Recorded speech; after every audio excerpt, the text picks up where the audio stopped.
Boom, boom, boom, boom.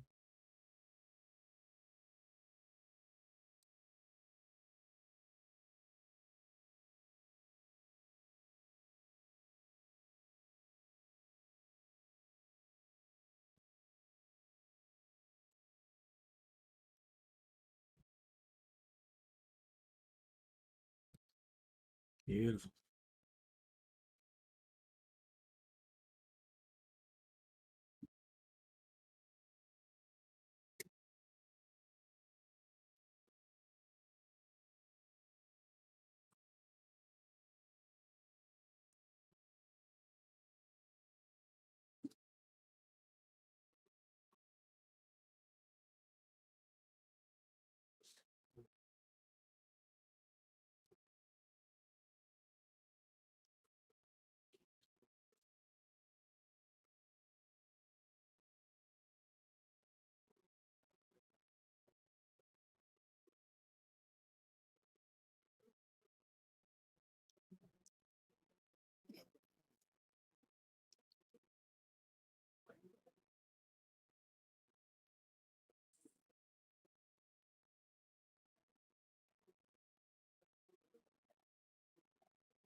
No, it's not starting yet. The event will be kicking off officially in about 8 minutes, but that doesn't mean that the live stream will get started at that time or they'll get going at that time. So somewhere in the next 5 to 15, I would guess. And thanks for the compliment, Joey. I'm really not a great guy, but but I try.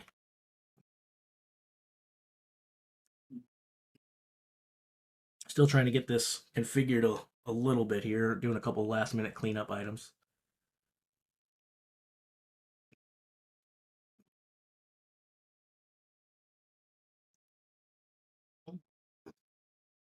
Seems like that doesn't go all the way there. Maybe my message is too long. I didn't know there was a maximum length.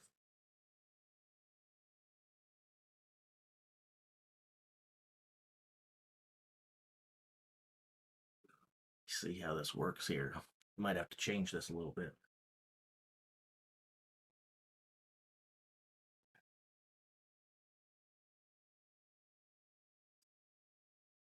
I guess I could just shorten this up and keep my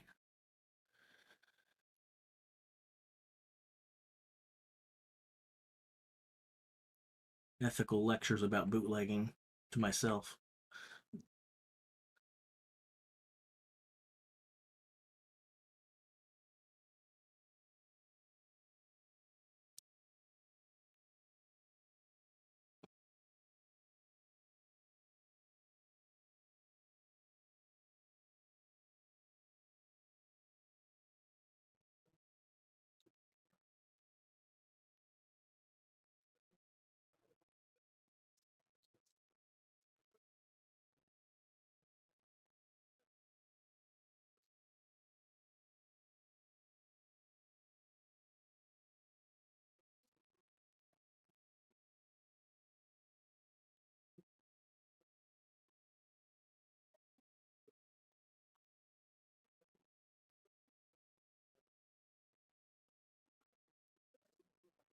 Seems like it's the whole message in there.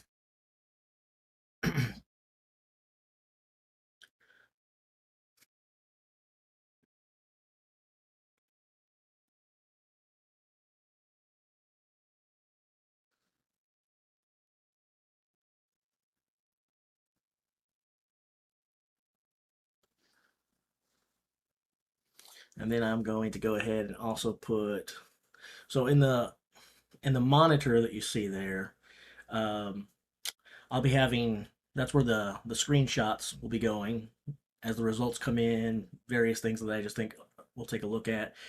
And I'll also put the Strongman archive results up there as well. I have to get that synced up. And you guys will get the privilege of watching me drag it around in the wrong spots for a bit. And also stuff I wanted to have done before we went live. Unfortunately, running behind, just like I didn't get my video published last night because I am medically compromised still, and so I can't hardly see. I basically have one working eye. Um, Gonna have surgery, or going to see the surgeon on Monday to see when surgery will be. So we'll see how things go.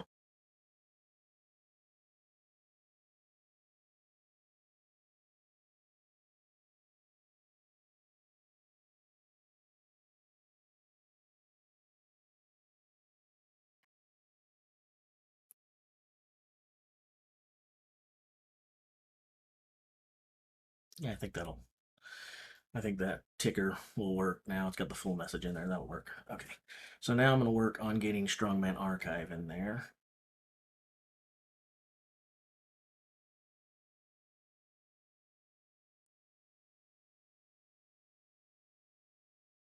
Guess I need to use this monitor over here because I want to have that one fully so that I can watch the event. So we'll go over here.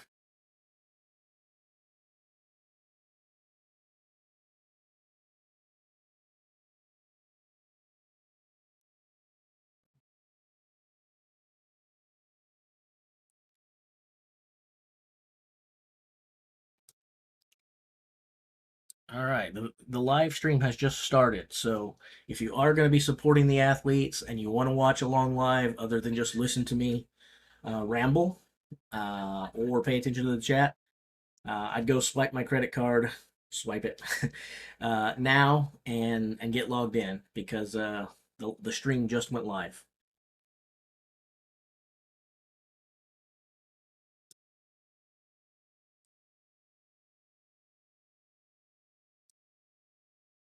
I'm gonna deaden that video or sound a little bit so that I can talk to you guys.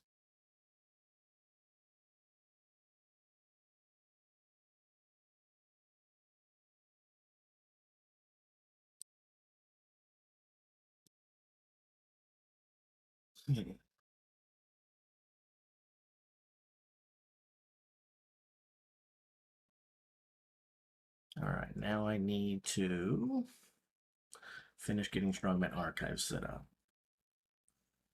Okay, so I guess I'll go the same place as the image. Uh, Window capture.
You go watch it at the same place you bought it at, pay-per-view.theshawclassic.com. If you've purchased it, once you log in, you'll see a link at the top that says watch stream, and then there'll be a red watch stream button that you'll have to scroll down and see. They didn't make it auto load. Um, that caught me too. So I'm not gonna be like, hey, you should have saw that. I think they should have auto refreshed it and rolled right into the video. Maybe they'll be changing that. But when I came on, once you get on that page, you'll need to scroll down and then you'll see the watch button, and from there it will take you into the video.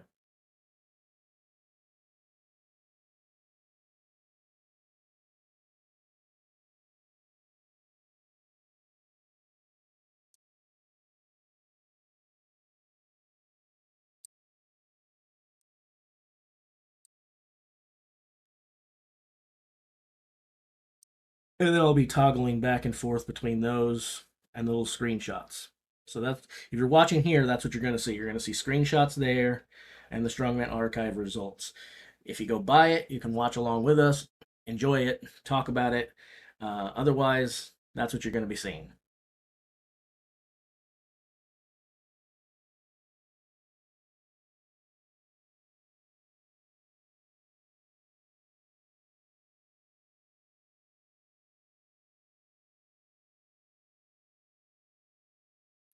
Yeah, there's a reason it says up there what you want to do. I am not going to be sharing live, and it has nothing to do. I guess since you asked, I'm going to talk. I'm going to wax poetic. If you don't like what I have to say, oh well.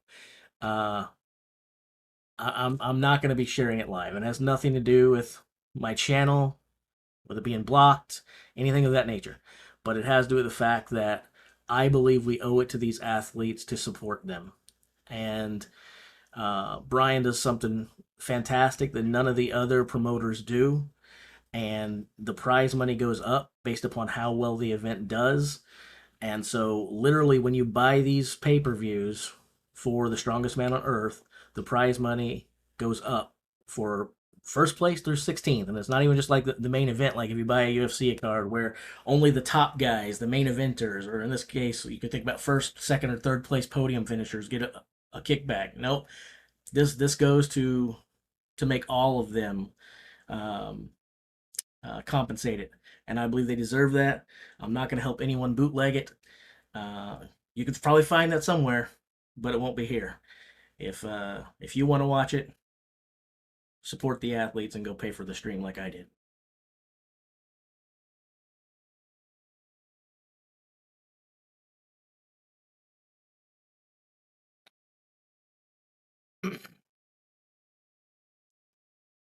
The screen just went dark, so I think the athletes are getting ready to come out.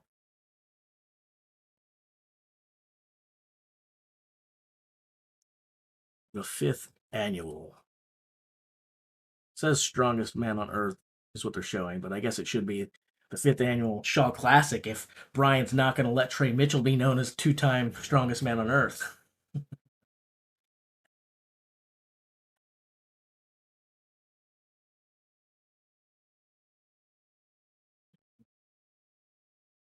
I'm watching it, so you'll see me reacting. I don't know if that means anything to anyone, but yeah, you'll see my live reactions, and I will be posting screenshots of the events on this little window right here. You'll see little images of the competition as they go, and you'll also see the results here. So that'll kind of trickle back and forth based upon, I guess, how much I pay attention to it.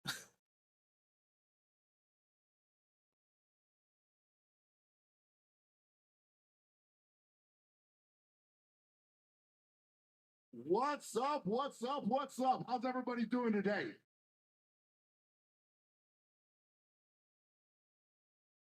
Well, I just want to say first and foremost, thank you for being here. This has been quite a process to get to this moment, and I want to know who's excited to see this contest So, get started. in the comments or in the chat, I guess, right? Let me know if you think anyone other than the expected front runners of Mitchell Hooper, uh, Tom Stoltman, and Hafthor Bjornsson are on your podium. I think everyone's got those three guys mainly on the podium in varying orders. But do you have any dark horses? Is there anyone out there that you're thinking, hey, I don't know why people aren't talking about this guy here, but Don't be surprised to see him win it, or don't be surprised to see him standing on the podium at the end of the day, the end of tomorrow. Is there anyone out there in the chat who has someone other than Thor, Hooper, and Stoltman on their podium?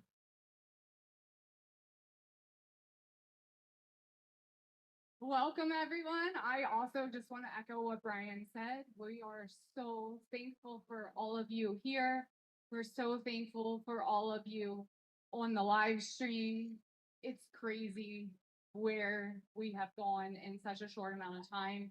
And it's because of you guys, because those athletes that work incredibly hard and the companies that have believed in us, from the garage to this. We are so thankful to all of you. So, Babblefish, if you're still seeing waiting for the live event to start, I press F5 to refresh. That's what I would do. Mr. Madison, right here.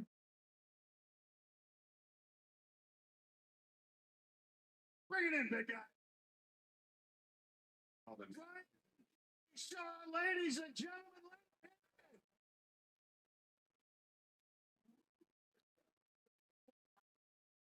Welcome to the 5th annual Shaw Classic as it presents the strongest man on earth, brought to you by two legends with sport force. I'm talking about Jerry Bridget, 3-time world's strongest man. Big laws. I'm going to turn that down all the way. A, for copyright reasons, and B, you're watching here, so you're listening. You're going to listen to me ramble, I suppose. But anyway, so I see some support for Matt Rag and some support for Evan Singleton. Anyone else?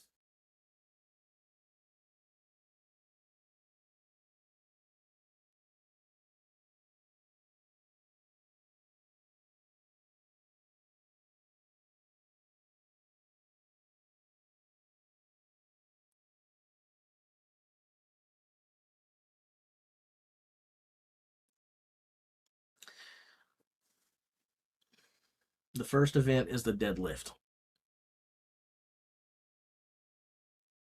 You can, if you can actually see the, I guess I should point this way because it's reversed. If you can see the Strongman archives over here, I don't know how large that is on your displays or what you're watching it on, so I apologize for that. But they are actually in the order on that screen that they will be doing the competition in. So we'll start with the max deadlift.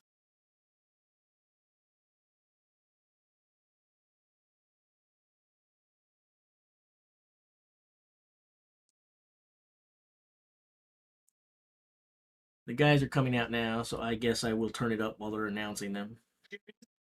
Originally from Arizona, your neck of the woods, he's going to bring a lot of heat to this competition. Yeah, he's looking. Austin Andrade is making his way to the ring.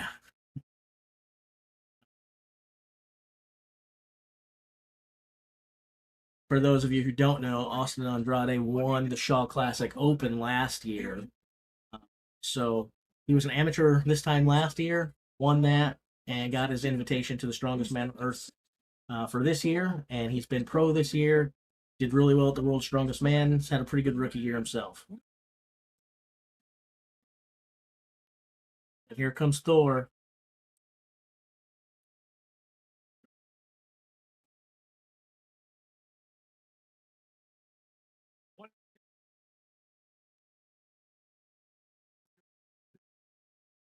The best to ever do it in the sport. It's so Probably see if I can get chat on here so that I can see. Because up on my little screen there, it's awfully tiny.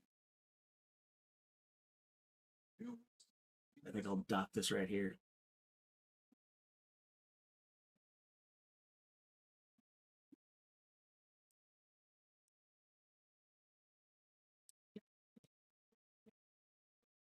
.6'4", 340, Jerry. He's soft spoken. He's a quiet guy, but man, he is explosive. yeah. He should That'll be a lot better for me to see. It could be really fun to watch. Ontario. And who doesn't like a little rivalry in strongman? Kind of hard for me to see on the device while I'm streaming in that little chat box I have on the live chat. So I don't want to. I don't want you guys to think I'm ignoring you.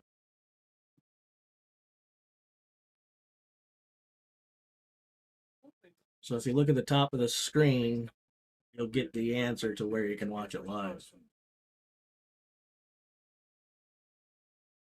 360.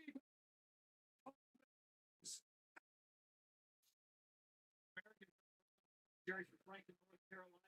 He looks good. He won Open last year here in Shot Classic. Yeah, Thomas has done really well at other competitions. I do believe it for anyone who cares.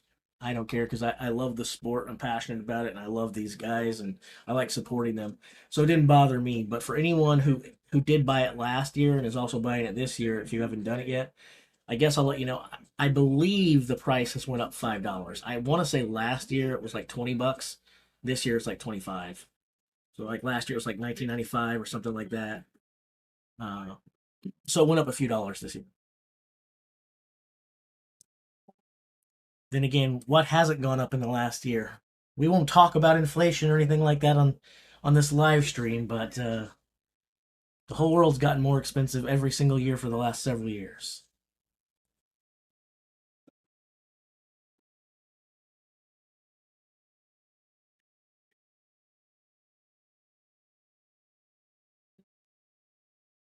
Last couple of years, the level of athlete. Yeah, there's no way for me to make it bigger without redesigning my entire chat overlay. I can't really do that live.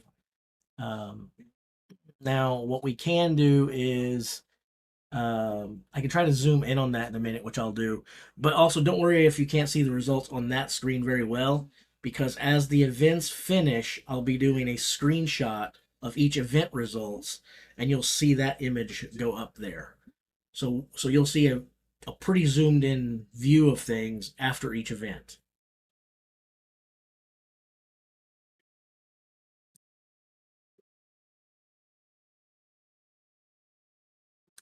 Let me just see what I can do though, if I can make that a little bigger there. Okay, so first I got to move this over because the way this thing is set up. This might screw some things up. I don't know. That works okay, doesn't it? That's a little too much. I guess I can make it that big.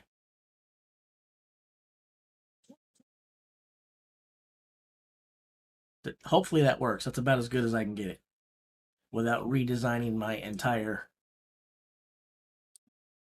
live stream.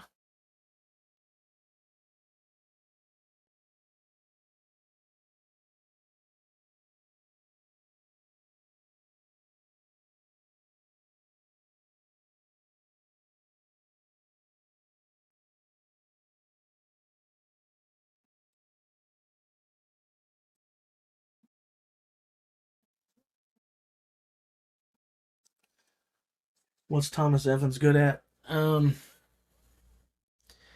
He's pretty good at a lot of things. But of course, he was in the NFL.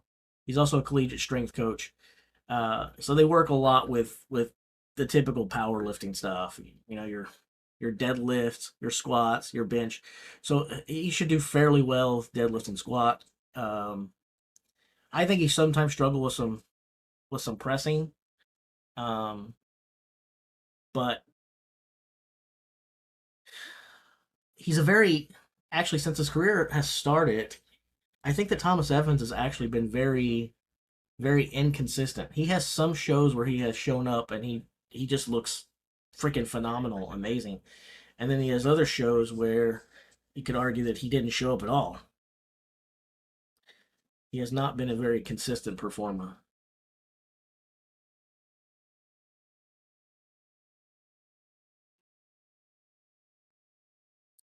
The pay-per-view has started. We're watching it, old man Gibb. If you are on the website, ppv.theshawclassic.com, when you first log in, it's not going to take you to the video. It's gonna say that you're on the watch page if you click the watch, but you'll have to scroll down and then you'll see a red watch live or watch stream or something like that. You'll click on that, and then that will take you to the video. If you're there and it still say waiting for stream to start, then you're probably having some sort of connectivity issues or something else. I couldn't really comment on that, but the stream is going.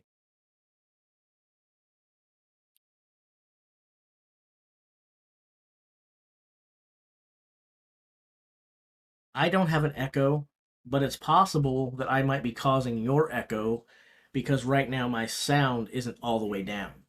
I thought some of you guys might want to hear a little bit of the intros if you weren't watching it. So it's possible you're hearing your stream and mine, and if so, I apologize for that. I guess I can silence mine completely. So I just silenced it. Did that fix your echo?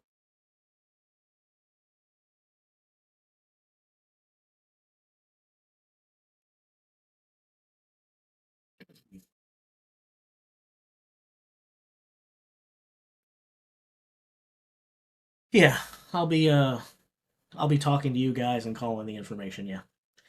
Um Sorry I've been so sick. I have had a really, really tough 18 months health wise, and it's only gotten worse, unfortunately. So that has been a big thing that's kept me from producing content the way that I want to. I keep promising you guys I'll make more. I just can't seem to stay healthy. And it's even cost me at the gym. I've been working out for the last 3 months about 1 day a week. That's about all I can manage to get in there. I'm just too sick.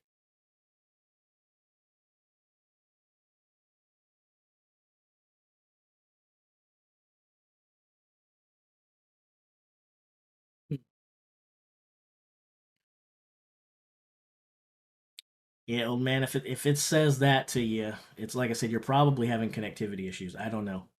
Uh, you could try hitting F5 to refresh. If you've already tried that, then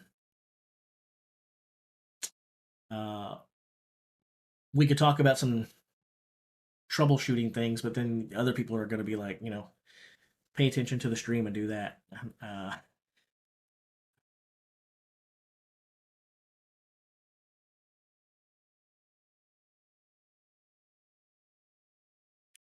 Uh, man, I just purchased a raffle ticket instead of the pay per view. That's something I should actually warn you guys about.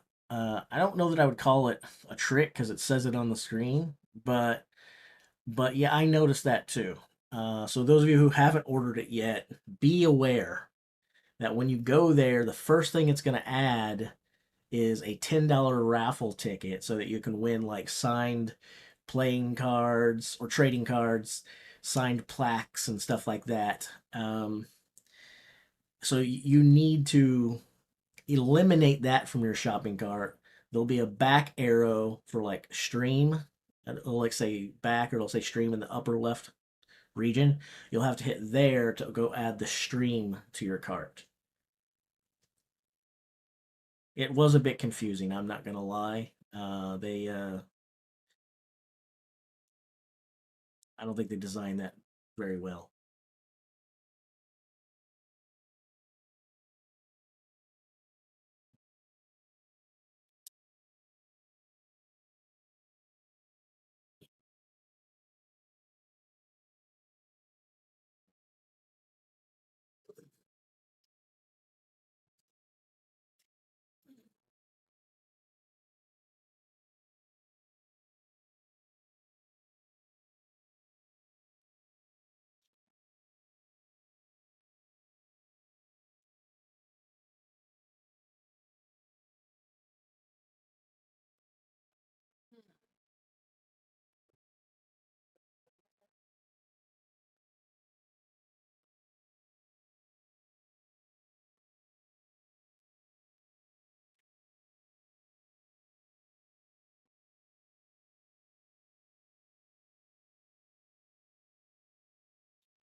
Didn't the event get put on YouTube a week or two after it was over last year? Uh, I don't know. 'Cause I watched it live. I don't think I cared to go back and check, to be honest. Um, Now, I will say this. I know that Brian recently started a new YouTube channel strictly for the event. So there is a Strongest Man on Earth YouTube channel now. Um, if you're not watching it live, even if they don't do the whole event, they will go back and show clips within a couple days of each of the events. Like you'll get to see the winners and things of that nature.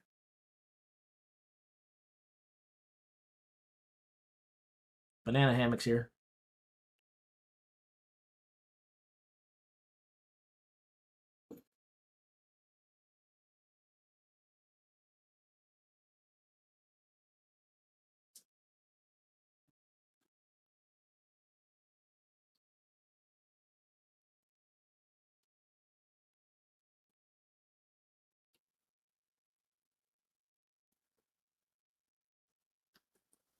I've bought a lot of pay-per-views in my life. Way more than I wished I had, to be honest.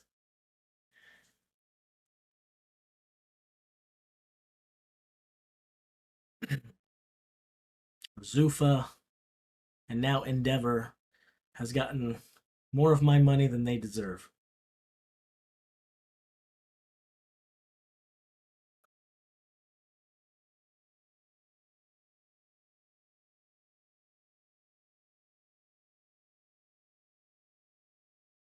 I don't think that Brian is using the same strategy World's Strongest Man because they don't live stream at all.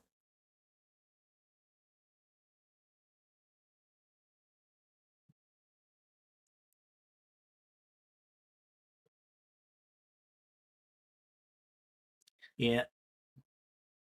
In the US, we're used to paying for everything. And then getting to hear, do you want fries with that? Which I always say yes, by the way. Because who doesn't want fries, right? Or chips.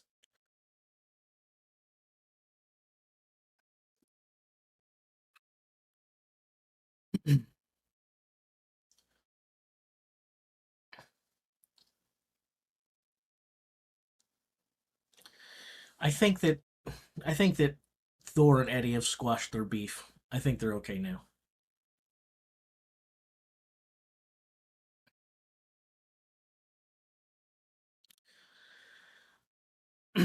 Well, but right before you got here, I was sharing with them that my health has been compromised. You know, you guys got to hear me whine about that before. It's only gotten worse. So uh, I don't mind if anyone wants to put me in their thoughts and prayers. But anyway, uh, um, podium.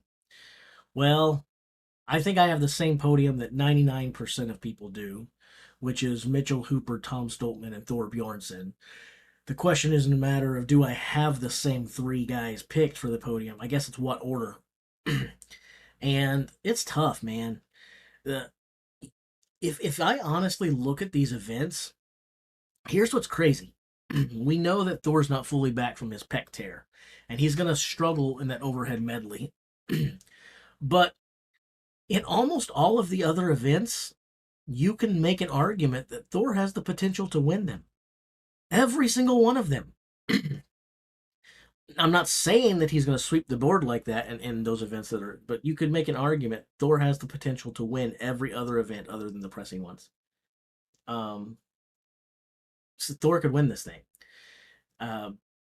Tom Stoltman, he's going to do super well in all these events too. And last year, he darn near won everything. He just happened to get last place in the first event, was never able to recover, but he recovered well enough to make the podium. So if he just does a little better than he did in the first one, Tom has a great shot to add a Strongest Man on Earth victory to the World's Strongest Man victory they just did. And then we go on to Mitchell Hooper, who, aside from the World's Strongest Man where he hurt his hand, the dude has looked unstoppable. And in some cases, it hasn't even been close. Like he has just dominated the field. Um, so I guess you guys probably want me to place them 1, 2, and 3, right?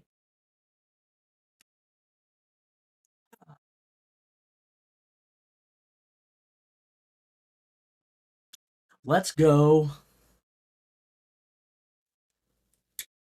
Let's go, Hooper.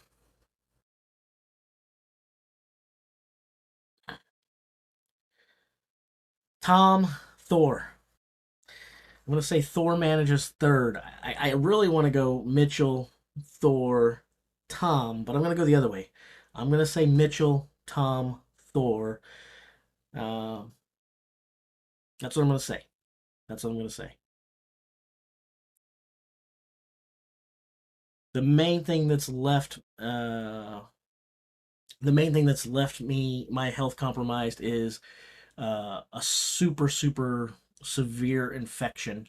So I originally got staph, and it was in my eyeball, which is not good. And then it has morphed into various. It went from one type of bacteria to another, and it keeps changing. And it's just left me severely compromised, and um, they've cut it like 7 times. I've had so many rounds of antibiotics; it's not even funny, and it just keeps me weak, and it hurts a lot. So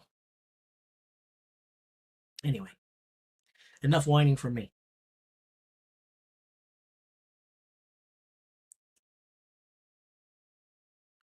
I think that's kind of like old news though. Like Tom usually underperforms anything not World's Strongest Man.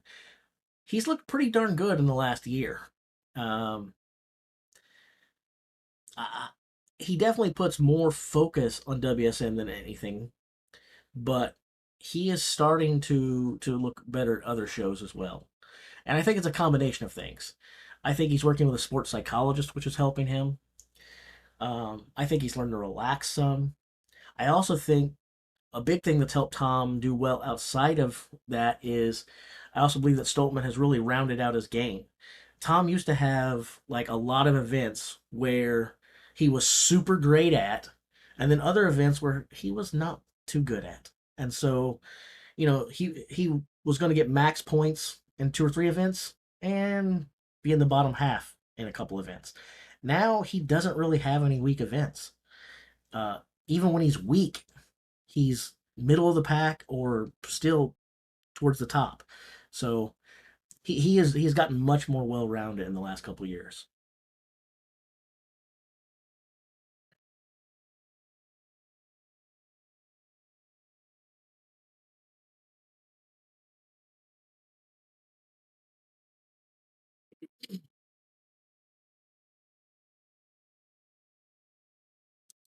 Or there's not a great advantage to athletes that have a little bit shorter lockout or better at the top. I mean, it's just true deadlift in its purest form.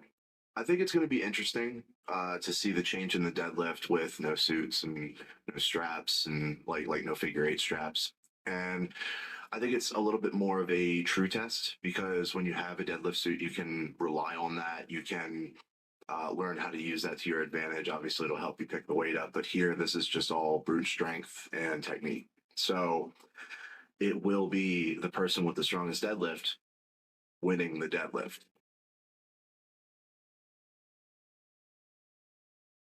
All right. You heard it from T Rex himself. The person with the strongest deadlift is going to win the deadlift. So is that Thor? Is it Matt Rag? Is it Mitchell Hooper? Is it Austin Andrade? Is it someone we don't know or expect? Up first is Maxime Boudreau, and his opening weight is not on the screen. I didn't hear what they said. Talking to you guys. What's the opening at? Let's see here. Guys can dial in the deadlift a little better. Max is going to be on time just salvaging some points on this event. Maxime knows this is his last event. After this event, he's got some fantastic events. So he'll be happy just to pick up a point, get that deadlift out of the way. This is going to be the lightest opener. We've got 4 opening up. I don't know what he opened at. So 731 successful for Maxime Boudreau and 731 pounds for Max. If that's our lightest opening weight, it's pretty good for that to be the lowest opener for anyone. So they're all going heavy.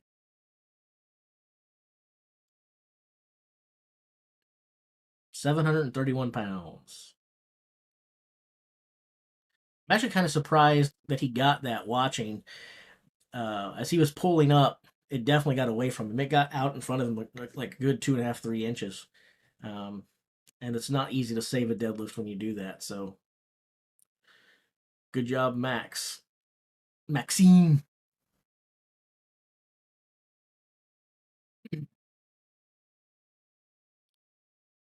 And next is handsome Pavlo. Pavlo's going to come out here now.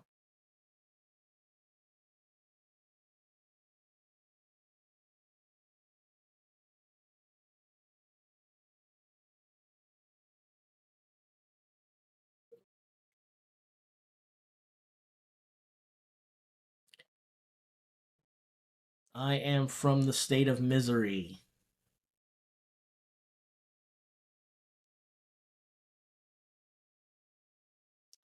Handsome Pavlo's got some amazing socks on, y'all.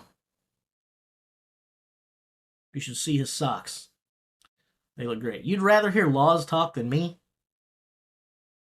That hurts my feelings, Red Rum.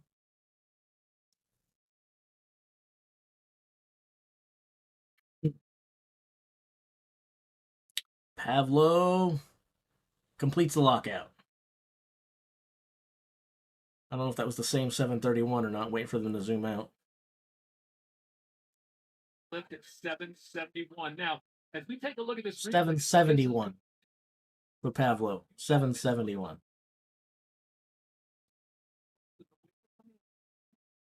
Keep going. You could say, your body and know where you're at. I guess I'll keep it quiet. If you guys can hear it, great. If not, I'm sorry. I want to hear it a little bit, but I also want to talk to you guys. Yes, I do have a sexy voice, that's for sure. I mean, that's definite. That's not even debatable. I sound amazing. Salvage what you can get. We're gonna have a bunch of middle that are gonna be balanced. So you guys want to hear a funny story? Then we're gonna have our Several months ago, I was working out of the gym, and I went and took a shower. Right, I come back out into the locker room, and you guys who have been following me for a while, you know that I'm a miniature man. I'm short, the only 5'4" guy you know that has 20-inch arms. I'm sure, and that's kind of what this discussion is about. So anyway, I come out of the shower, I walk into the locker room, and this guy says to me, "Damn, dude!" And I said, "What?" He said, "I've never seen a guy as short as you with arms that big before." And so I say to him, "Oh, they come much bigger than mine." And the exact time when I'm saying, "Oh, they come much bigger than mine," this other guy starts walking into the door. He hears me say that, sees me standing there in my towel next to this guy who's sitting there. He just turns right around, walks right back out the door. hybrids are doing the same way. Yeah, Ibis and actually both opening on the same way. Solid pull them from Ibis. It's interesting watching the raw deadlift. You see so many contests with the suit, and it does make a difference. See his opening. Yeah, It's a good story. Yeah. He thought we were very, very close gym bros, I guess. The real fighter, warrior spirit. He tries until the very, very end. amazing build up by me. We're going to go back to did a great job.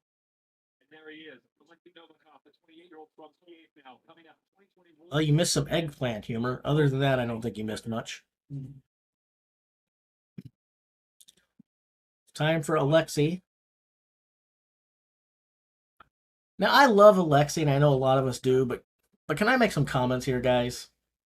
Yes, Novikov is competing. He's doing it right now, and I'm actually getting ready to, even though I'm a huge Alexei fan, like, people who follow for a while know that I like Alexei a lot.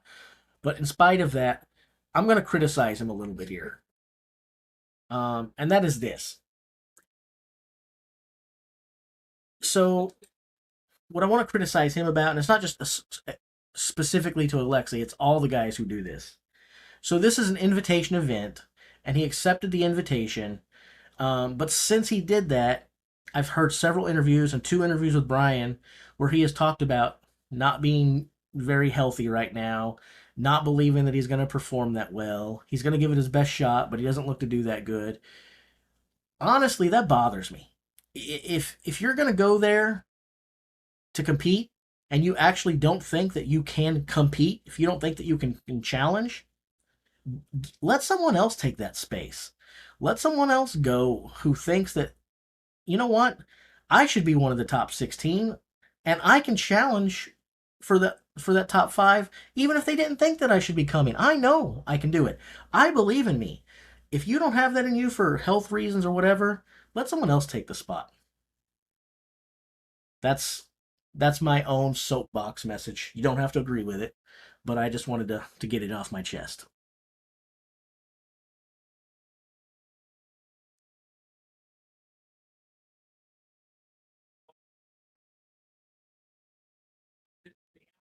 If you win that event, you get an automatic berth. No, Jace's might go for like the strongest man in Southeast Missouri, but that's about it. Wow. Thomas Evans comes out there and says 806 pounds. I can pick this up like 150 pounds. That just flew off the ground.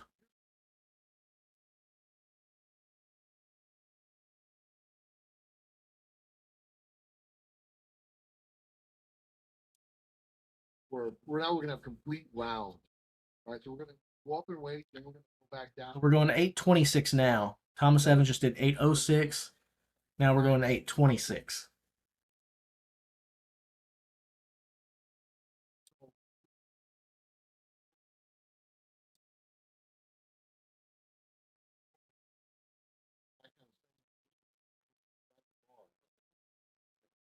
What do you think? No, I'm not from Cape. I did live in Cape my first year of college.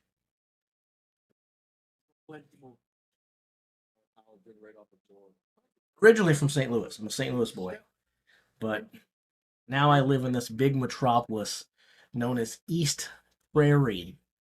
Population 7. I think we're actually supposed to have like 3,000 people, but I don't know if I believe it. So 826 will be Big Trey Mitchell's opening weight.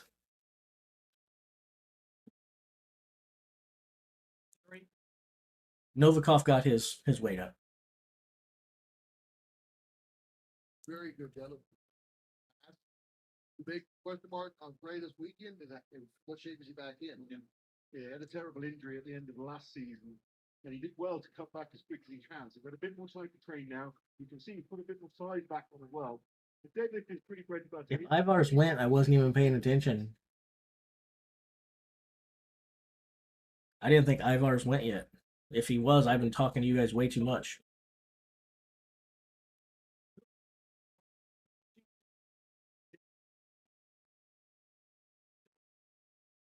So it looked like Trey struggled with that. If Trey Mitchell is struggling with 826, not that 826 is a bad weight. I mean, if you can deadlift 826 pounds, you're a hoss, right? But we know how good of a deadlifter Trey is, so he's definitely not back from that Achilles injury yet. And you wouldn't have really thought that Achilles would affect him that much with the deadlift, but he should have much more in the tank than that.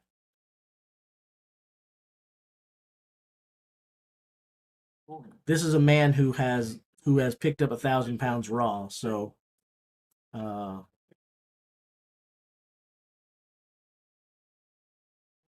where his warm up was at. You know, sometimes we'll see.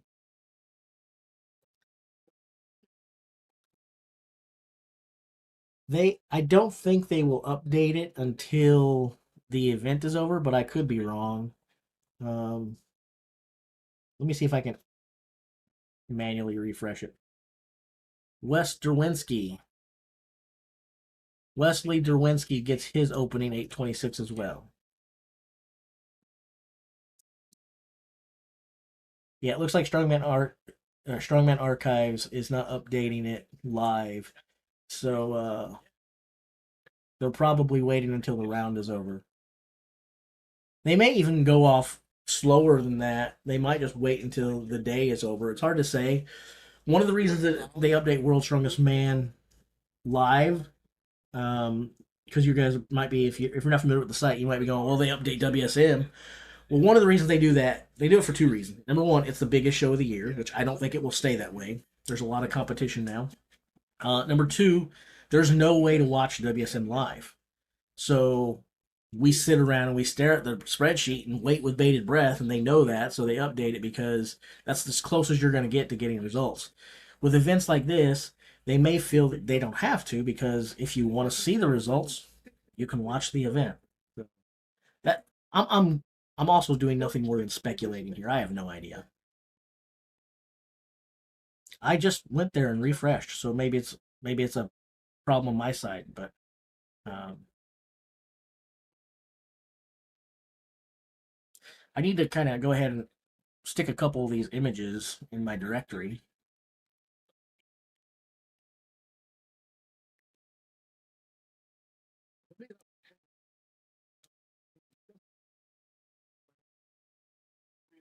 It looked a little sluggish. Like, it's hard to tell. Some people are slow for us on the opens, and like I haven't seen too many guys out of it.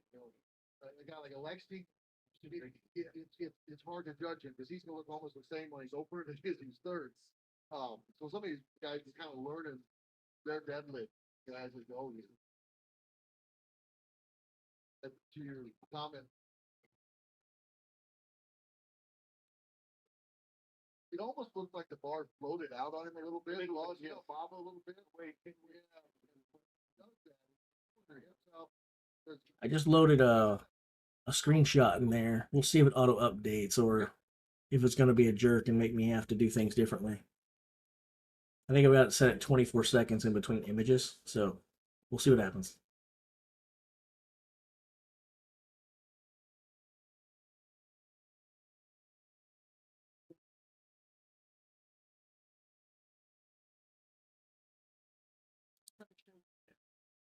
I think it's got the wrong directories in there. No, that should be right.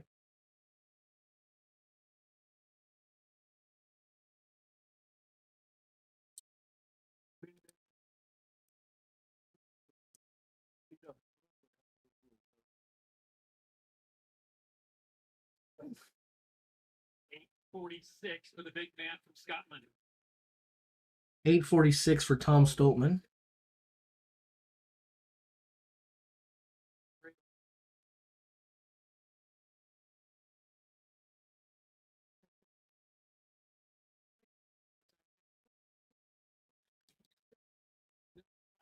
Take the deep breath, go, lock out.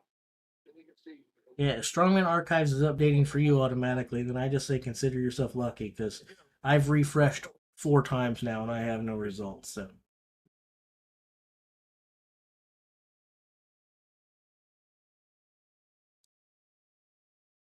We were talking earlier about bar bend. Yeah. There's an old power thing saying that the bars are bending, just pretend. It's exciting. Love it. Say hello for our next competitor making his way out there, Lucas Hatton. Now, I talked about guys coming out in their socks. He's going au natural. He's going barefoot. One of the new guys here that I think wants to make a statement. Yep.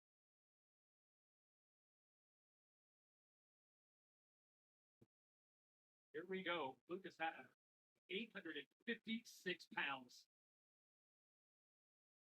And he gets it. So, Jerry, we talk about the strategy of this first event. You got to know what your limit is. Obviously, no one can come out here and fall a blank on their first attempt. No, absolutely. You have to be very smart. then I can't get strength results going right now. I'd have to rebuild it. So those of us watching Strongman Archives, I guess we'll just be trailing behind.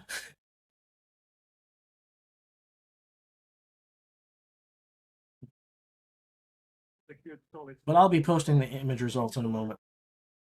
So it's okay. You'll get results here, even if it doesn't show there.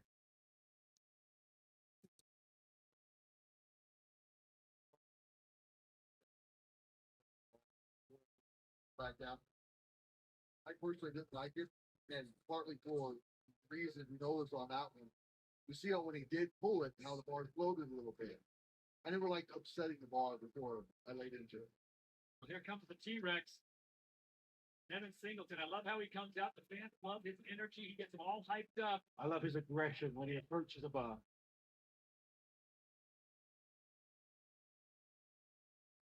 881 for T-Rex. He's Devin got Singleton. such tremendous power off the floor. There we go. He's putting a show on for the crowd. No question about it. When you look at a floor like that, he got more. I mean, I don't think it was easy, but he's. I wouldn't say it was easy. He makes it look easy because it's so strong off the floor. If we watch the lockout of this, it wasn't as smooth as maybe some others. However, he generates so much power off the floor that he can get off the floor. That's a big Let's see. point.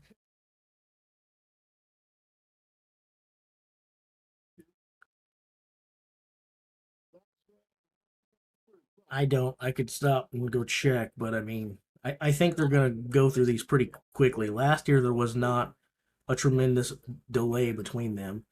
They would do this, and they would do the open show a little bit to give the guys time to recover and get set up for the next event, but they kept a pretty decent pace last year.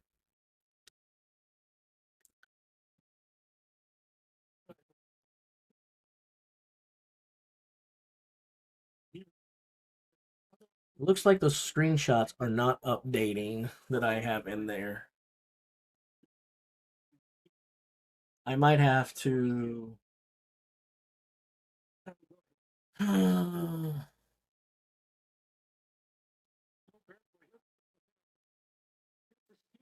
surfing, as well as deadlifting. Let me try something here. Let's do this.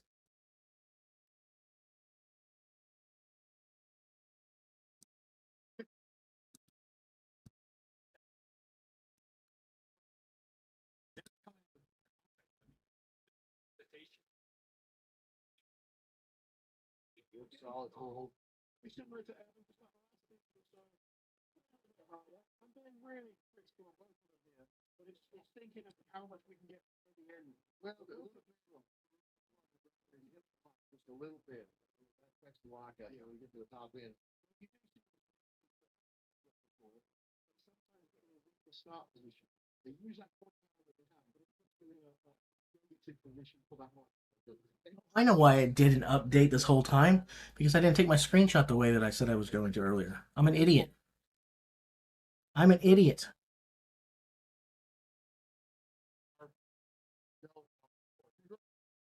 I'm sorry, guys. I'm stupid. I'm stupid.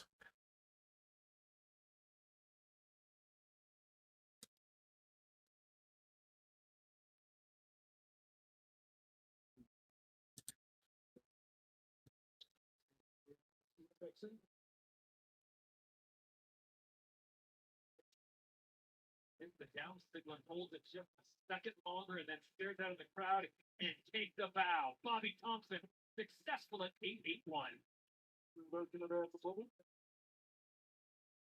And I think that's the perfect word, Law, to say smooth over, because he really great format here. Yeah, that was a goof on my part. I screwed stuff up. I apologize. What did Andrade open at? I think it was 826. I don't remember.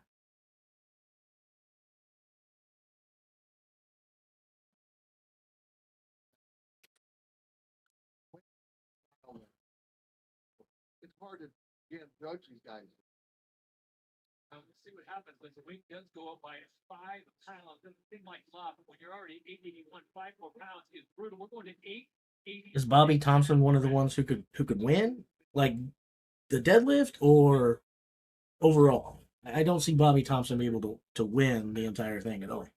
Bobby Thompson is an excellent deadlifter who gets nowhere near the credit he deserves. In general, he doesn't get the credit he deserves as a strongman. He's a very good strongman with a couple glaring weaknesses. And I think one of the reasons he doesn't get the credit he deserves is because his biggest glaring weakness is the event that has kind of become the staple of strongman and the big proving thing of strongman now that ends almost every show. Almost every show, because not this one, but those Atlas stones. You know, Bobby sucks at Atlas Stones. And it's not an event that you can suck at if you're going to really do well in the sport or get any kind of notoriety. So I think that's the biggest thing that works against Bobby. He's also undersized and stuff like that. But anyway. So, Got the knee sleeves over the shins just to protect those shins. You see some of the athletes, their shins are scabbed up yeah. from that Talking bar about dragging Chris on. Coleman.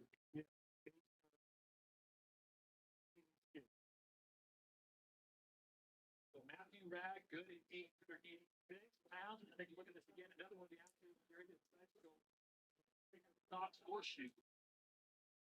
Kind of tough to say who the top three are right now because not everybody has even done an opening lift yet. So it's a little too early to say who the top three are because they get to call three different weights and not everyone's done one weight yet.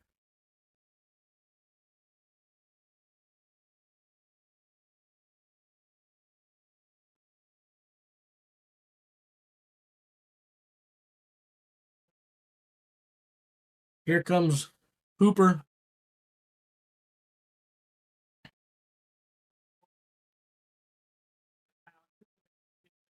I anticipate this not being that much of a challenge for him.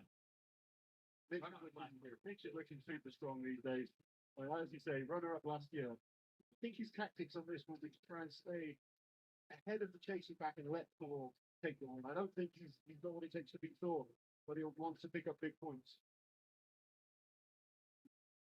Big points and big weight for the Good opening for Hooper. 891 pounds for Mitchell Hooper. The different kind of shape, though, is a lot better. He's walking up the street, you might say, oh, he's definitely a strong man, but he is strong. Pretty strong, very athletic.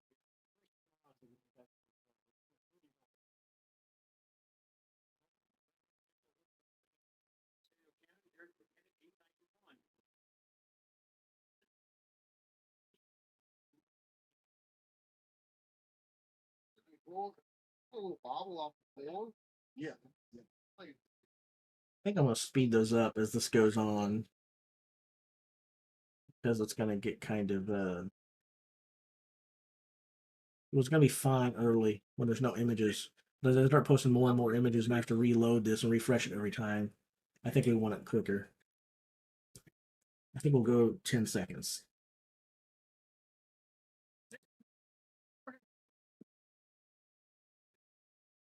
Here comes Half Thor.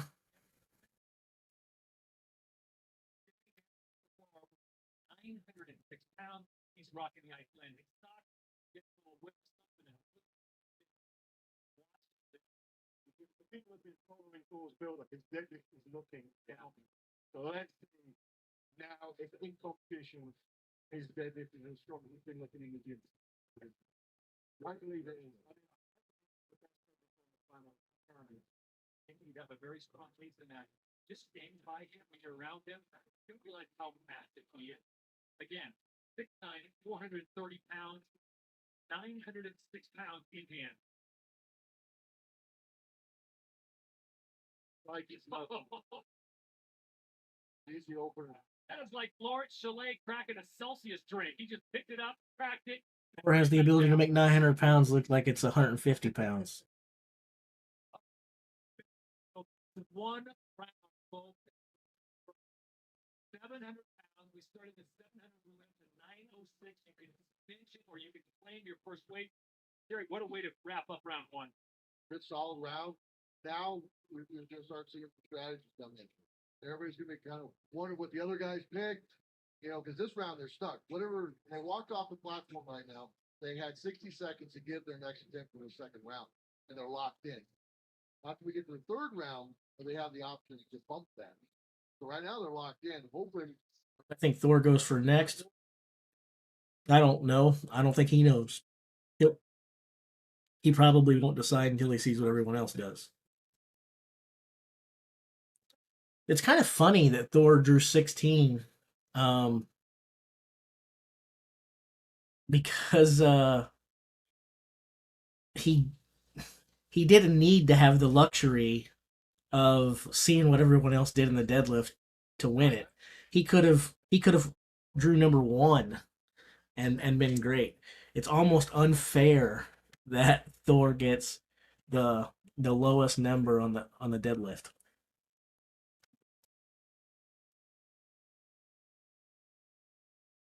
He's gonna have to spend less energy than he probably would have otherwise.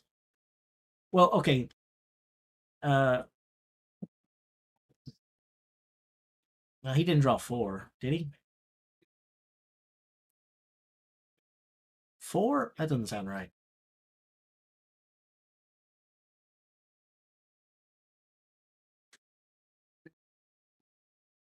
Yeah, right. I know that. Uh,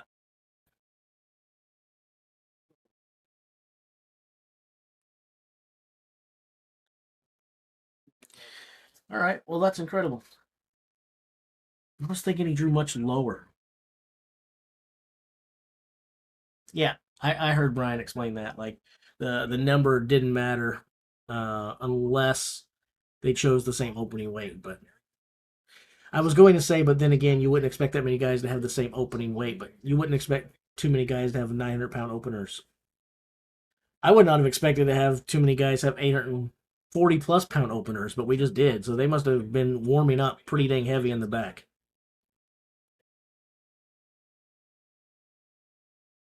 To be honest, all of our end of the first round weights are kind of where I thought the end of the second round weights would be.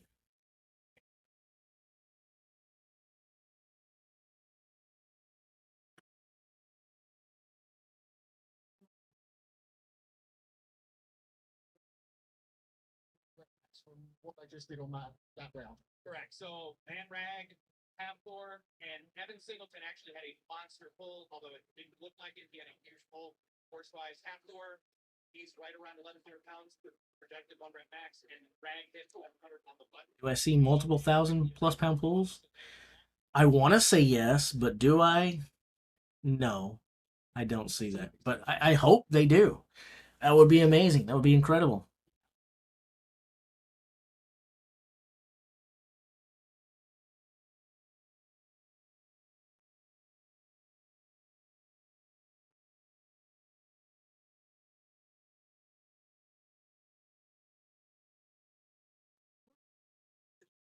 Hooper is here. Hey, you get away from there. You're gonna unplug the. Get away from there, Tucker. Get up there. So my dog is trying to back up to the UPS, and he's been known to unplug it several times. So if the stream goes dark, you can blame Tucker.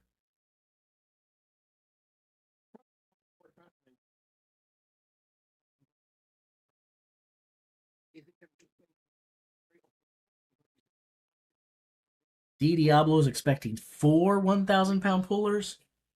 Yeah, I don't expect that. No figure eights, no suits, regular bar. Yeah, I don't expect that. That'd be great. Hope they do it. I would love to be wrong.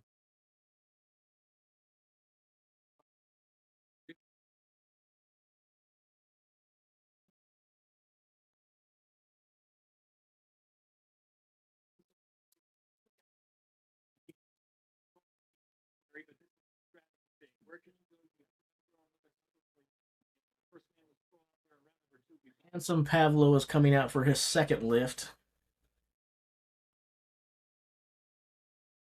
He's so handsome.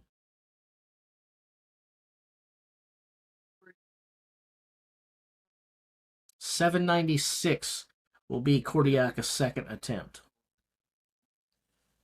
I gotta get him on there because you guys gotta see this guy's socks.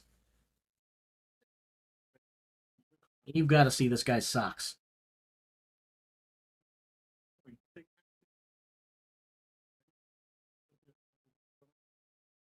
Let me get this in close here. He fails. He fails. However, it's okay because the important thing is for you guys to see his socks.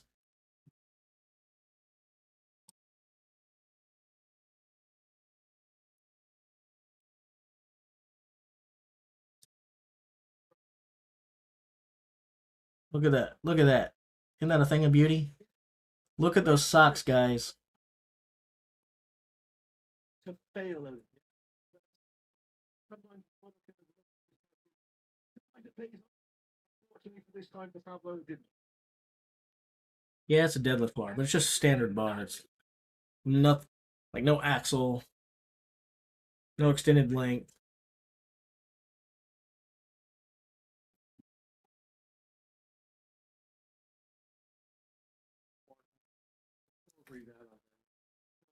Went over it. Get out of there.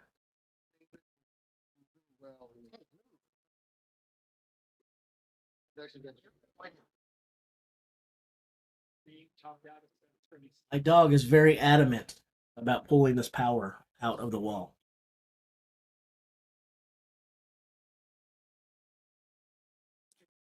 Right now, Thor is in the top spot. He opened with 900 plus pounds. Third round. Again, Ivars is getting ready to do his next pull at 821. Ivars is going for 821.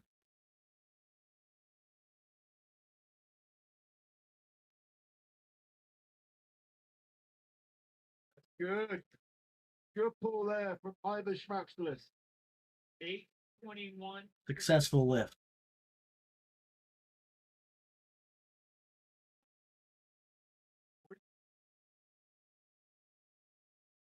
I don't think I can.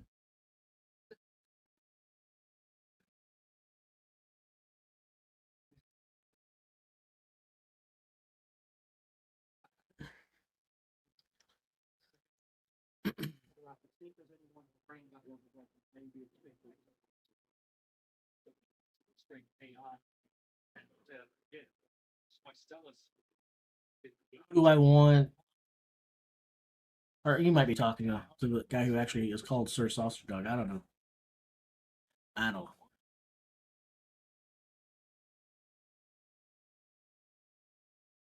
Well, that's kind of weird. Trying to do some high tech stuff with the guy's deadlifting form there. All right, let's see what Alexi's got in him.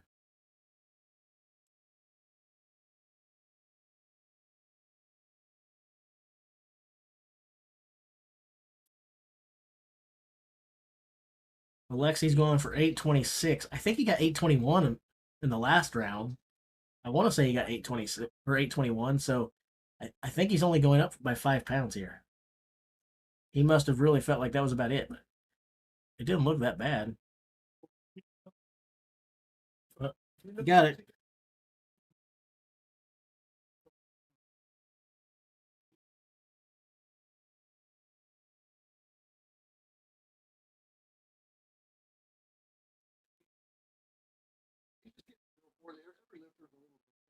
Like to set up, like Lexington likes that kind of that wind up and kind of keep building and toiling into the bar.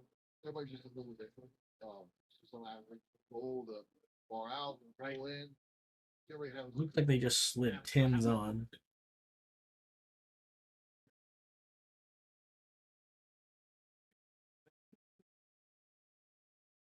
Maybe they replaced 5s with 10s.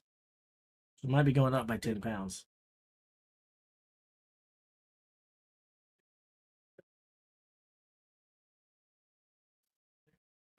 Iron lift 856 pounds. Diet Dr. Pepper.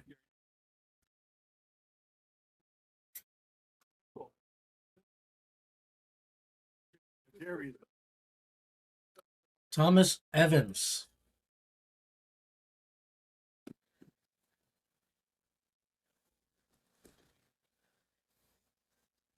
£856. And he just threw it up. He made both of his lifts look that way. I think Thomas Evans needs to put some more weight on there. He's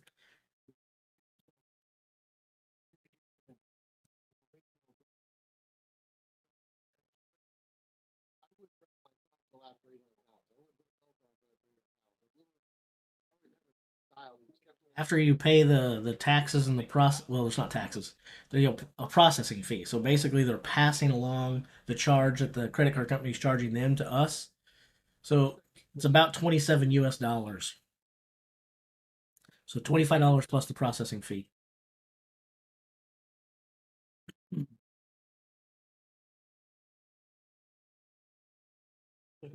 He potentially has a lot more left. Yeah.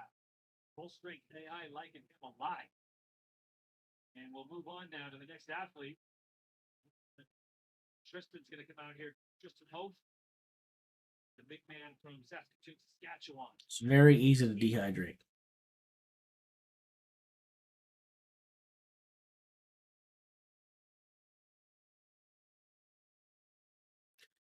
Tristan Hove. Tristan Hope now, 866 pounds. 866, not happening.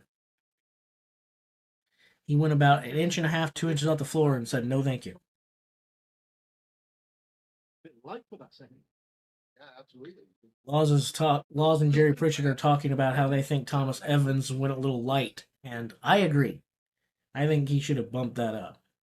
I thought, based on how well he did the first round, I think he should have did more then, but he definitely should have went more for the second round. But now he's only got one lift left in the tank, so he's gonna have to figure out what he can confidently pull off the floor for the third, because he's not gonna get another shot.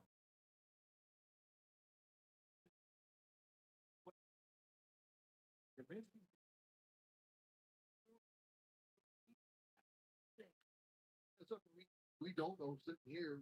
You know, after that first those openers, you know, sometimes you pick up little things, little strain here and there that show up on round two. That outside looking in, with you know. Wes Derwinski.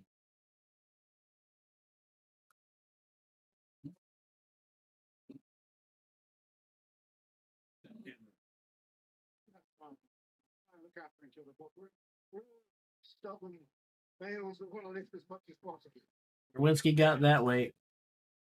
Tom Evans might have been trying to save energy, but my advice to him would be not to do that, because I believe this is one of the better events for him. So I think he needs good points here. Now maybe he's trying to save energy for that third and final pull, but you also don't want to jump too much from one round to the next. So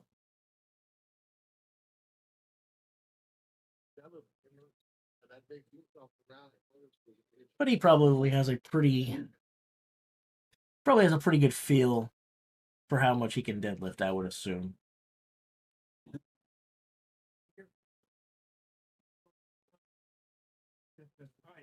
My max of all time is around 640. It's nowhere near that right now.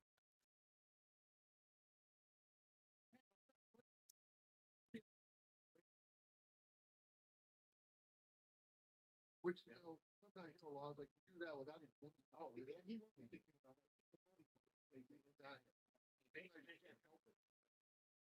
Man from Lumberton, Texas, Trey Mitchell, two-time Sean Classic winner. 31. The youngest period.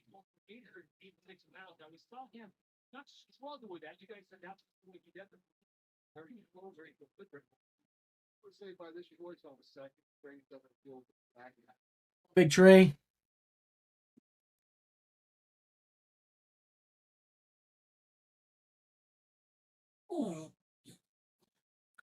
Much better with that lift in his first round.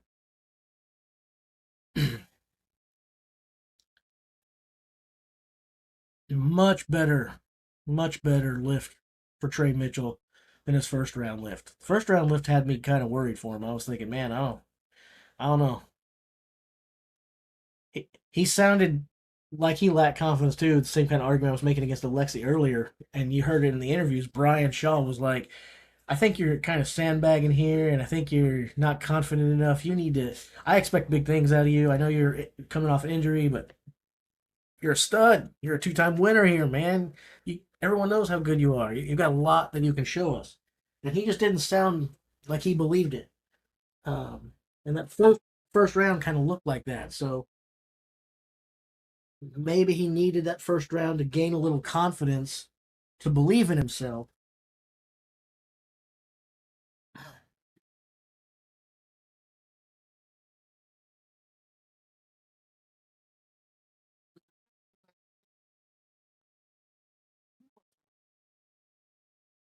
Like still being ready to go out of here.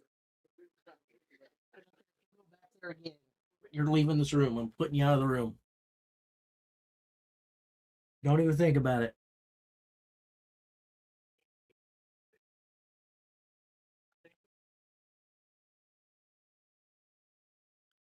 Good lift for Lucas Hatton.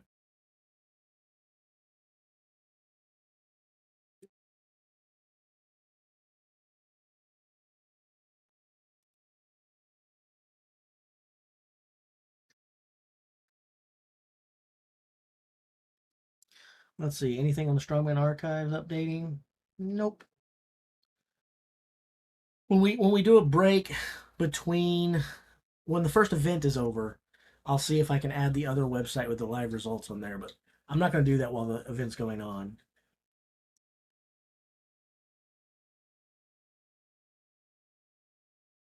I don't know, since my sound is off. Or, well, not off, but it's down so low I can't hear a dang thing because I'm.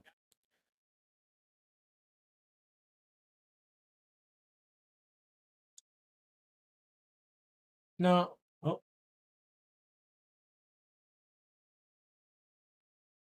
Maybe they did.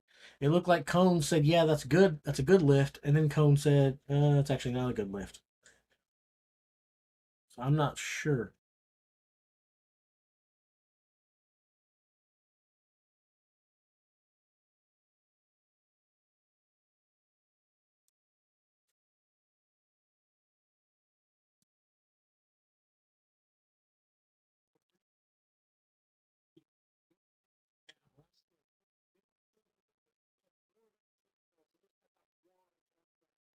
Let's say, on what press. If there's no mistakes, he's a very big contender for the fight. Breaking news, guys, before we get 901 to go, is done by Lucas Hatton, not credited in that list. So Hatton is bowed out. The Mark Phillippe chief judge did not plead in full lockout. Scotland now 901 pounds. Good lift there. Signal. So that is the Scotland. Very fast to lift it. So pleased at the lockout. You think he was just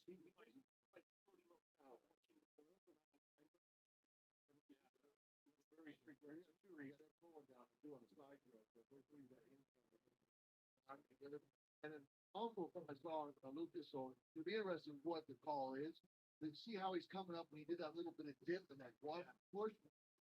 They did not give Lucas Hatton that lift.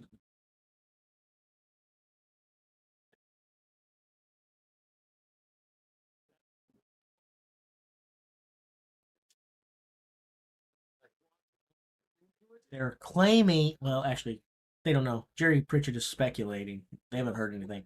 But Jerry Pritchard said he thinks it's because the weight went down and then came back up. Once it's on its ascent, it can't go down. I didn't see it go down any. I saw him pause at the knee and then do the hitching technique, but that's perfectly acceptable in the sport of strongman, and plenty of guys use that technique. So, I don't know.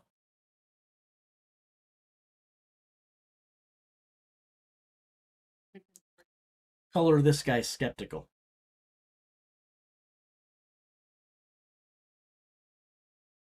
Evan Singleton is coming out for 926.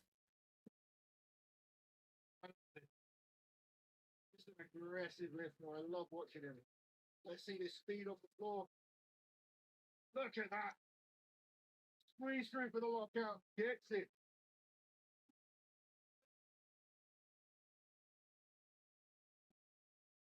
Oh, yeah. Calling for the belt. Big lift there. Tell you what, if you're a producer,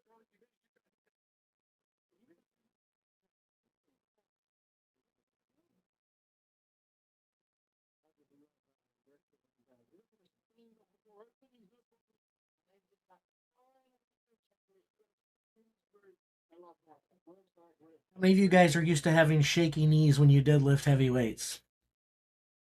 And does it scare you? I know sometimes when my knee starts shaking when I lift heavy, even though it's happened to me a couple hundred times in my life or more, when they're shaking like that, I'm always thinking, man, I hope they don't fold backwards and break on me right here, or I just collapse on the floor and pass out and get made fun of.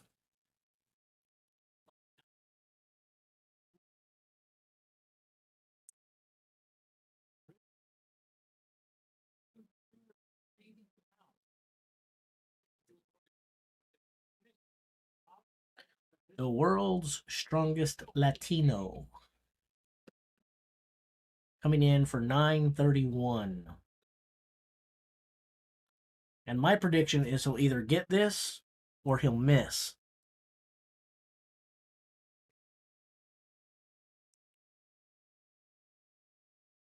That's my prediction. He gets the thumb up.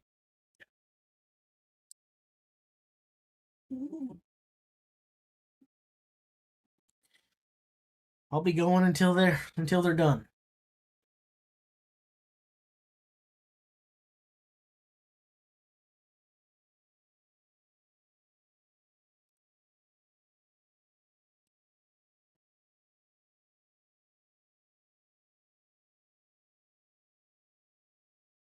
I think that was Hatton's lift that he wasn't credited with their second go on the screen.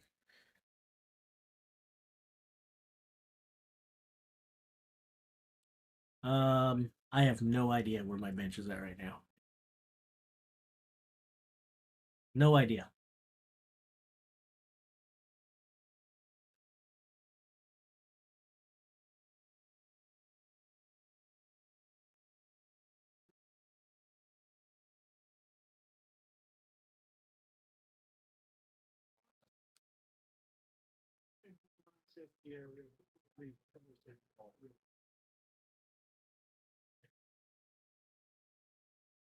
Coming Johnston now.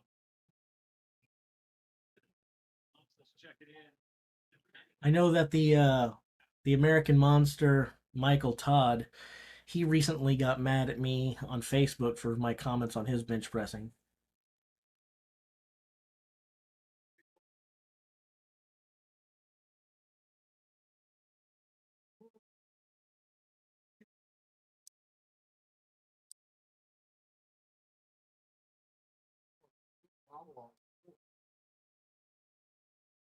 That's just the initial pull. The initial, It's not initial on the floor. The power is about feels all the hits. Sometimes they shake it. You shake up and down, you can straight up and down, and sometimes go with form and shake on side to side a little bit. That kind of thing. For an awfully big dude, he seems incredibly sensitive. He was not a fan of constructive criticism. And you guys know me, I'm not even rude. I'm like about the most sensible and polite guy you can be, especially if someone disagrees with you or says something, whatever. Uh, so it's not like I was insulting him or putting him down. I just didn't kiss his butt or lie to the guy, but I guess that was because I wasn't praising him. I guess that makes me a troll.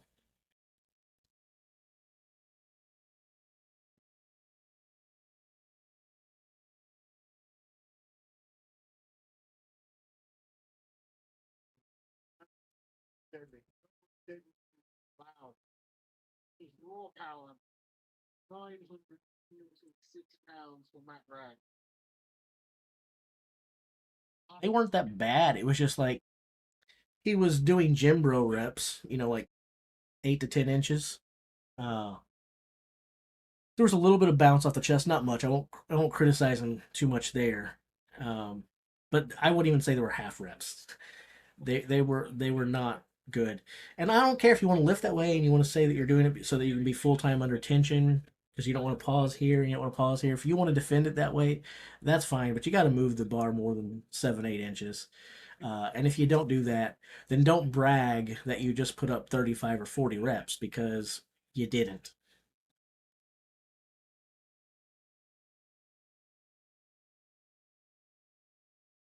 Good lift from Matt Rag.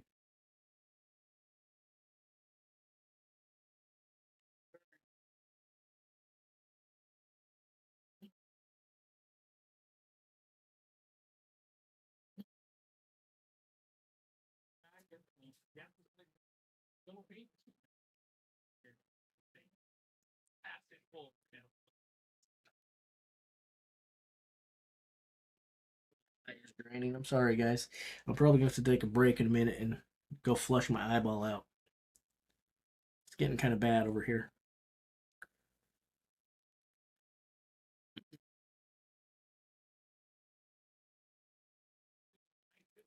Yeah, I would agree. There's locking out and then there's getting close.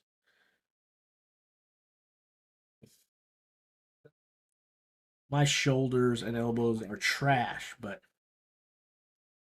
you have to move the bar. That's something else that I don't like. I think that we big guys and follow who we fans who are fans of strongman and powerlifting, I also think that we're kind of hypocrites. And I'm going to give you an example of how we're hypocrites.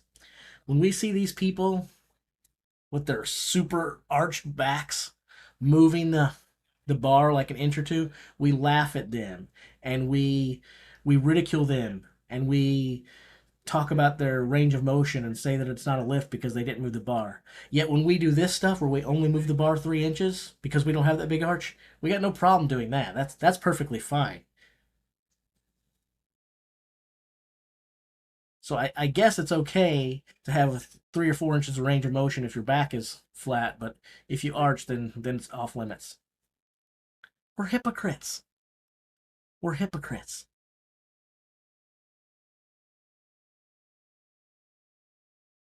So that was 951 for Hooper, and it looked like that was about all he's got in him. And this goes to what I was talking about earlier when someone said 4 guys are going over 1,000. And I was like, I don't think so. And then they said Thor and Hooper easy. I don't think we're giving credit to how difficult a task 1,000-pound deadlift really is, especially without a suit. Maybe it was 957.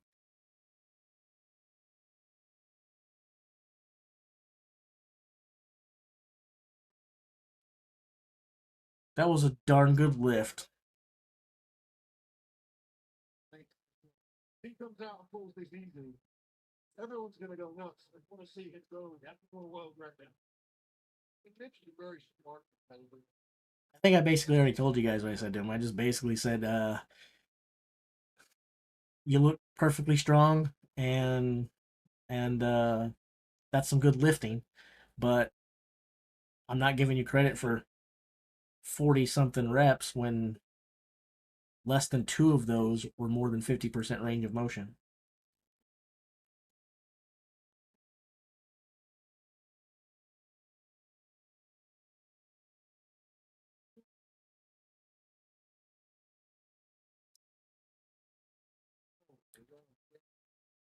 Thor completes his lift, and I did not take a screenshot because I'm an idiot. Sorry, guys. I'm a dummy.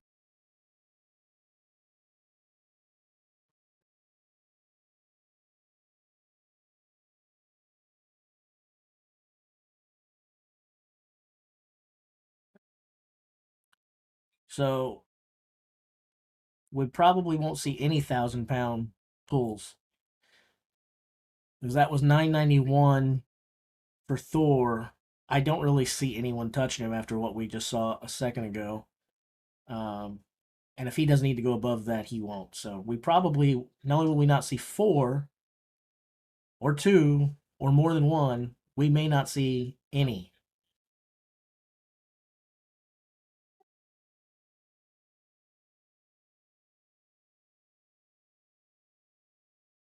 When this round is over, though, I am definitely going to go flush my eye out. You guys will just have to excuse me for a few minutes. I apologize. It's quite uncomfortable.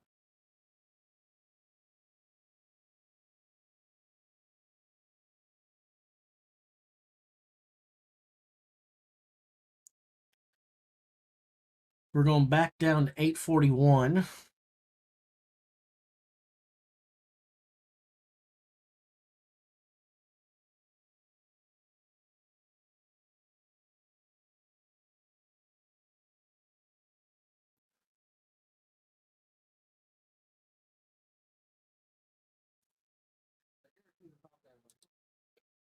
You're sitting watching around wondering what the other guys do. But when I walked off right now, they had 60 seconds to give their but now in this third round, they're gonna have a chance to go bump that. So if they top land that, okay, he's going this, he's going that, okay, God, why do you go a little more? Matthew Bragg, it's a group of Canada, and then the out for the big show outdoor once, and I think everyone inside the ring and it's looking pressure, a big all the way to behind. It showed Mitch lifting again. That dude has got some crazy quads.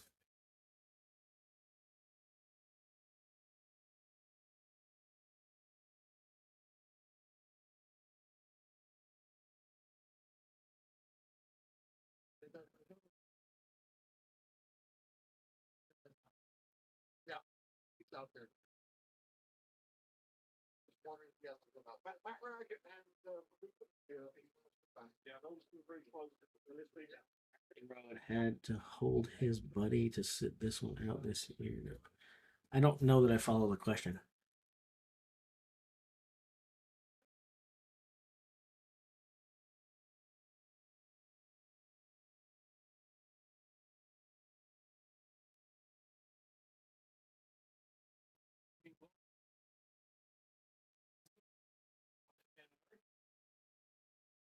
What an event to start things off with. This is the match squad. Deadlift, 3 rounds of my name, Matt. Deadlift, 1 foot per round, which the round is rising bar. So guys, we just saw the 3 best lifts now. Now the stretch is really coming in. It doesn't work again, unfortunately.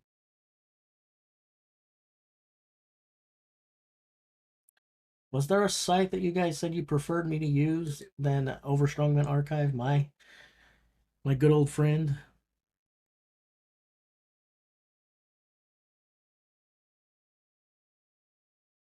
Oh, strength results. Okay.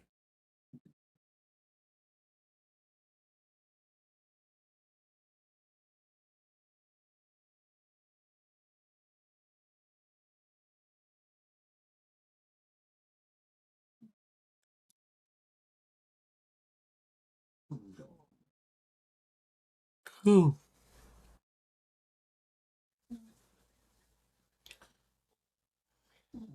Oh, man.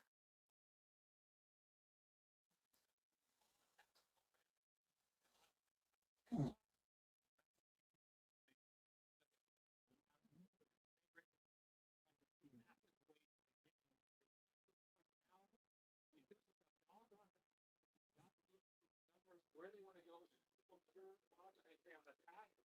Somewhere say that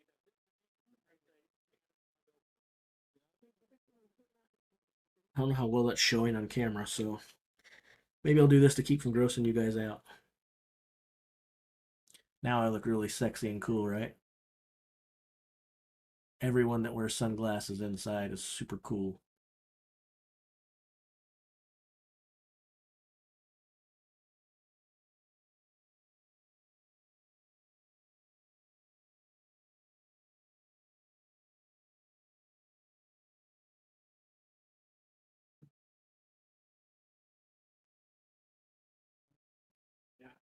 Well, he's going damage control to be now. Oh, There, true story. I don't have any caps.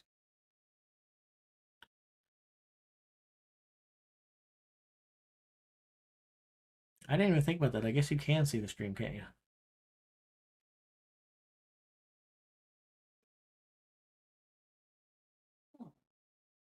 I guess that's true. I didn't think about that.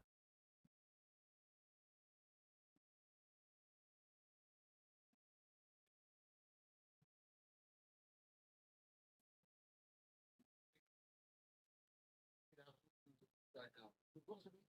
Probably should have mentioned it in the comments, though. You know, there's something called plausible deniability, but since you guys brought it up, that just flew out the window.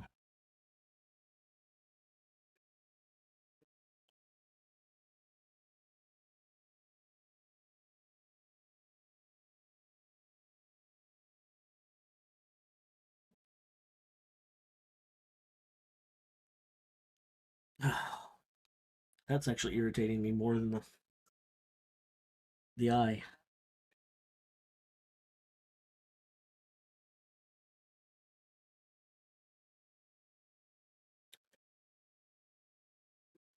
Oh, dang it.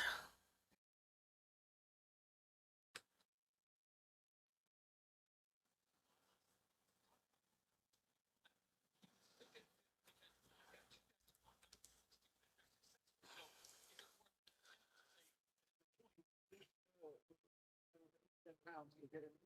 Yeah, otherwise he stays exactly where he is. Yeah, it's really a waste of the pull. It's a waste of energy. Yeah, he's got to go at least more than the 26, probably more than 39, 31. That's assuming that those guys are all. The rest of it is not looking at the same. If it's a gamble, you have to ride on that. That guy's gonna miss his third. If I was told, I'd be very, but I would take it at third. I got a question for you. So, I'm single. And sometimes I like go to church or the park or the gym or the supermarket or places in general.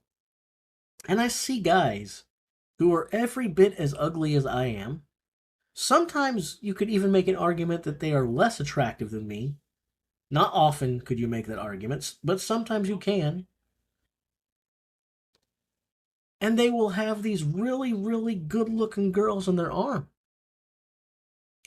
And then you take a look at these guys, and it appears that, oh, getting ready to go there, Elkie.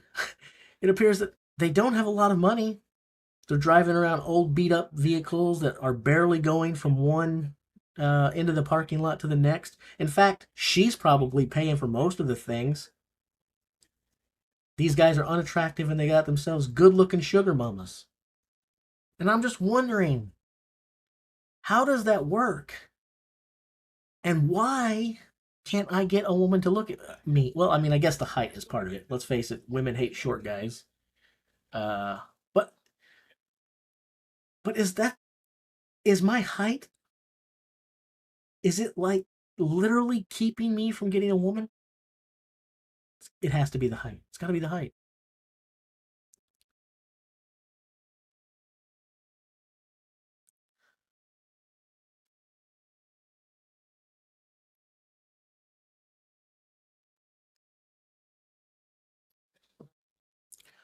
Boom, boom, boom, boom.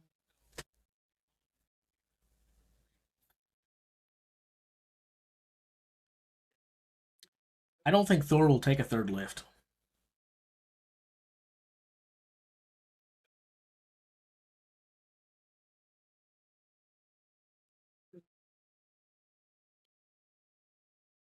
.4 foot tall is huge. I wish I was 4 foot tall. If I ever get to being 4 feet tall, I'm throwing a party.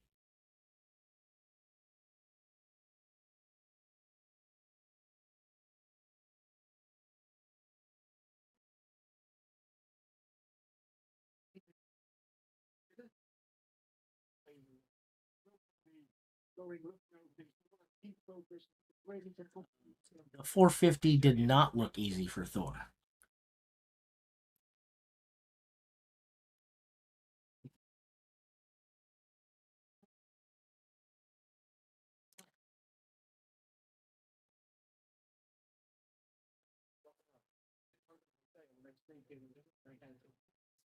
So, guys, I think it's time that we do our latency check. Banana Hammock, are you here? Because you're the guy I usually count on for this.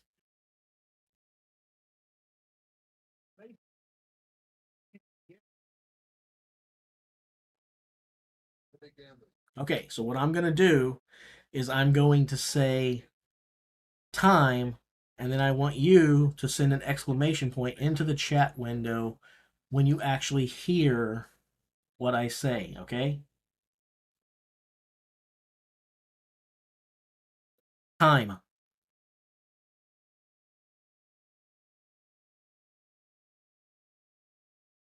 I'd say we're about 2 seconds delay.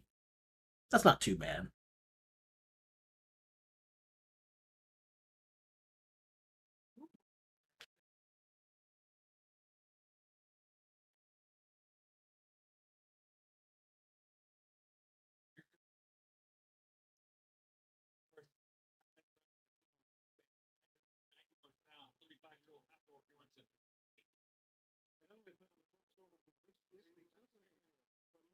Thor looked like he was lifting 991 pounds. I don't know what else you want me to say.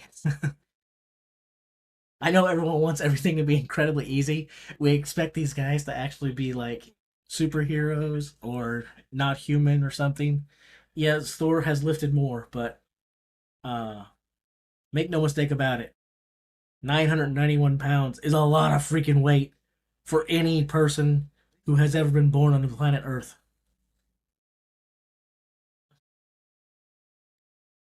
Yeah, I didn't see anything in Lucas Hatton's lift that deserved to be denied.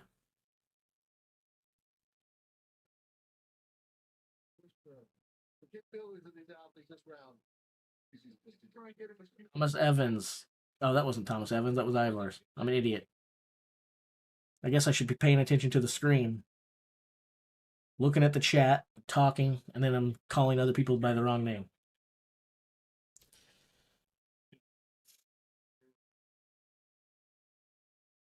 No, no one else has attempted what Thor did, and they probably won't.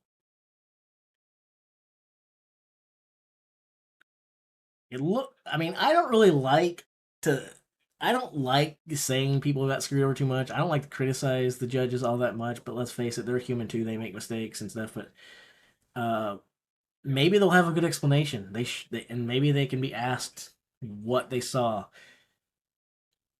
It looked like a good lift to me. That's all I can say. It looked like a good lift to me.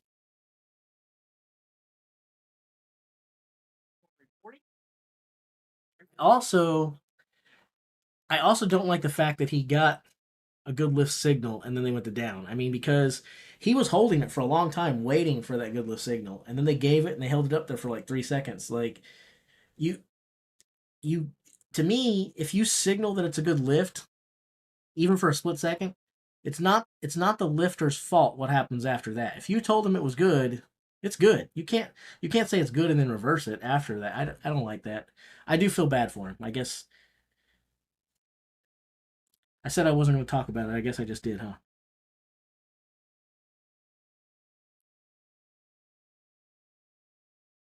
Alexi got it. I didn't think Alexi was going to get that based on his last round, but he did great.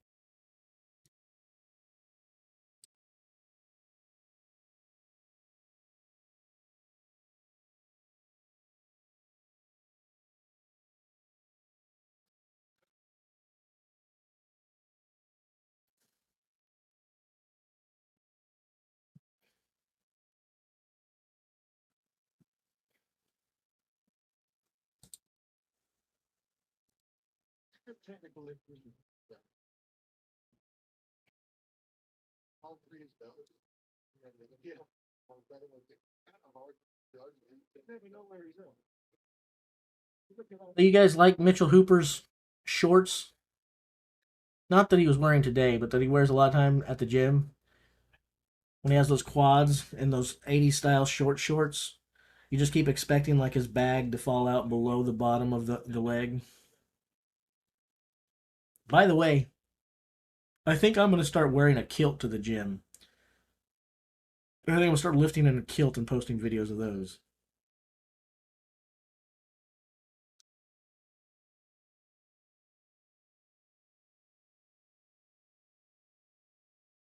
I'm told. he's wearing a top print. Looking at the referee. I think Hooper got like 951, I think.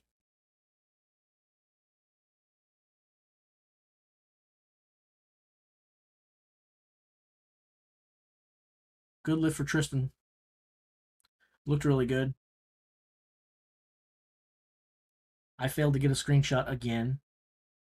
I plan to get a screenshot of most of the guys on most of the rounds. I think I've gotten about half of them. Sorry about that, guys. Nobody has won the event because it still be going, yo.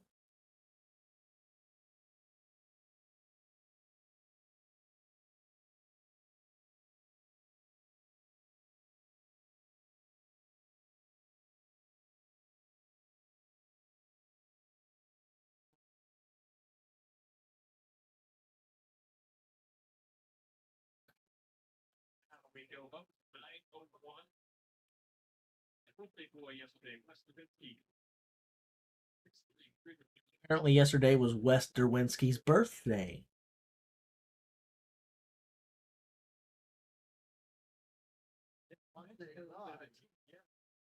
No, 951 was Mitchell's second attempt. His first one was, I think, 886 or 881, 861. I don't remember. Over 850. No lift for Derwinski.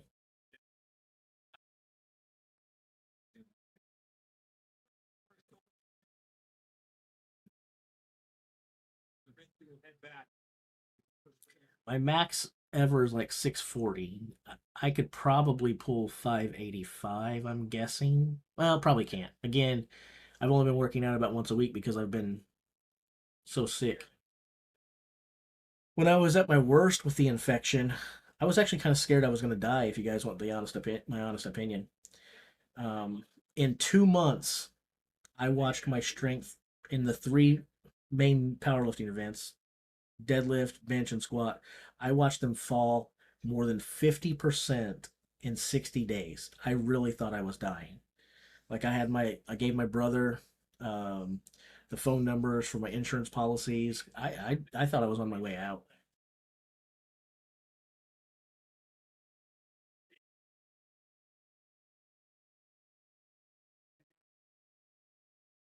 He's got more in him. I look like a fat version of you. Well, I'm assuming that the fat version of you is probably more attractive than the non-fat version of you.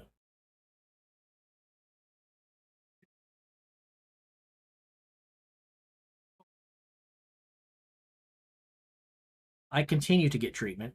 I go back and see the eye surgeon again on Monday, hoping to get some good news.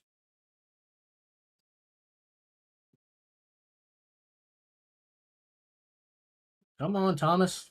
No lift for Thomas Evans. He fought and fought and fought and fought. See, I'm going to chalk Thomas Evans' performance up in the deadlift to really bad strategy. I thought he came out in the first round and went way too light. I thought he went out on the second round and went way too light for what he had there. He just, if he was trying to save energy, it was too big of a jump.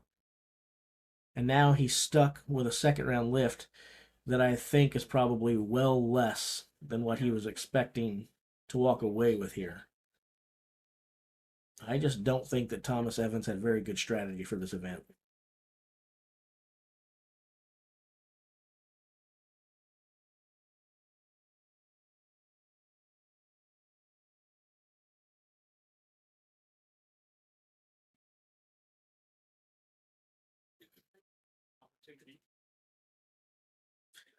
Time for big techs. Traceif Mitchell. That's what I'm going to start calling him, Traceif.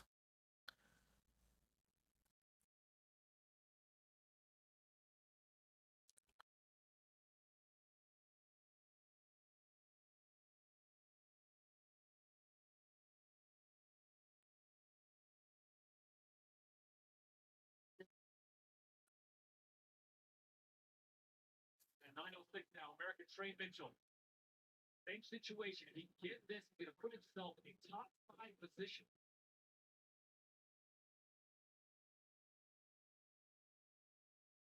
Good lift for Trey. Good lift.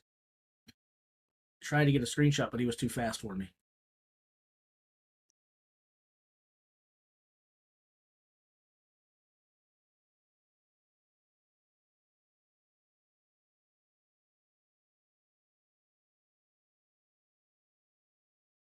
So that was 906 for Trey Mitchell.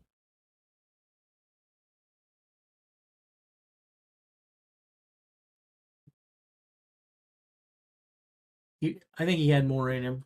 I also think that he's not physically back to his best, but I really think he's not mentally back to his best. I just don't think he believes in himself.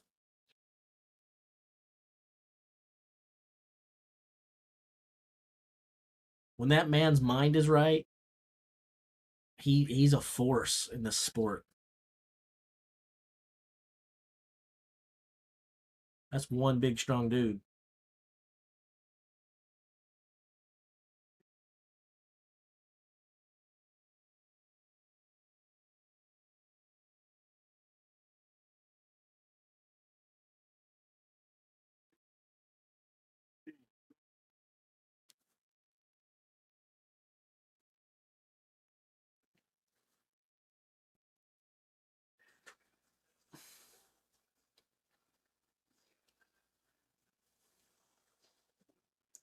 Who was the person that said we were going to have at least 4 people go over 1,000? Is anyone willing to own that? Because I'm not going to scroll up and see who it was, but I want to see if anyone's willing to tattle on themselves. Who was the person that said we were going to have 4 people go over 1,000? All right.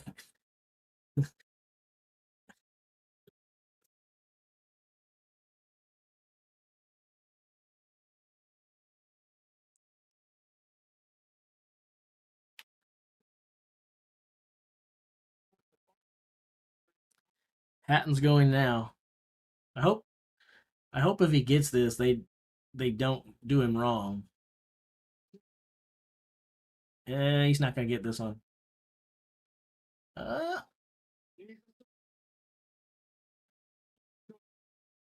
Wow. Wow. Wow. The blood vessels in Hatton's nose exploded. He's a leaking mess right now. Cone was just not giving it to him. Those shoulders. And I understand the shoulder thing. I have a problem with this too in competitions. One of my shoulders hangs low anyway. I can't do anything about it. It's been too injured. It won't go any higher. You can actually see it on the camera now. It's a lot lower than my right shoulder. I can't do anything about it. I do think you need to pull him back a little, but some of those guys, they can't do it. The weird thing is, if you go back and look at his first round that they approved, he was in that same position. I don't think you can say, yes, it's good on a lightweight. No, it's not good because there's more weight on the bar. If you want to say that it's not a good lift, then that's fine. It's not good at if it's not good at 900 pounds, it's not good at 800 pounds, it's not good at 700, it's not good at 600, 500, 400, 300, 200, 100. It can't be good with certain weights in the bar and bad with certain weights in the bar.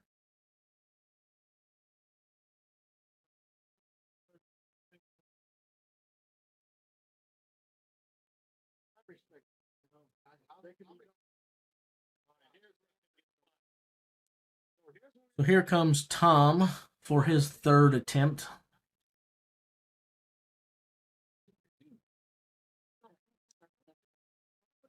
I know this. Lucas Hatton burned an awful lot of energy to be credited with only one lift. He just spent a lot of energy and only gets his first round lift.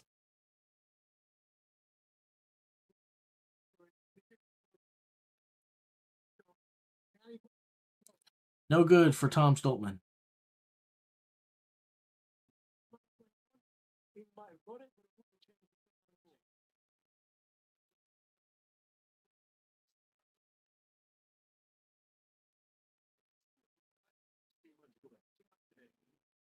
Like 3 more minutes to go. More time.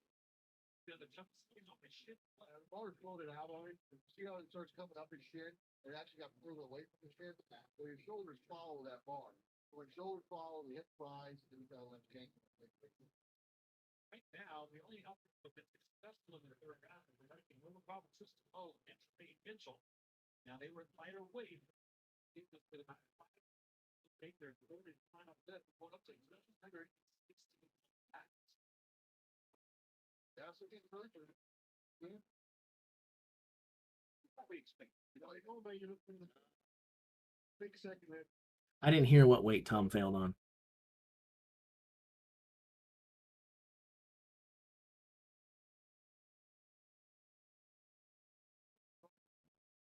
$931, okay. So Austin Andrade is coming out to do 961.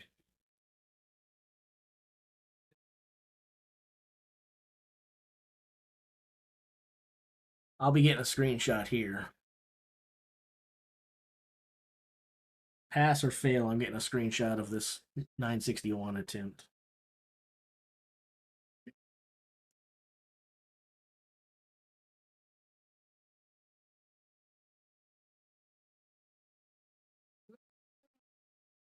He's gonna get this. Just needs to work it. Keep working. Yes. Look at it. You know what? I think I'll hold it for a second or two longer. Good lift.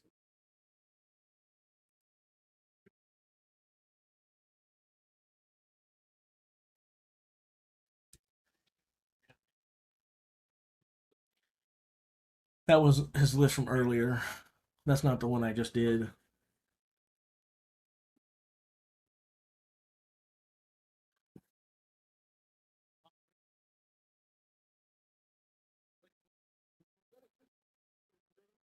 So important. If you one of those athletes that does hit, you need it over the knees.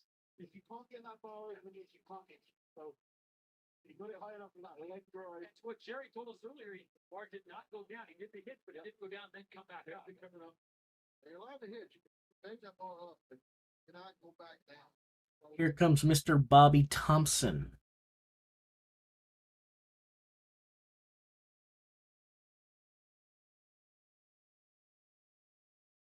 Bobby's also going for 961. I don't know that he will get it, but Bobby does have 960 pulling power.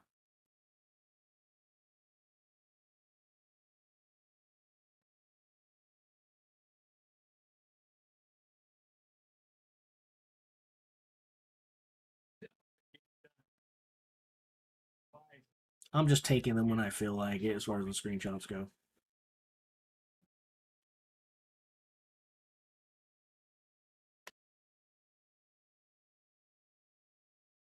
He's got it.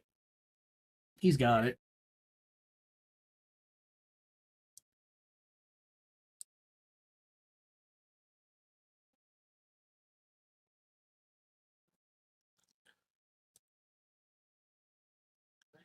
Probably a lot of you guys didn't think Bobby Thompson had that in him. Like I said earlier, he's quite underrated.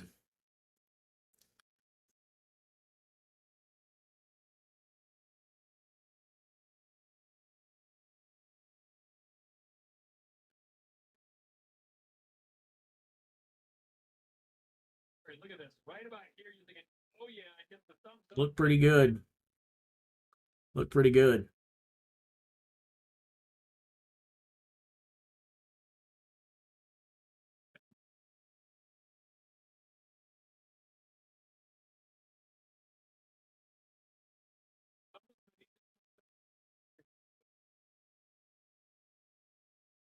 Well, you've done 960. What was impressive?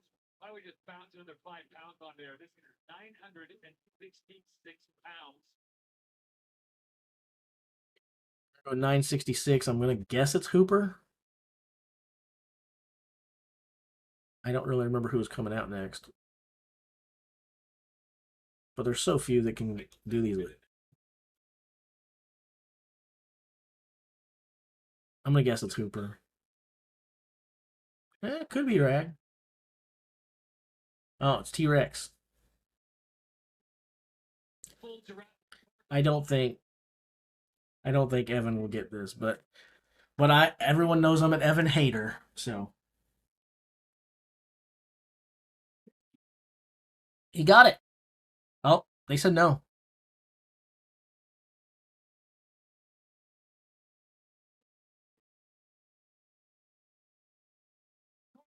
Ed said yes. Philippi said no.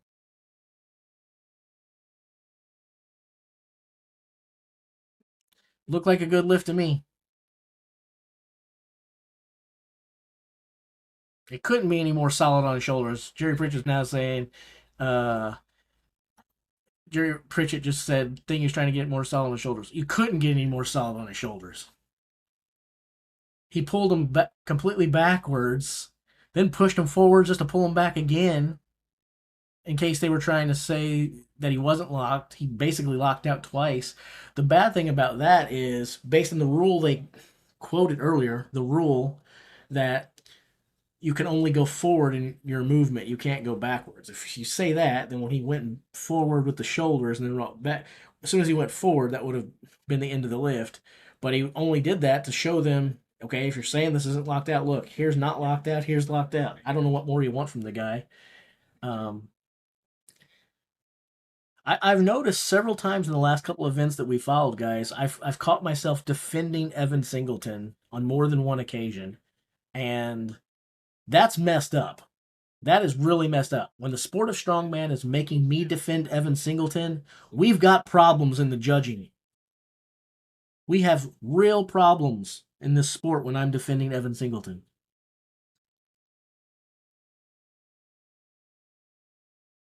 Gonna pull it. He will lock this out.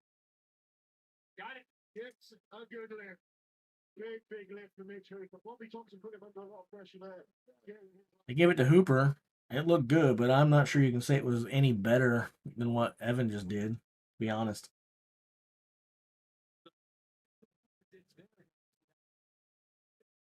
If the next two guys are successful, he locked up that third place and get those third place points.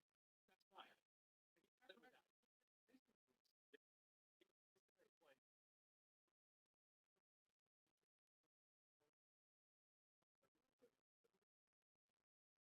That was 966, I guess.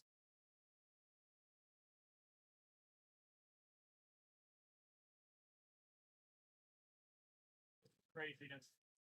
Thor's going to come back out.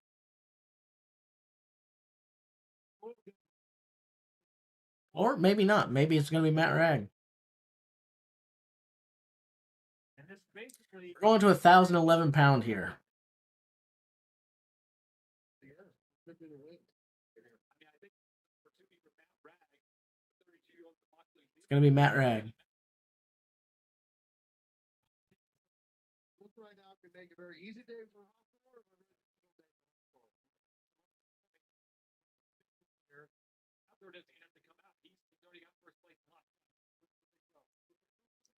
Yeah, the sport is really, again, the sport is truly messed up when I'm defending Evan Singleton. And it's happened at least once in all of the last 4 events that we have watched. That's not good. Catch myself defending Evan Singleton.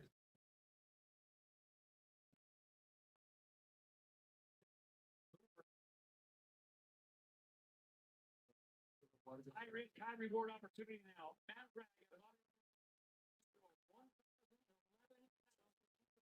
Matt Ragg. Can he make Thor lift?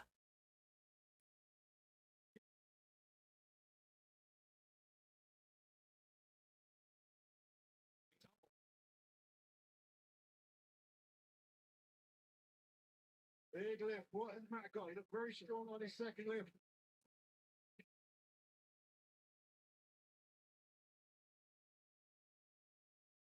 Getting strong. Can he get it up to the knees? He needs it up to the Not going to happen. So Thor does not need to come out. He wins it with 991 in 2 attempts.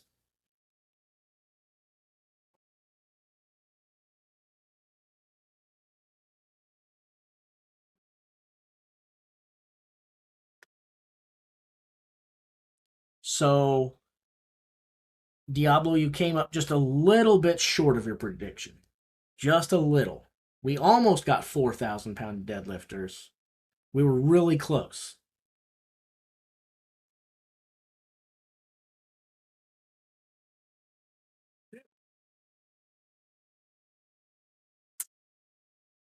The only thing, and we're getting. Oh. Okay, they just. Yeah. It almost sounded like they just gave us a tease on the stream. They were about to say, it sounds like they were going to say Thor's going to come give the fans something they want to see. But Thor's like, no. I'm not here to win the deadlift. I'm here to win this whole dang thing, yo. I'm saving some energy. That's exactly what Thor said he wanted to do. If you guys have been listening to him going to this, he said he wanted to win the deadlift, and he wanted to win it with his second lift. That was a perfect scenario for him. That's what he wanted to have happen. He got exactly what he wanted.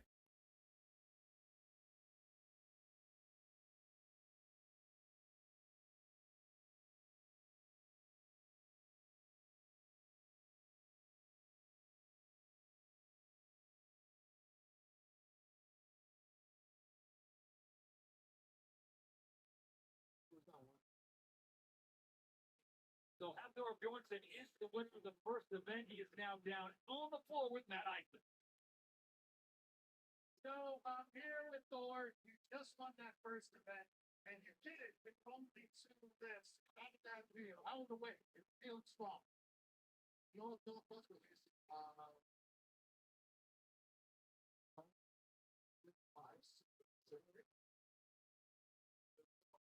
All right, so I guess this is the time where I kind of go through the review stuff, right? That's what you guys like when I review the event. All right, so I guess I'm gonna start out by changing this from metric to if they're set up this time, yeah, to imperial because we are in America. So I usually, even though I'm an American, I usually give you the rest of the world what you want to see, and then I go to imperial afterwards. We're going imperial first this time since this is stateside. Brian Shaw, and then we'll go to the metric afterwards. So Hafthor Bjornsson wins the event with a pool of 992 pounds. Mitchell Hooper finishes second, good for 15 points at 966, although I believe he should be splitting those points with Evan Singleton. I think Evan was 966 that they didn't give. Maybe it was 961 as well, and there was a 3-way tie there. I'm not, but I think it was 966. Either way, I'm riding the Evan Singleton train. I think he got a raw deal. But points are points. So tied for third, Austin Andrade and Bobby Thompson. 961 gives them 13.5 apiece. I'd have to go back and rewind to do single. I don't think I got it up there, but we can take a look at it in a minute. Matthew Ragg gets 946. That was his second pull. He came out and tried to do 1,000 at the end. Couldn't do that. Trey Mitchell, the big thicket, gets himself 906. Tom Stoltman, 902. Wesley Derwinski, 875. Tristan Hoth, 866. Thomas Evans, 855 to go along with Lucas Hatton. That was his first lift. He opened at 855, and then I think Lucas Hatton got at least one raw deal, potentially two. I did not think his 855 lockout looked any different his first round. I didn't think it looked any different than the third. So if you want to say that's not a good lift because of the shoulder position, fine, say that. But then that means he didn't get any good lifts because I didn't see much of a difference between his final position at his opening lift and his final position at the third lift. It can't be good sometimes and not good others. Anyway, Alexei Novikov picks up 4 points for 847. Ivars 3 points for 820. Pavlo Kordiaka 2 points, 772. Maxime Boudreau 1 point at 732. If we switch this to the metric, what you'll be seeing is the following. Guess what? When I change it to metric, nobody changes their place. They all finish in the exact same place, whether it's metric or imperial. You believe that? No one changed positions at all. That's incredible. Okay, anyway. But when we look at the total lifts, Hafthor's was a 450 pound or 450 kilogram deadlift. Hooper pulled 438. Austin Andrade and Bobby Thompson 436. Matthew Ragg 429. Evan Singleton, the T-Rex 420. No 420 jokes in the chat. Trey Mitchell 411. Tom Stoltman 409. Wesley Derwinski 397. Tristan Ho 393. Thomas Evans and Lucas Hatton 388. Alexei Novikov 384. Ivars Schmockstellis. Such a fun name to say. 372. Handsome Pavlo 350 kilograms. Maxine. I just gave him a sex change. Maxime 332 kilograms for the boy from Canada. Look at this. You got 4 Canadians in this thing. And you do got 6 Americans. But that means 10 of the 16 guys in this field are from North America.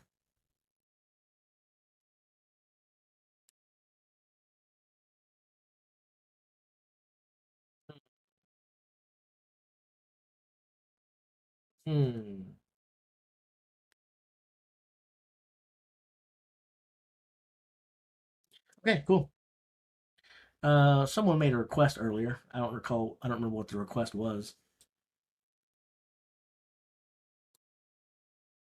What was the request earlier?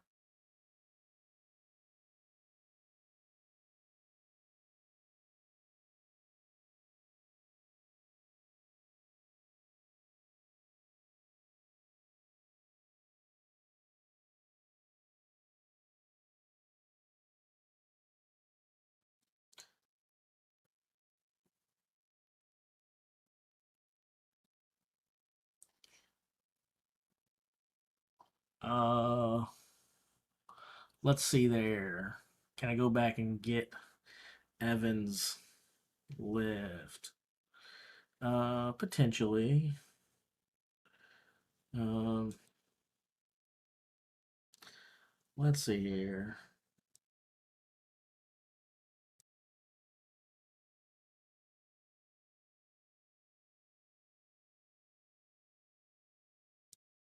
That's the replay of the lift. Let me get the live one.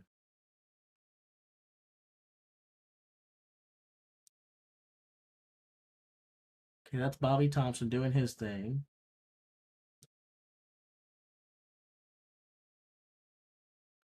I'll see if I can get this.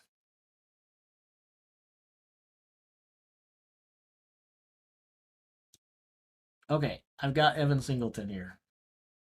All right, hold on a second here. Let's do this. Control front screen.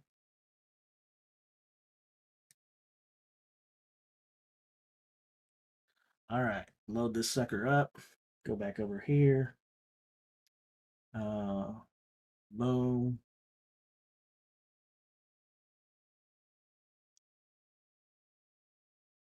That's not Evan's lift. That's his earlier lift.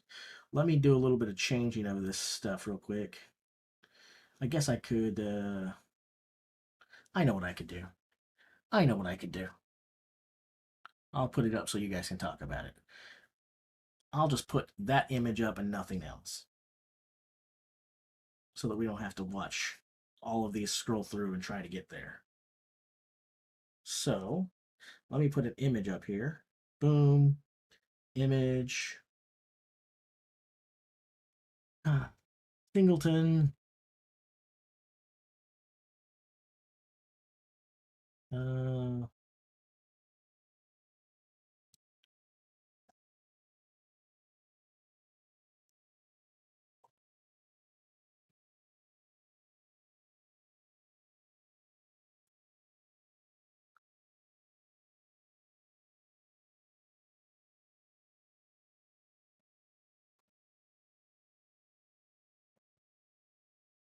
is that it? They should be listed in a different order than they are. Let's go to details. And then let's go to date. That should work. So this should be Evan. All right.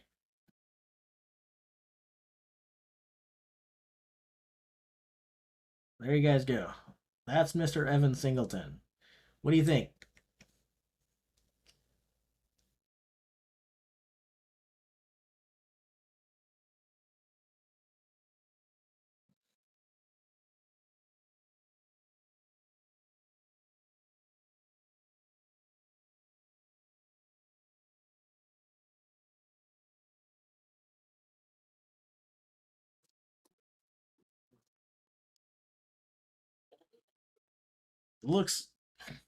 Looks pretty good to me.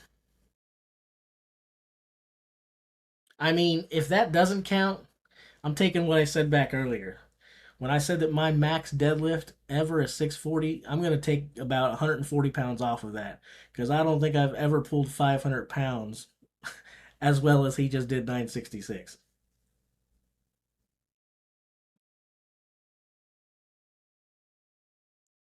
That looks like a lift to me.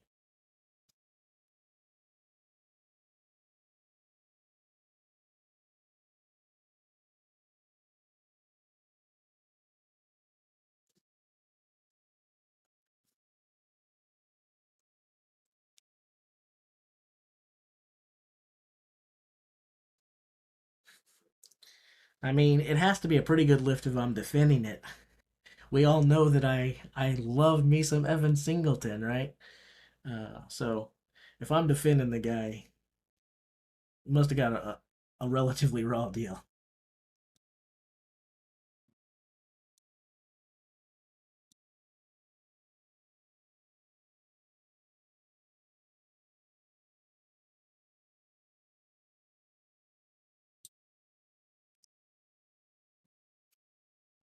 Now, I don't know. While I was fetching that screenshot for you guys to talk about, I didn't see if they actually stuck a graphic up of the events on the site. Did they do that? If so, I'll rewind and go grab that too. Otherwise, I'm just going to leave this.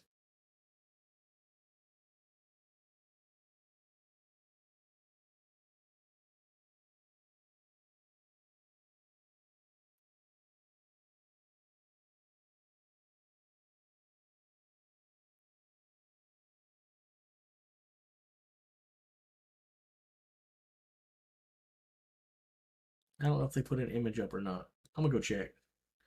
Rewinding, rewinding, rewinding, rewinding, rewinding, rewinding, rewinding, rewinding.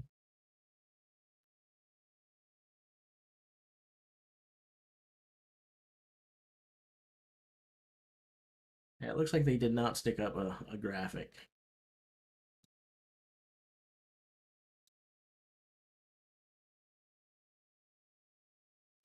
Uh,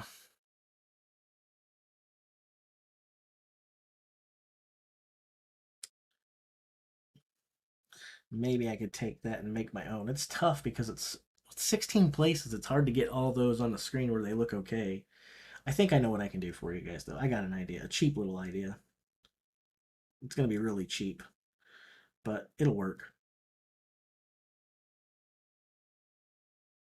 We'll do it like this.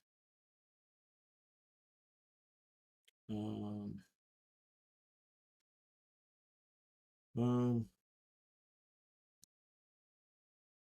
We'll just do it like this right here. I'll save this as an image. And then I'll stick it on the screen up there until the next one gets going. Save as. That's fine. Max deadlift results. And then I'm going to go flush out my eyeball because I am in a lot of pain and I can't see a dang thing right now.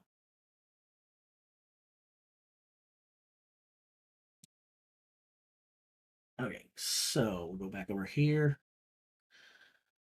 Oh. I should start putting some kind of like donation module when I do these things so that you guys can give me some money so I can pay my doctors. That's what I should do. Another image. Max deadlift. I think that's over here. Pictures.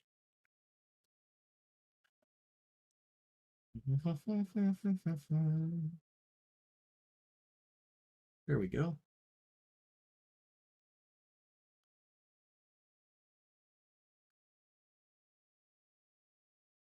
There you guys go.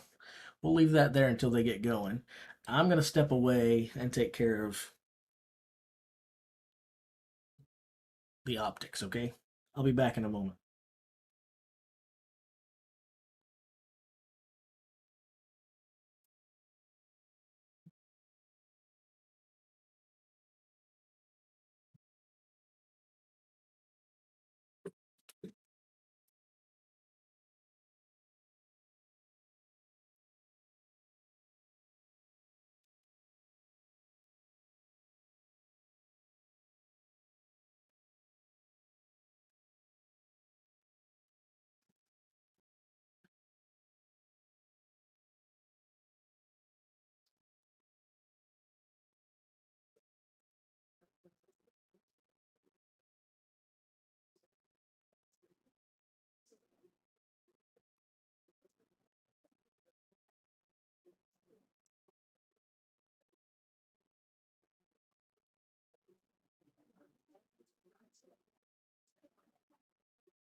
Catch up here in a second.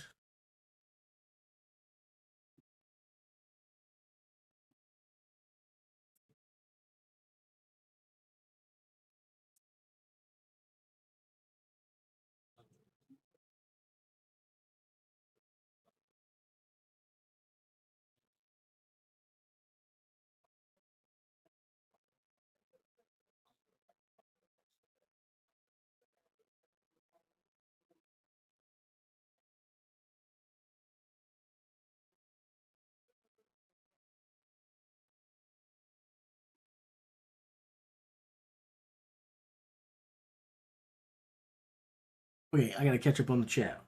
Let's see what I missed while I was gone.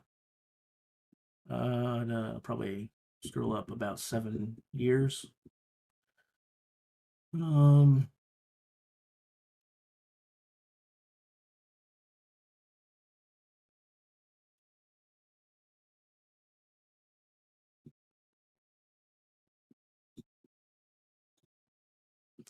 really good. Speaks highly of you, man. Thought for a fact.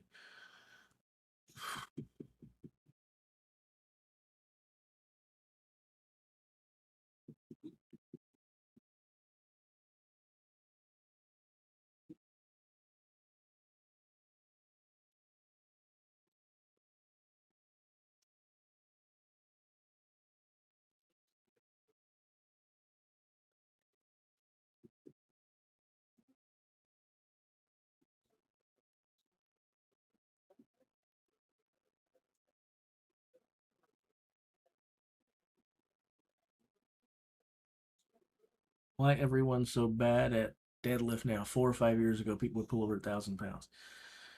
Well, okay, so let's talk about that. Probably not the case. It's not that everyone's bad at deadlift, and it's definitely not that 4 or 5 people would have pulled over 1,000 pounds 4 years ago. It's the fact that there's different types of things. Not all deadlifts are created equal. Typically in strongman competitions, and pretty sure in every competition that was being held several years ago, you were allowed to wear a suit. In Brian's competition this year for the strongest man on earth, he said no suits. Now you could wear them last year and the year before in his event, and several in the years in the past. No suits this year. That makes a big difference. Other differences is this is not Hummer tire deadlift or an axle bar or an extended elephant bar or anything of those natures. You're going to pull more when you have those things because you don't have to pull all of the weight off the floor at one time. You're going to start pulling a little bit. It's going to get a little heavier. It's going to get heavier and heavier as you go, but you're also at a higher plane by the time you come. So 2024, 2023, 2022, 2021, 2020, any point in history, 1,000-pound raw deadlift is an elephant of a different color. There have been very few people who have walked the face of the planet that have picked 1,000 pounds off the floor raw without a suit. It's an impressive lift. All right, moving on.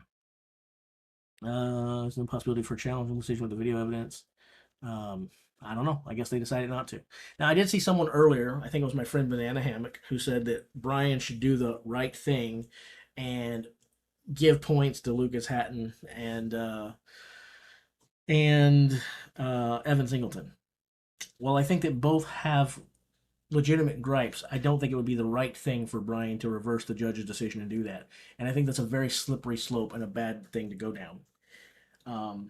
Even if we feel that justice is being served, and if we feel the right decision is being made, you appointed judges who are not you, the holder of the event. Because if you are a judge yourself, cries of foul play and favoritism and all those things are going to be there.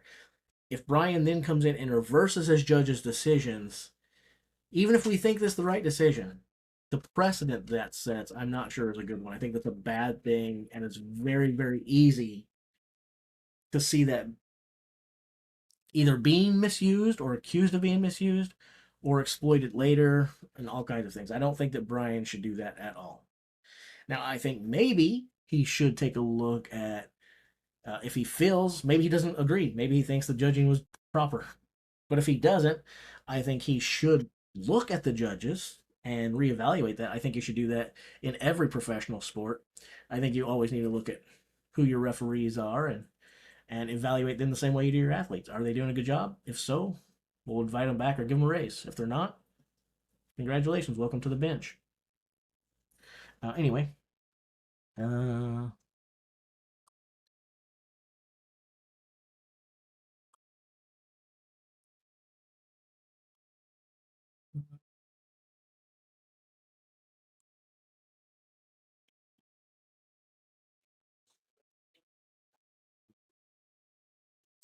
see here. Am I about caught up?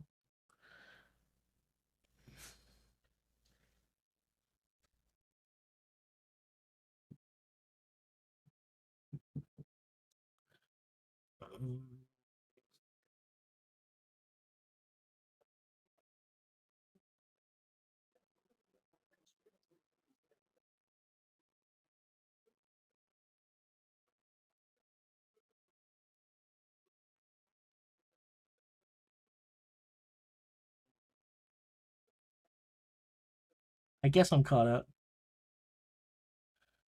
But it's possible I missed something. If there were any questions that came up while I was away, feel free to load them into the chat now, and I promise I'll answer them. It looks like I caught up on everything that came up that wasn't just a passing comment. They're loading it up now, so it's going to start relatively soon.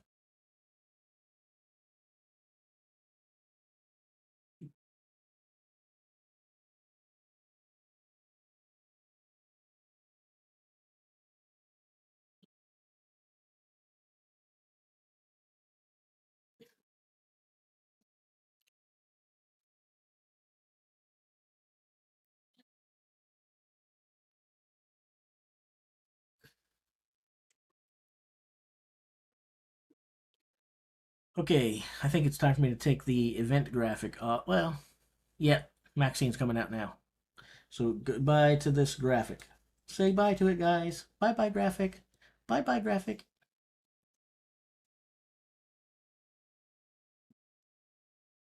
All right, so Maxine is on his way. Lawrence Delay, I can't believe I'm saying that. That's relatively easy for most of these guys. That's pedestrian. I mean, yeah, they're just going to get in that warm up lifted, but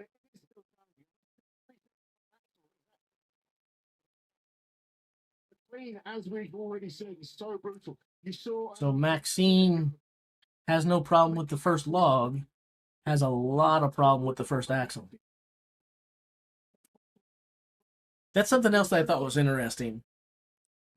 I knew this event was going to carry out a whole lot different than the interviews that Brian was having with him, with the exception of a couple guys who sounded very non-confident and were maybe down-rating themselves a little bit.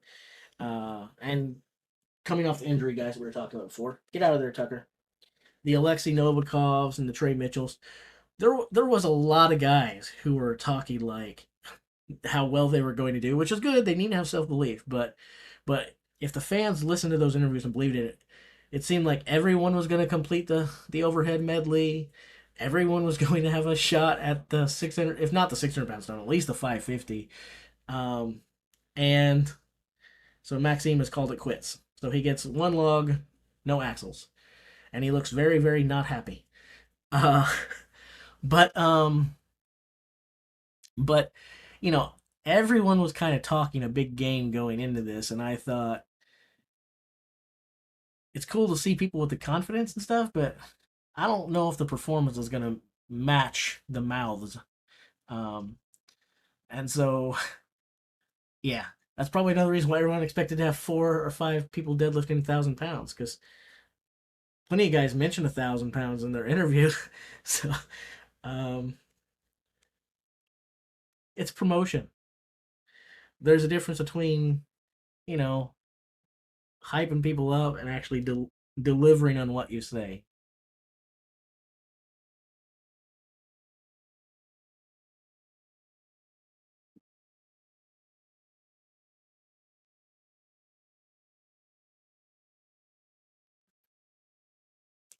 Any one competitor I wish was here that isn't? Bill Kazmaier.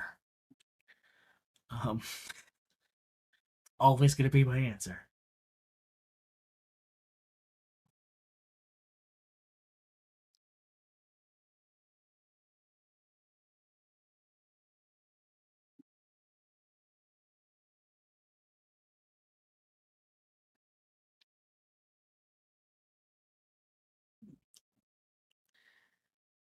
I think Martins needs to get healthy like several of these guys. He just has not looked. I mean, he's been out injured a lot. We all know that. But even when he comes back, he has not fared all that well. I'm not sure what's wrong. He needs to get healthy. Come on, handsome Pablo. If you wear socks like that, you got to be good at this. The log goes up nice and easy.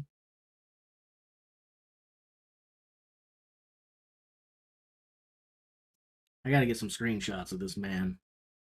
You can't look like this and not be getting some screenshot time.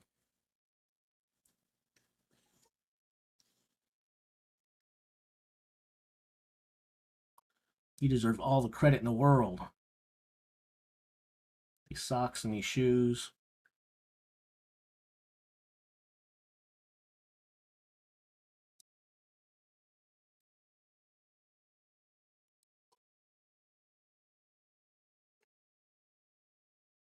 Uh-oh.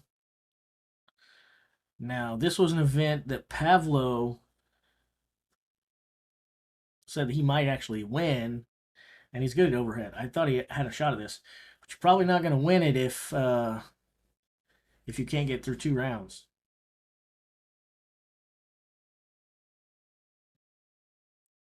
The socks are amazing. The pink shoes to go with the socks are, that's where it's at. I mean, he just looks incredible. Got the baby blue wrist wraps. Looks like he just had a baby boy. Then he's got the pink shoes. Looks like he just had a girl. Maybe he did. Maybe he had twins. I don't know. Maybe that's it. And then he's got like these great socks that look like the Android little dinosaur when you lose internet connectivity. Uh, one color on one foot, one color on the other foot. They just look phenomenal. He just looks great.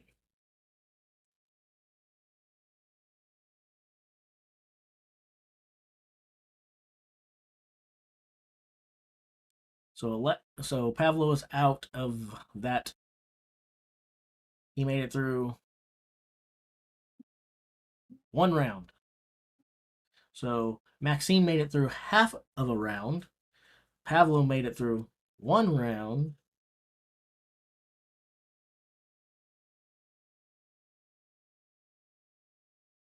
This is pretty crazy, man.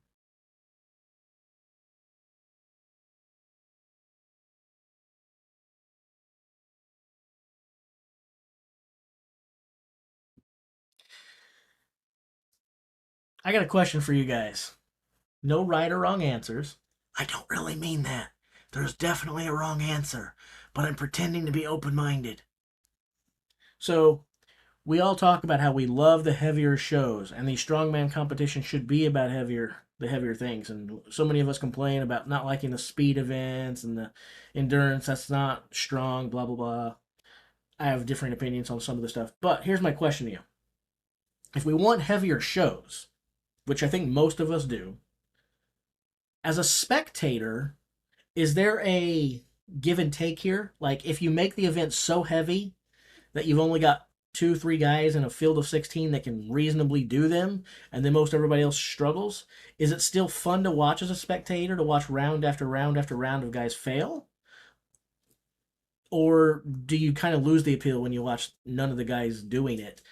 I'm not saying there's a good or right or wrong answer here. I'm asking your opinions. Would you rather see super heavy events where basically no one does it, or slightly less heavy events, but still heavy, where half the field or more can complete it with some difficulty?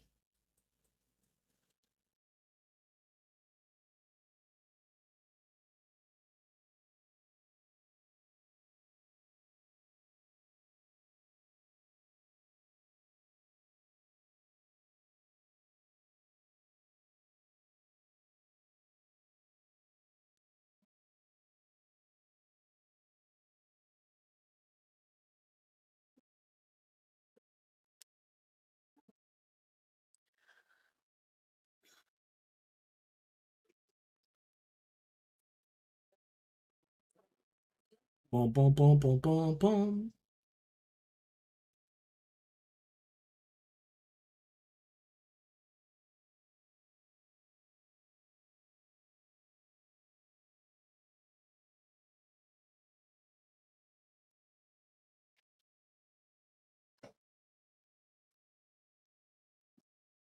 I'll give my thoughts on it after I see a few more comments come in. Okay, so Alexi is off to the races. The log goes up. The axle goes nowhere. He lifts it 4 inches off the floor and looks at it like, wow, that's heavy.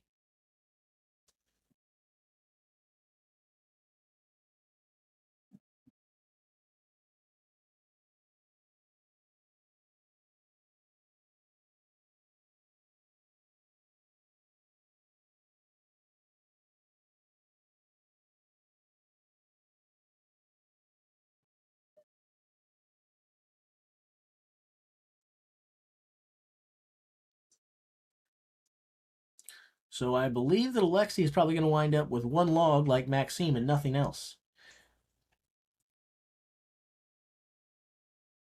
He's not looking very good here.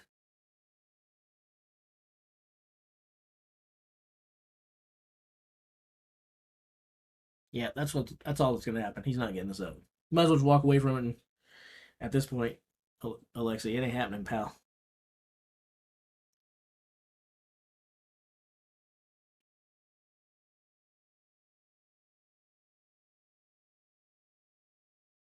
All right, there have been enough comments. I think I will. I think I'll go ahead and lend my thoughts now. So here's what I would say. I'm stronger than the average American. I'm stronger than the average strong American. I'm stronger than the average top strongman at most gyms. Uh, and I'm far away from being strong enough to do these pro things. I'm weak compared to these guys. So there's a difference between being strong amongst mortal, everyday people walking people down the street and being elite. I'm not that. But as someone who is much stronger than your normal person, I feel like I can appreciate strong and making things too heavy for people to do more than most people can.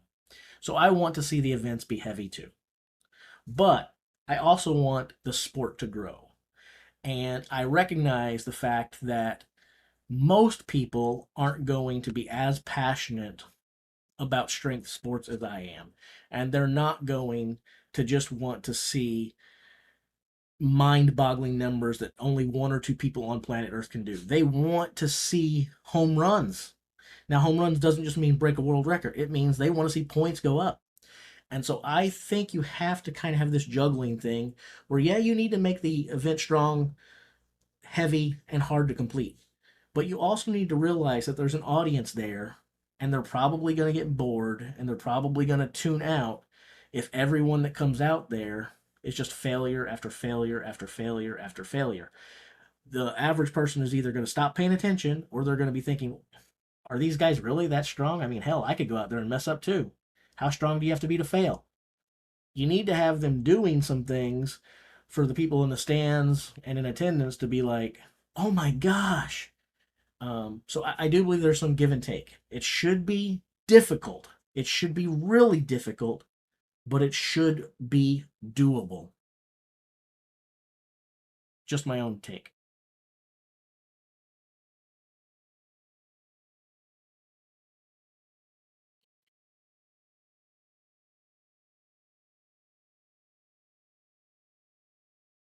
Ryan's out here talking now. I don't know what he's saying. I want to make sure that this one, in fact, is a 405 and that is a 375. So this is the right thing to do at this moment. Okay, so apparently they're discussing that the axles are in the correct order. I guess after so many people failed there, some people are complaining, hey, that felt way heavier than it should have been. So they're going to verify the weights to make sure that we didn't go lightest log, heavy axle. So if they did stick them in the wrong order, I think that's a very rookie mistake and it's inexcusable. Brian wants to make it right, that's cool. But I don't know what you do as far as the guys who already went if that's the case. How do you fix that? You either have to make the whole field go with it in the wrong order so that it's fair for everyone, or if you change the order, you can't go back and tell the other guys, yeah, they can go again. I mean, you should do that, right? But they've already wasted the energy to go through that event. So there's almost nothing you can do about it at this point if it's screwed up, except to say, continue using it screwed up. Sorry, guys. I don't know what else you could do.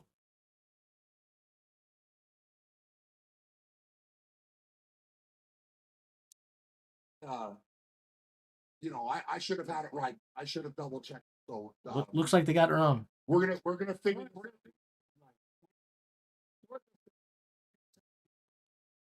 Okay. So it looks like they did set it up wrong. Yeah, rookie mistake, inexcusable. Don't care how big of a fan of Brian Shaw you are, myself included. You can't do this. You can't do this. You've got to know how you're setting the course up. And you've got to check and double check these things. This isn't some regional event like I've competed at where you just ask the guys who are in attendance, hey, can you come help us? These guys are getting paid to do this, to set the event up. You got to make sure that it's right.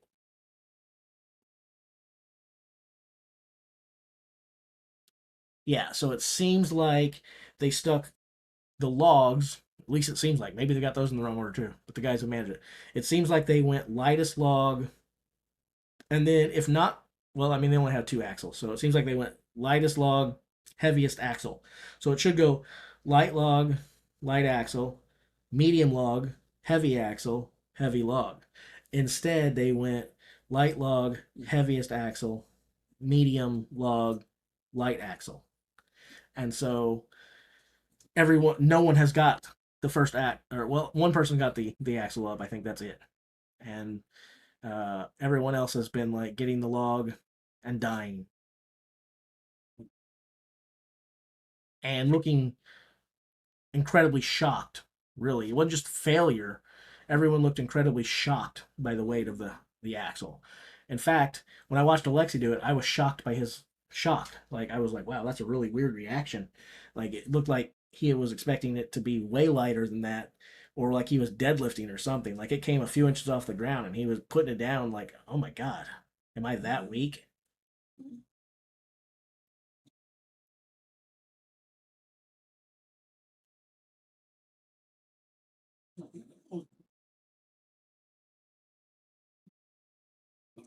Yeah, I don't think you can fix it. Again, like, even if you do, like, again, if you fix it, it's not fixed.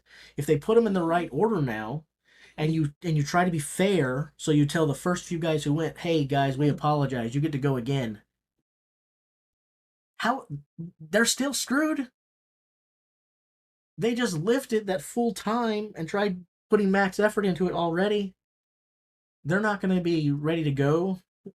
They can't put the same effort into it that they did before.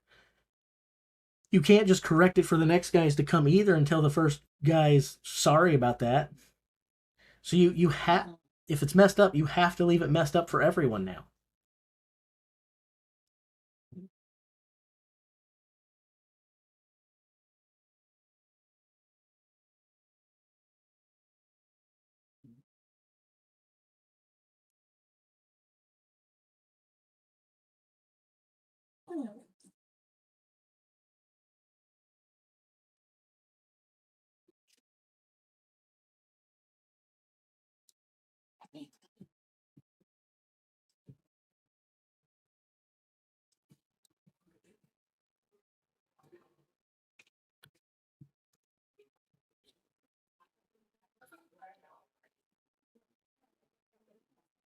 I think we had 4 guys go so far. Maybe it was 3.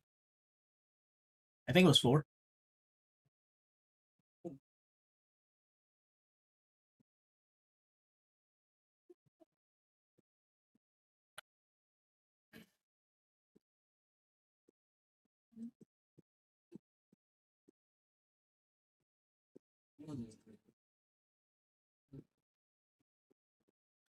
People on Reddit talking about how the judges are biased. I think people on YouTube been talking about it too.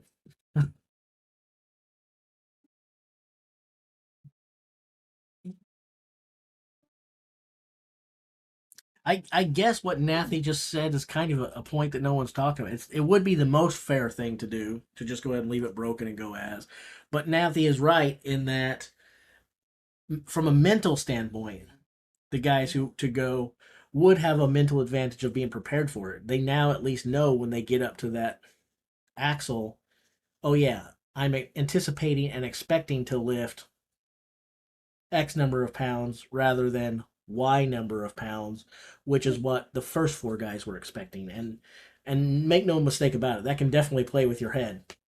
I've had cases where tell my workout partner, my brother, a couple different times to go ahead and load up certain weights on the bar for me, and he'll put too much on it, more than what I asked for. And even though it's a weight I can handle, I get under there and I'm like, what the hell was that? Oh my God. It totally screws with your mind if you're expecting something and you get something else.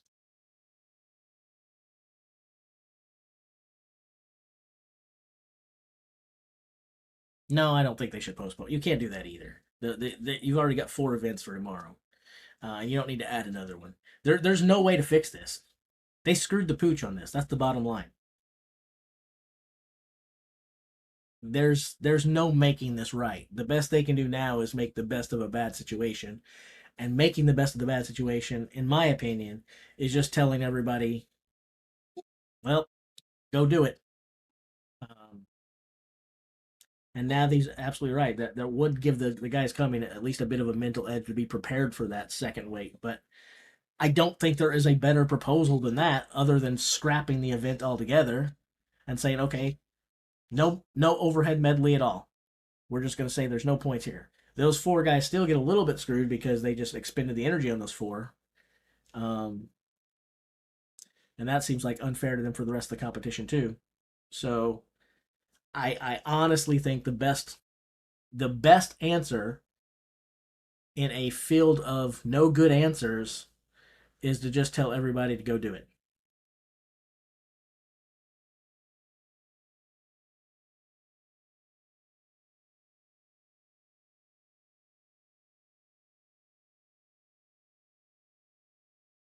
Yeah, I don't. I saw what you said earlier, banana hammock. I just don't agree with you. They've still expended that energy. Now you're asking them to expend more energy.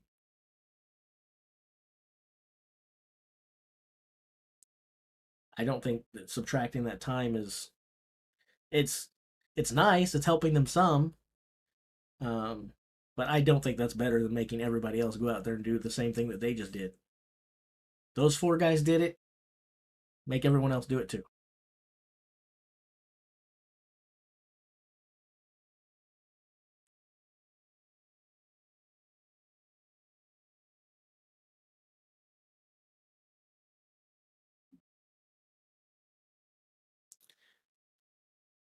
John, you might be right. Brian may ask the athletes what they want to do, especially considering he does tout this as being an event by the athletes and for the athletes. He always talks about how he wants the Shaw Classic and the Strongest Man on Earth to be athlete first and about what's in their best interest, about what excites them, about what they think is fair. So you might be absolutely right. Maybe he goes back and he says, okay, guys, this is what happened. What do you think I should do about it? What do you think would be the best way to handle this? And then we have a democracy. We put it up for a vote and we let them choose, which the fans may or may not like at the end of the day. But you might be right. That may be the way that he handles it. And even if they choose a different result than I think is best or fair, it'd be tough to argue at that point then and feel bad for the athletes or lobby for the athletes if the athletes decided.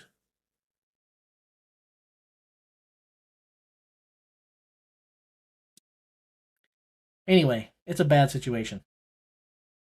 It's a bad situation.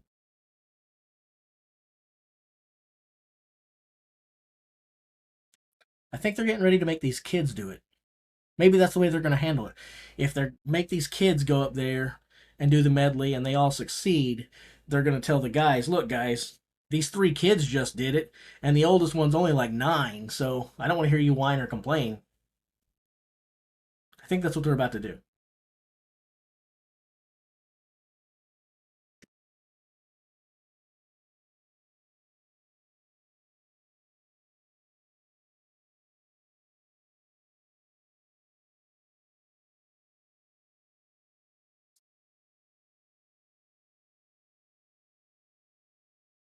Linus Tech Tips is with us.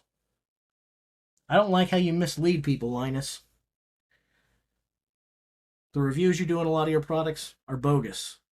And you clearly have some bias, and you also support a lot of products and then review them, and that's wrong. So I kind of think you're a scam artist with a major YouTube channel. Now, while I'm putting you down, I will reverse everything I just said about you if you want to cut me a check.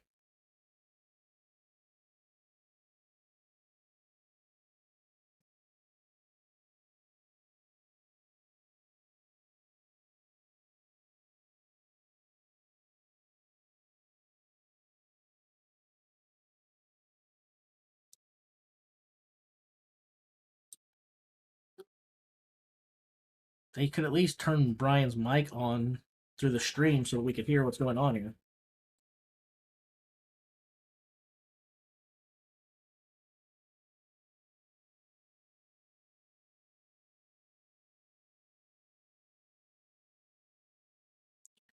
The crowd cheered for him, but I don't know what the ramification or what the answer was. It sounds like they've got the auditorium mics on, but not the mics that are connected to their streaming Back site. inside the Blue Arena here in Loveland, Colorado, day number 1 as the 5th annual Shaw Classic presents The Strongest Man on Earth, brought to you by Nice Rock. Small little hiccup there in the apparatus. Now, as you look down this from your view, all the apparatus pretty much looks exactly the same, identical, but somehow the two axles got reversed, and the 405 was in the 375, the 375 was in the 405, and so a disadvantage certainly to those athletes who went first. They lifted the first log, Laws and Jerry, and then the second one really gave some people problems. Now, the one thing that's interesting is that Pavlo Kordiaka, he actually lifted the 405 axle, so I think they should probably give him credit. We're going to sort this all out. Brian Shaw is a man of honor. He has sorted out. He's talked to all the athletes for a report on what they're going to do. Let's check in the 4th member of our broadcast team. Go down on the floor, and Terry Hollins. Terry, what do you know? Okay, guys, so I was backstage. I was there for the whole conversation. Brian asked all the athletes what they wanted to do. They took a vote on it, and it was the right thing to run the event again with those guys going at the end. I mean, yes, it's not an ideal situation, but these mistakes do happen sometimes, and all the guys were in agreement that, you know, they'd run through it again just to make sure they get the right amount of points and it's fair for everybody. Yes, it's a mistake, and yes, I'm sure someone's going to feel the full fury of Brian if someone's made a mistake. But you know, these things do happen. They've put it right. They've made a decision, and yeah, we're going to go ahead with the event and obviously get the right result. Terry, let me ask you a question if I can. Would it be beneficial to say, guys, you all lifted that 360 log. You don't have to do that. We'll just pick you up with the axle at 375. I just think it's difficult in terms of the time because obviously, you know, it's going to make the time differences very different, and it's going to make it a bit confusing. I do think they've got plenty of time to recover for them to just go out at the end and end up sort of going all the way through the event and doing it properly. Perfect. Thank you, Terry. Appreciate the insight. As Terry Hollins back. Okay, so I tried to turn the sound up so you guys could hear that. For those of you who couldn't hear coming through my microphone, I think it did an okay job. Well, forget by explaining. Did you guys hear that and understand it okay, or do I need to explain?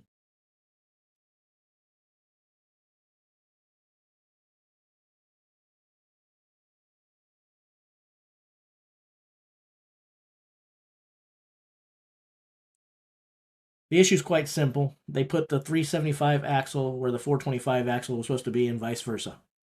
So now what they're going to do, oh my gosh, now they're going to let this log roll over the back of Thomas Evans. Stop the log! Gosh! Dang! They are really trying to screw people up, maybe even get people injured here. Son of a gun. Ed pushes it back like it's not going to bounce off the mat behind it and start rolling because it's a cylinder. Hello? It's going to roll.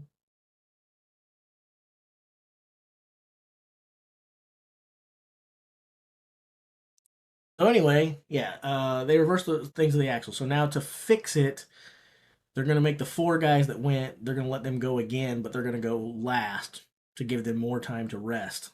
after everybody else goes. But they still haven't spent the energy. So I guess it's better than nothing. Someone in our chat actually suggested that as an option. I don't remember who it was. But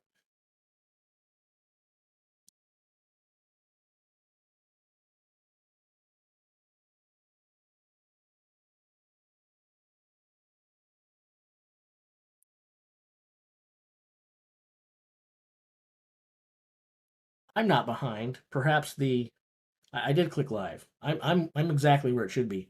Maybe your stream is off with me. Maybe you should refresh my stream to catch up to me. But I have toggled live on the stream. I am exactly where I need to be, or at least where they're sending the stream at this point in time to Southeast Missouri.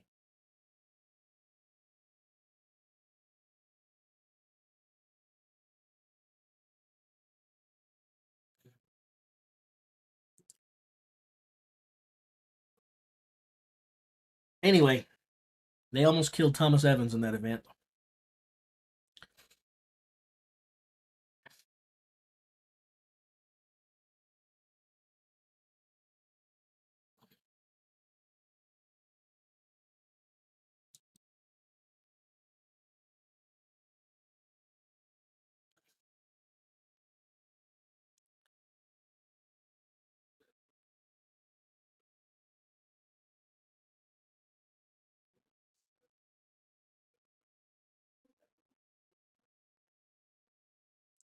Well, he didn't get hurt by the apparatus, but they almost just let a 400-pound log roll over the top of him. So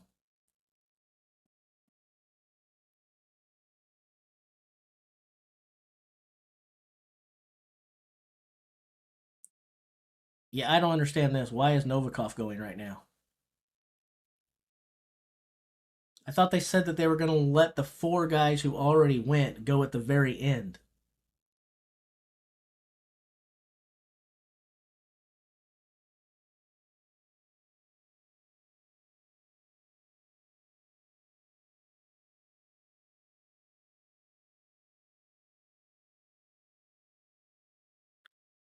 Now they're also didn't give him a chance to recover, and now they're picking on him because the axle rested on the belt a little bit because they started that role in strongman, which I agree with, by the way, a couple years ago. But I mean, after what the guy just went through, all these, I feel like it's not the worst thing in the world if you go a little bit lenient on him after you just made him lift the heaviest axle 7,000 times, and now you told him, uh, "We're not going to let you rest like we just said. Come on back out here." I didn't think the resting idea was that good, to be honest. But why is he going out there? That clearly wasn't at the end of after everybody went. The only way that makes sense at all is if Alexei went to them and specifically said, "Can I go next? I just want to get it over with. Can I go now?" It's just dumb. They just got done announcing they're going to let all the guys go last. One guy goes, and then they stick one of the first 4 out there again.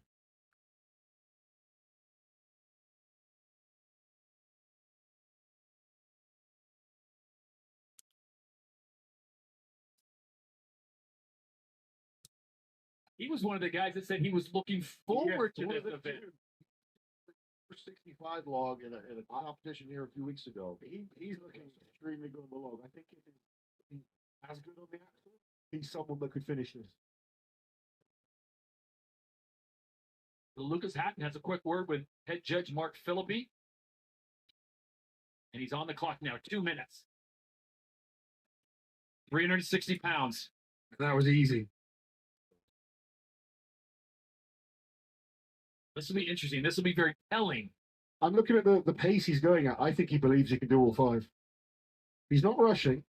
That's not on the belt. That's the difference. Well, that's a good, efficient clean there as well. And the press, once again, is easy for Lucas Hatton. Watching his time, being smart. Yeah. This is a man that feels confident he can do all 5. 390 pounds now. If we hit all 5 laws, the time not going to be that big of a play. No. You figured there's only going to be a couple guys that it's really going to matter again. Yep. So, guys, he's through 3 apparatus. So Lucas has that gauze in his nose from where the blood vessels exploded on that last deadlift attempt. And when they zoom out, it just looks like he's got a big bunch of boogers hanging out of his nose. Looks awesome. I love it. Extra entertainment value. Oh, Ooh. So they almost killed Thomas Evans earlier, and then Lucas Hatton almost killed himself just now. free grip. Well, when you do that continental, and you go from your stomach, whether you roll or you do it like a flop like he's doing, sometimes when it catches you in the chest, it knocks the hell out of you. I remember doing, I think we had a. He was cleaning it up, and he smacked himself with it, and then threw himself backwards.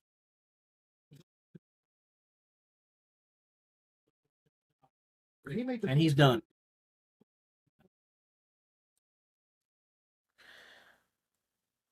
I don't like them resting it on the belt either, but I can't argue with you. No one about the lack of power bellies. If you've got a slim gut, there's not a whole lot of place to rest that axle. So I can't argue with you, but I also did watch for several years in our sport where a lot of guys leaned on that belt a little more than they should have, let's just say. Like they practically racked the sucker there.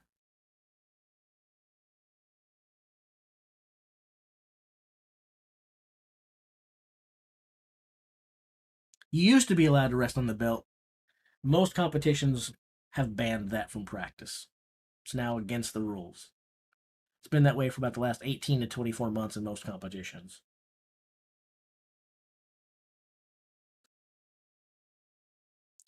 Keyword most.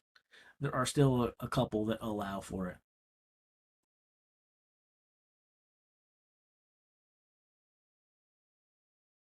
Even in the ones where they don't allow it, though, sometimes it looks to me like the weight's setting on it and they let it go.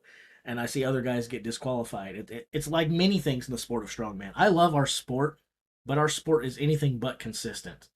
There's all kinds of stuff that sometimes they say no, and then other times they seem to look the other way on and act like it's no big deal. And I think for any good sport, you have to have consistency, and our sport has very, very little of that.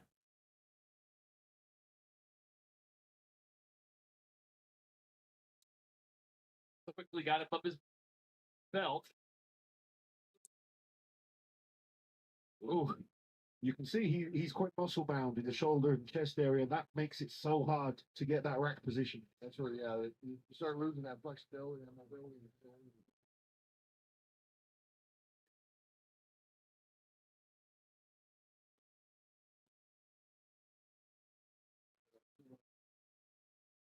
The stomach in the belt. If you know, you know. Yeah. Everybody's done an action before. The prime example of this is that we You guys see me flexing for the camera for you? Like low key flexing, trying to make it look like I'm not posing, trying to make it look like I'm completely natural and relaxed, but I'm like in a semi flex for you guys. You know what's up. Anyway,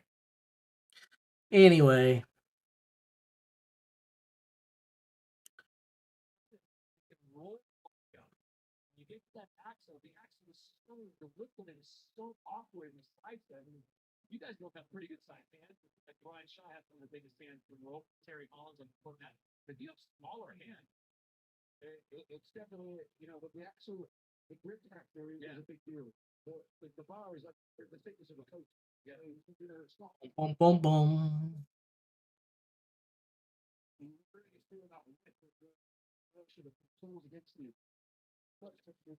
Yeah, this event is not good. I feel bad for Brian. I feel bad for the athletes. I don't feel that bad for the guy who didn't check the course and make sure stuff was set up properly, though. I feel like he needs to meet Tanya Harding. You guys know what I'm talking about, right? There's some old people here with me, right? When I say that he needs to be Tanya Harding, you know what I'm talking about, right? Anyone? Bueller? Bueller? It's still very challenging for these guys. They're just good at getting there. Around $27 US. Well, I don't care who does the whacking. Just say that someone needs to do some whacking. But the sensible course, 360, and again, that's a 375 and glad exactly to build the students. Maybe thrown into a river somewhere, and that's really pretty. The funny thing about Eladriel saying this event's proving quite difficult for almost everyone, this event was going to prove difficult for everyone even before they screwed it up. Of course, this is proof now because they've corrected it. You really got to feel bad for those original guys. This event was always going to be terrible. And even though he's such a massive bag, he has great ability. They come way bigger than mine. I think you can get a really good performance on this one. They're very good with both of these. On their own, obviously, I think the other guy. Over the last few years, his overhead has improved so much. We always used to talk about his brother Luke as being really aggressive, but in recent times, Threw it up like it was a baby or something. The overhead was weak, but the lifting of the axle looked light and that's where the tall guys with big hands, guys who are not me, have an advantage. With an axle, I'm useless. My hands barely wrap around a regular bar.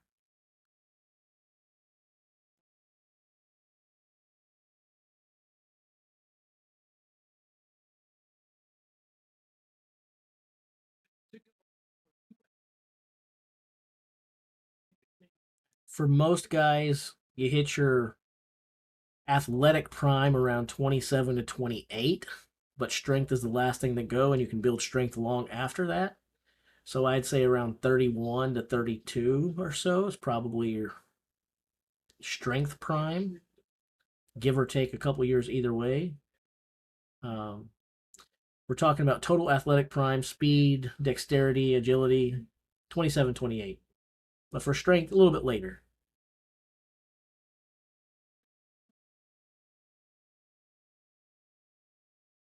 You won't recover as fast as you did in your 20s, that's for sure.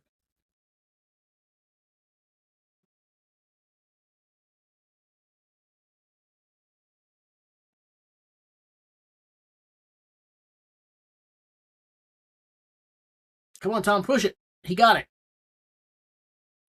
So we have someone who has now completed the overhead medley, and that human being's name is Tom Stoltman.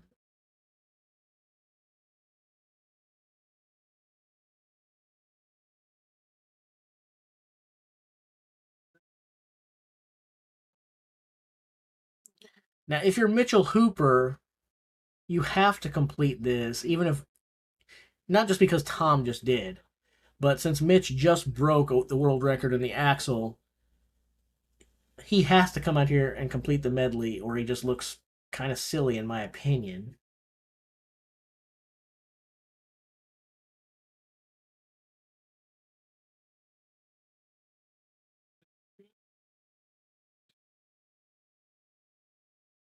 $2 and Tom Stolman now set the bar to. All right. So we have had someone who has completed it. I still feel really, really bad for those first four guys, and I still want an explanation for why Alexei Novikov went back out there after only one competitor.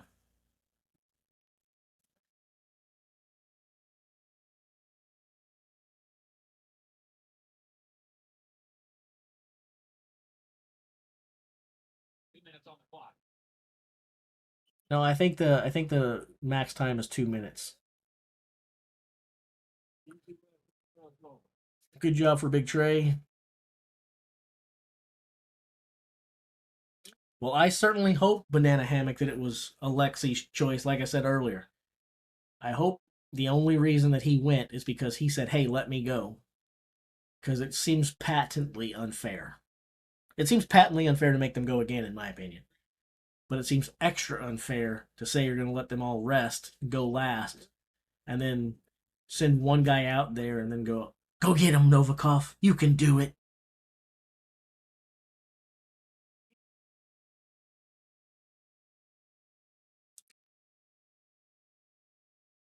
Come on, Trey. Come on, Trey. Texas is counting on you. Come on, Trey. No, don't let it fall. Don't let it fall. Get your hands under it, pal. There you go, Trey. You got 50 seconds for this last log, Mitchell. Trey Mitchell.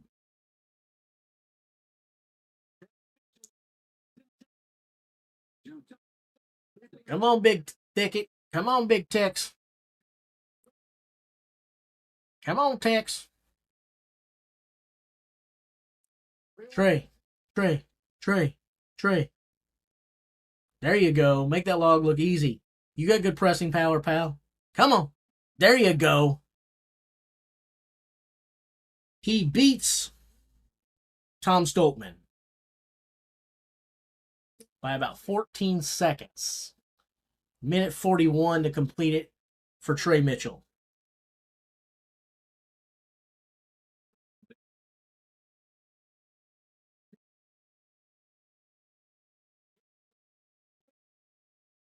That's what I like to see. That's what I like to see. I'm a fan of Trey Mitchell. Pretty soft-spoken guy. Humble, polite. Kind of shy, except around a buffet table. But big and strong.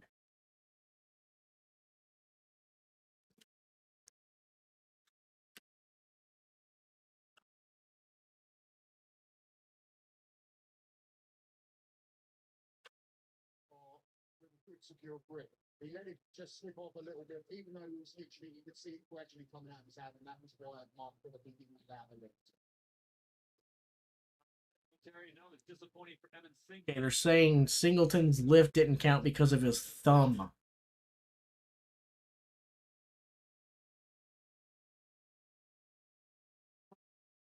I think, again, my opinion, probably unpopular.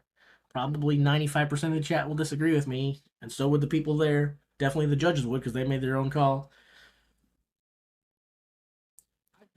I think if you don't want loose grips, you don't want the thumb around there, you don't want that problem, get rid of the straps altogether. Okay, we got rid of figure eights. We bragged about how that was going to show these guys, and it was fair. But if we don't want to have that problem, no straps at all. No straps. That'll get rid of fingertips and thumbs, no problem. Because unless you have your hand wrapped around the bar, you ain't holding it, right? So if you're going to be that picky and you're going to disallow stuff like that, no straps whatsoever.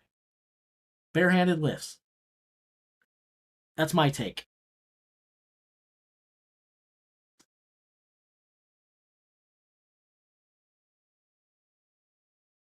Whoa.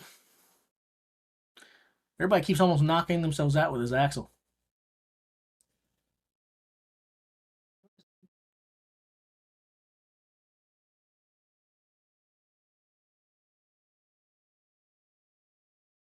Quicker you can snap your head through, look at the judge. Yes.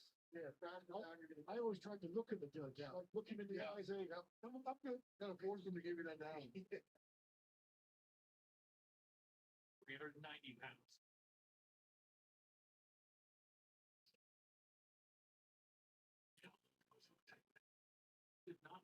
Rex almost fainted.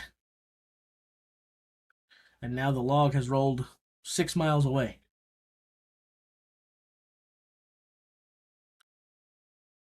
So Evan's tired now because he just had to run a 5K to go get the log.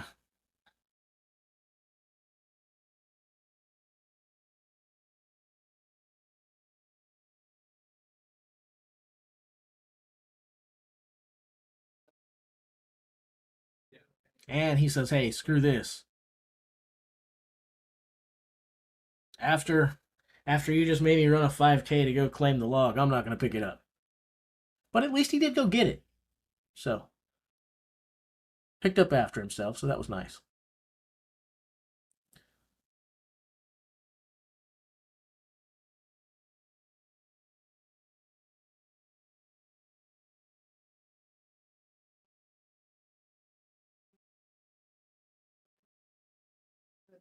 Judges are against me, whether that's true or not, he'll be thinking, which is what you don't want to be doing. The game of all this is a bit longer than maybe we want to feel the field. See if my dog wants to come back in. So, wait here. I'll be right back.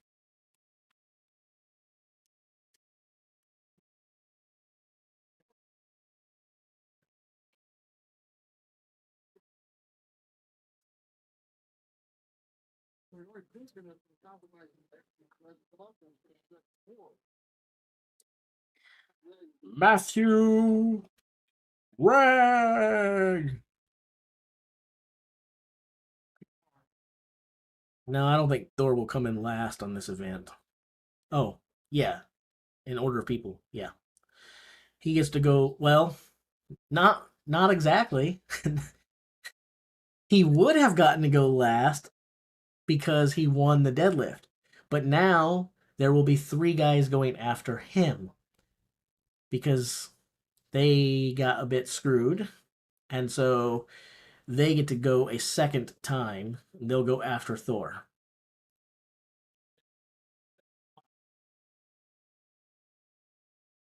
So I guess it depends upon how you consider going last. Technically, he would be getting to go last, but he won't be going last.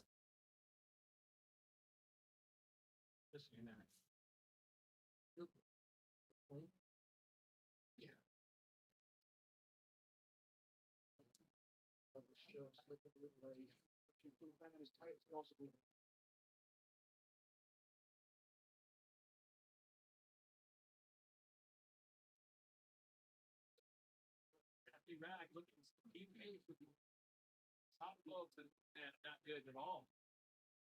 I know myself laws. Years ago, early in my career, I was really good at that. I was leaner. Rag gets a log and nothing after that. Can't get the leg. Can't get the axle. Jeez. So we've had several guys fail the axle even after getting them in the right order. So you've got to think that even with it being corrected, those guys who went first may have trouble getting by the lighter axle now because they've already gone and spent work on the heavy one. That's yeah. We're going to get to talk about the overhead medley at the strongest man on earth from now until next August. Because there'll be people debating this until then, I'm sure.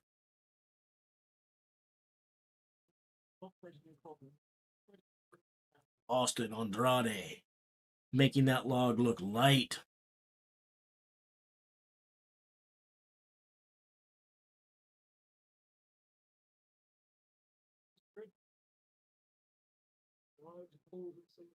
Right with the legs, pulling with the upper hand. Play with the axle just to the belly area, then under the chest, then the lockout. It's good 375. Still has a full seconds to go. He's got 3 more apparatus. Okay, we'll get you some new screenshots.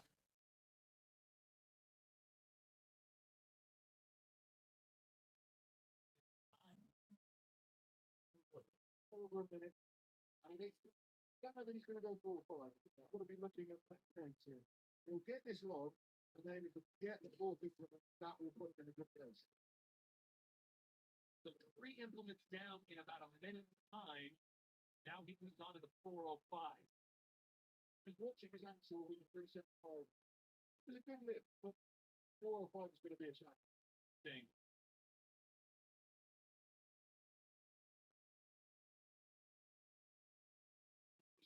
It's so hard.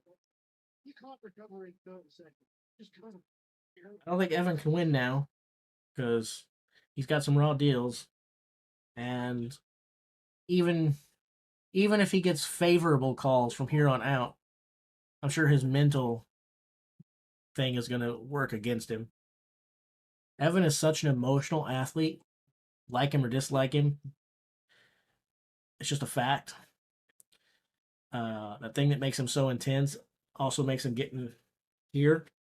I don't see how he can't be impacted or affected the rest of the way from here on out.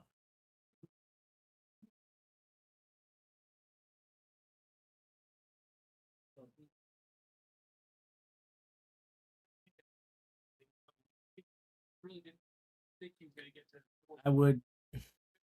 I would expect Evan to probably not even finish in the top 8. If he does, that's probably about as high as he's going to go. 7th, 8th place. Just because I think his mental game is going to be on tilt now for the rest of the event.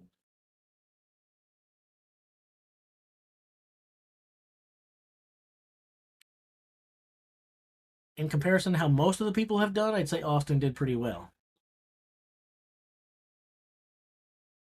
It's been a tough event.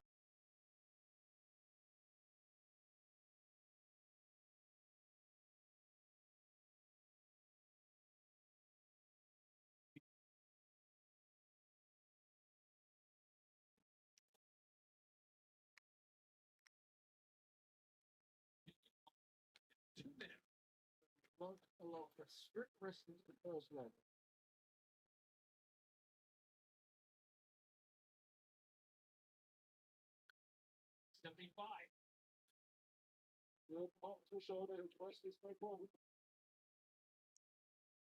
Yeah, I'll be posting the things at the end of the event. It's a little bit hard to call it right now. I guess I can tell you how many implements they get. Well, Mark just helped you with Austin Andrade.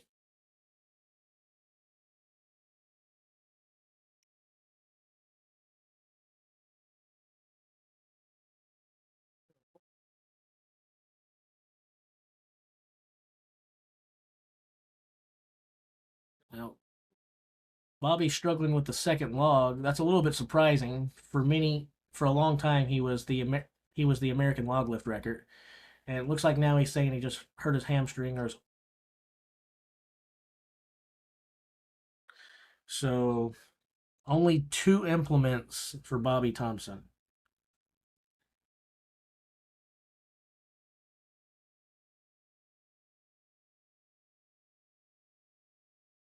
Yeah. Even before he put that down and started showing signs of potential injury, felt like he probably had to be injured. Something wasn't right to struggle on that second one. Historically, Bobby Thompson is a very good log lifter.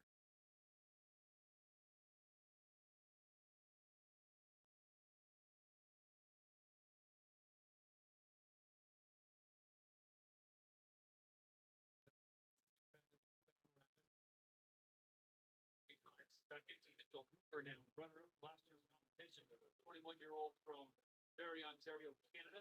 And it's 3, moving at 325. 23, who was the strongest leader champion between Brogan and Kitchen years ago. Now, he's had a good run of the last 2 years. Of course, last year being the runner-up here for Shot Classic to Brian Shaw himself. Just a few weeks ago, he broke the absolute world record as well. He's not the person of good mobility, very explosive. If you feel like calling your shot, look like the shot at the very end. I know I'm going to get there. Oh, he knows what he has to have. He knows he has to. So the Moose is getting ready to go.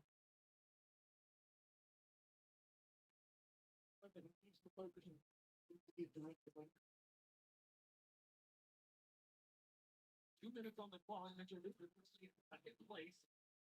The overall standing. Here we go. Right, Hooper. Log, good.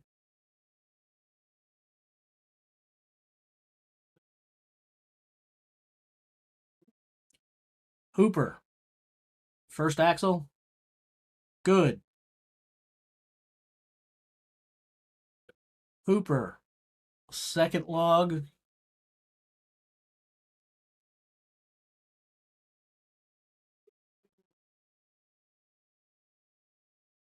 good. Did not look easy.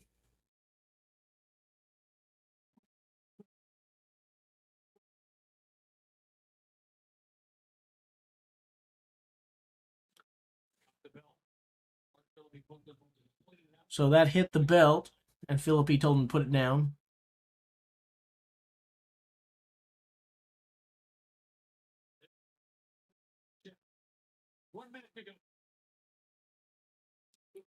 Axel, good for Hooper. So he's going on to the third log, the fifth and final implement of the overhead medley.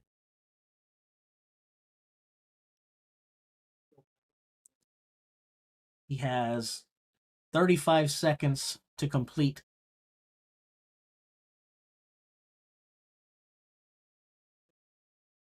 He has to get it over his head within the next 8 seconds to take over first in the event. He'll do it. He'll beat Trey by 2 or 3 seconds. Minute 38, minute 39, depending upon when they mark it done.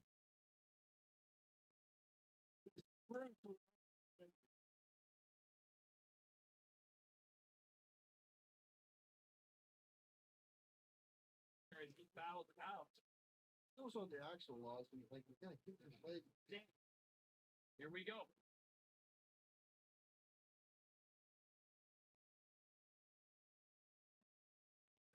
First log. Top of the hectare last year. His pricing is not what it used to be. If he comes into this competition, he can finish this over in February. Could be new screenshots trickulating in at various points, but I don't know when they'll be coming.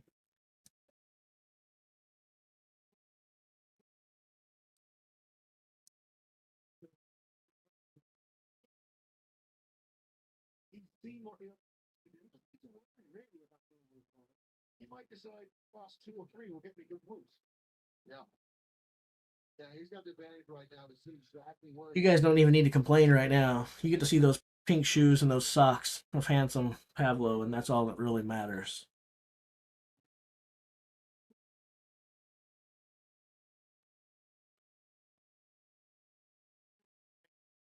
He is in first place down the mountain. Outdoor Bjornsson, 35-year-old from Reykjavik. Thor.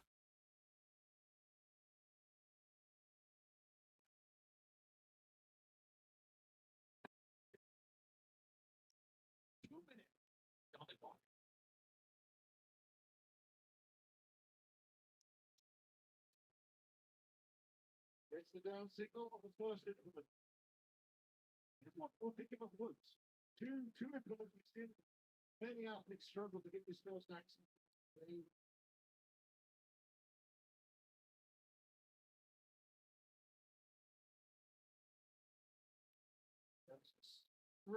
Thor completes the log and the first axle,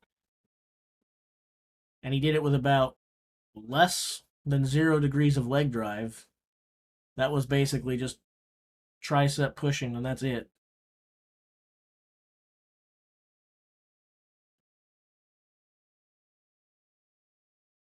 And he's struggling. He's not going to get the second log.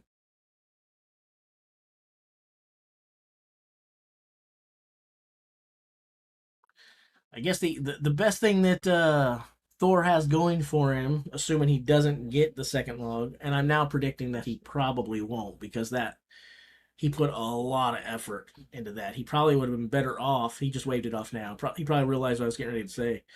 He probably would have been better off to drop it earlier and take a second at shot. I mean, he fought that thing for 7, 8 seconds in this mid position, and that's just expending a ton amount of energy.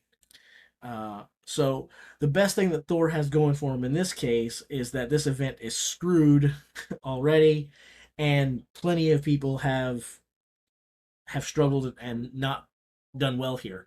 So um, he might still be able to pick up some okay points, only doing one log and one axle.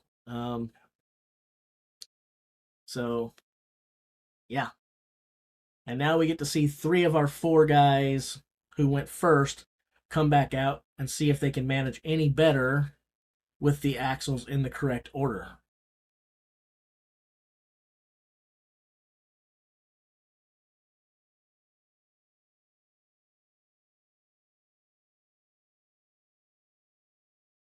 Well, 5, I should have been 360.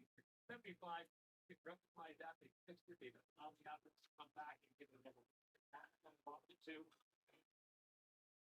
Or for the athletes, actually, first of all, We are almost done with the second event.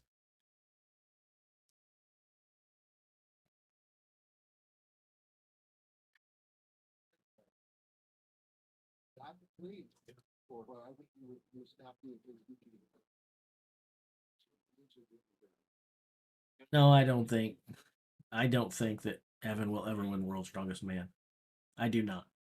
Do I think he's capable of winning it? Yes, I do, in spite of everyone knowing how I feel about Evan Singleton. I think he is capable of it. I think he's capable of winning any show. But I don't think he'll ever win World's Strongest Man. People have been talking about him the last several years, like it's a foregone conclusion that he would win it at some point. But I think that was before this guy named Mitchell Hooper arrived on the scene.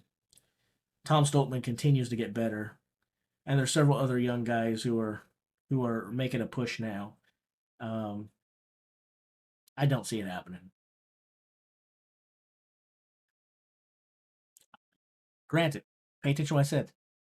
I think he's capable of doing it. So if he does, I wouldn't say that's like shocking to me or be like, oh, I guess I need to eat crow.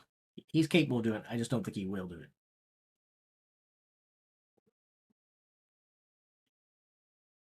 be used for points. He can't get that third after that. We need to. Maxime is punching himself in the head. I guess that's going to help him some way. I'm not sure how, but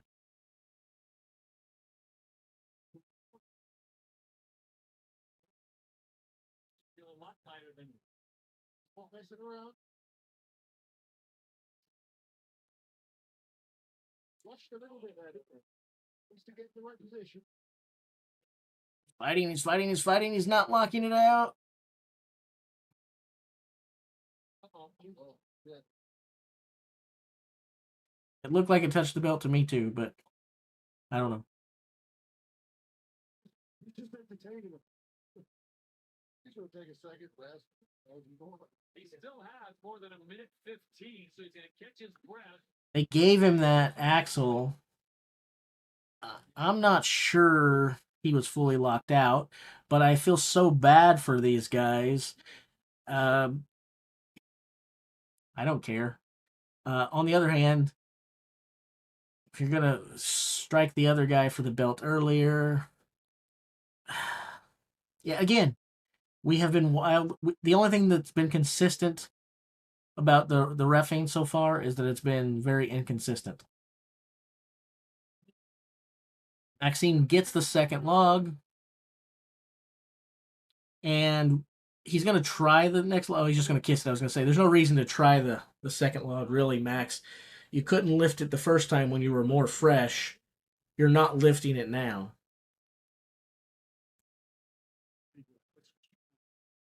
He worked so hard on that action.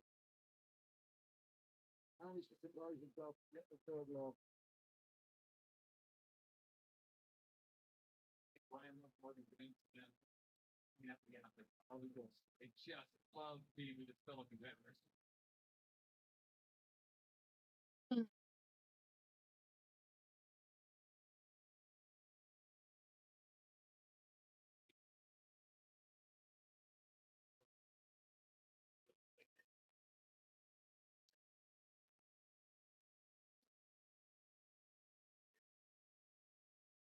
respect that type of effort. I think that's why the crowd are out there doing it.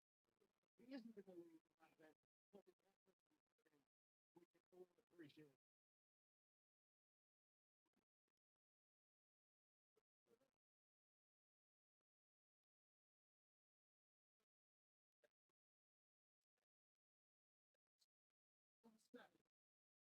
In third place, at 112 seconds completion, was Tom Stoll.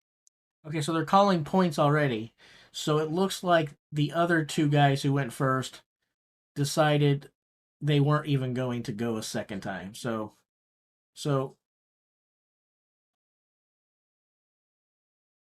they're supposed to have two more guys.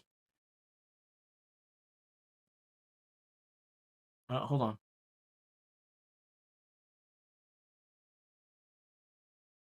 Here we go. They started calling out the points there, even though we weren't done with the event. So, sorry guys, again, inconsistent. Give me a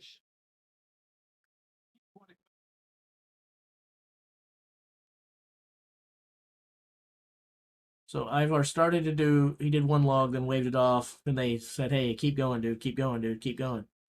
So he's like, okay. So they bullied him to spend more energy, and he's done.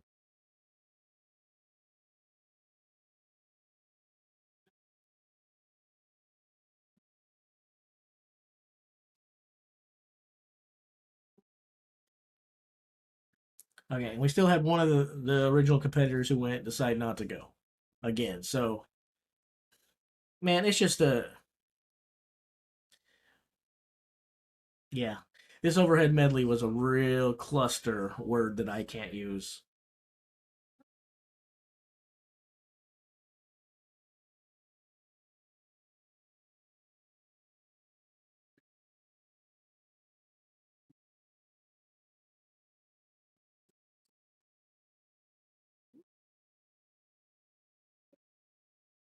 I don't understand that. So they said Mitchell Hooper won, which I agree because I just said a second ago that he beat Trey by 3-4 seconds depending on how they do it. But based on the numbers they just called out, they're saying he won by almost 6 seconds. Not based on the clock that they were showing on the screen.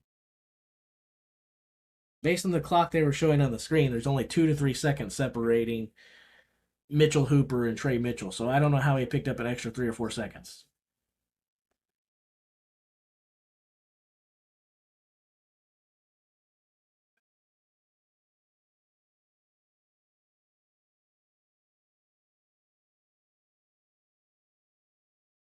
Oh, I thought they said 103.66 versus 109. I guess they said 104 and 103.66. Now, I think he won by more than that, but that seems closer than the 5 or 6 that I thought they said.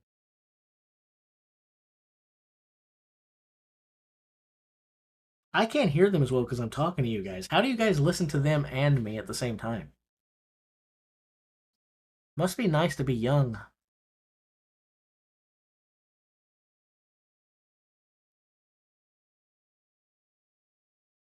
Third in 2023, I came second, and hopefully this year we're here to win. And this is my first event win, so it shows you don't have to win an event to have a great result. But hopefully a couple event wins and we're good to go. Now I did have one last question for you. As you were walking off after you got that 420, I thought I read your lips. I thought you said something along the lines of you were talking to the crowd saying, "This is my show." What were you saying? No, it was an expletive. Oh, okay. Well, listen.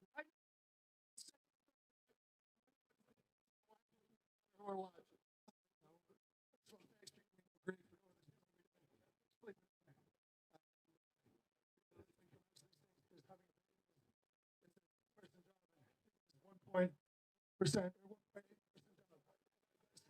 1.8%. Good thing you caught that. Have my baby.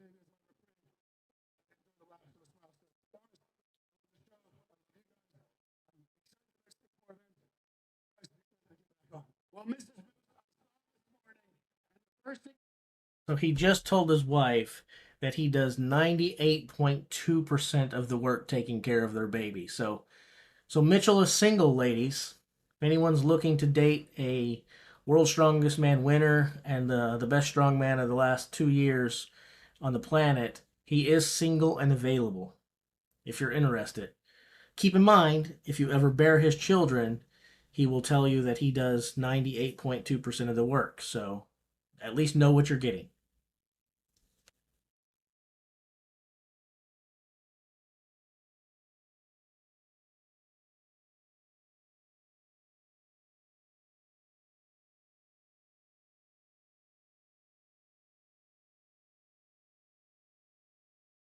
No, I'm making the comments I made because he was trying to say that she does basically the work of both of them. So he meant to say she does 1.8 people's worth of work in raising the child. So one person plus 80% of his work as well. Instead, he said she does 1.8% of the work with raising the baby. So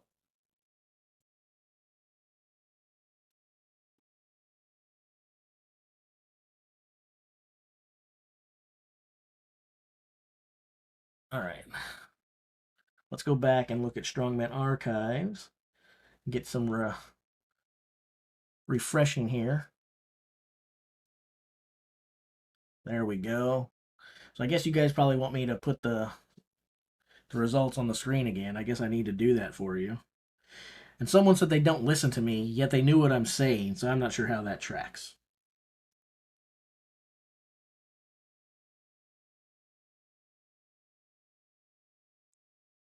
I'll have to do some extracting here. Screw that up. Darn it, Jace. Sort the chart before you try to copy it, numbskull.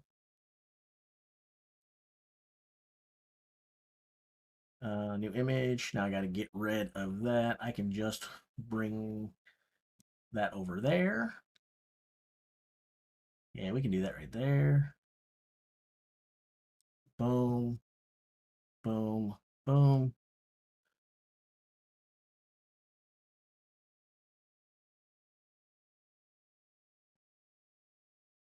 There we go.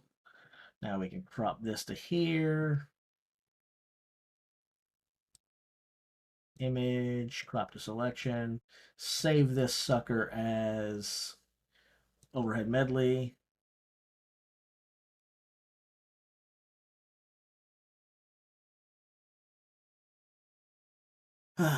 Post the image into the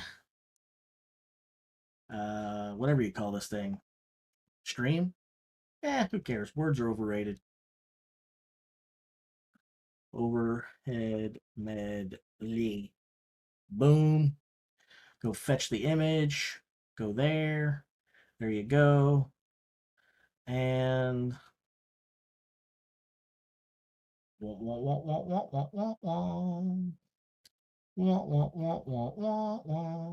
there you go, guys.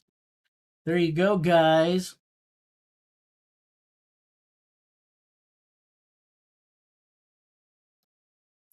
There's your overhead medley results.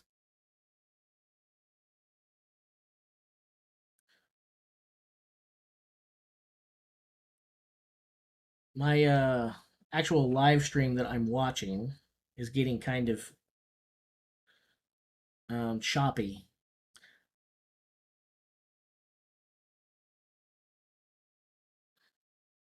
Uh-oh.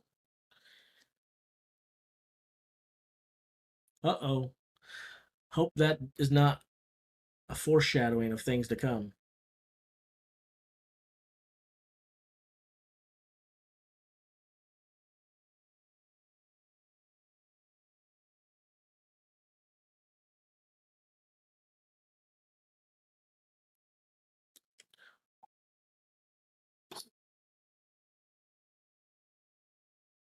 So maybe now I should talk about the standings overall. Yes, you can see the overhead medley, but the standings overall are not in the correct order, right?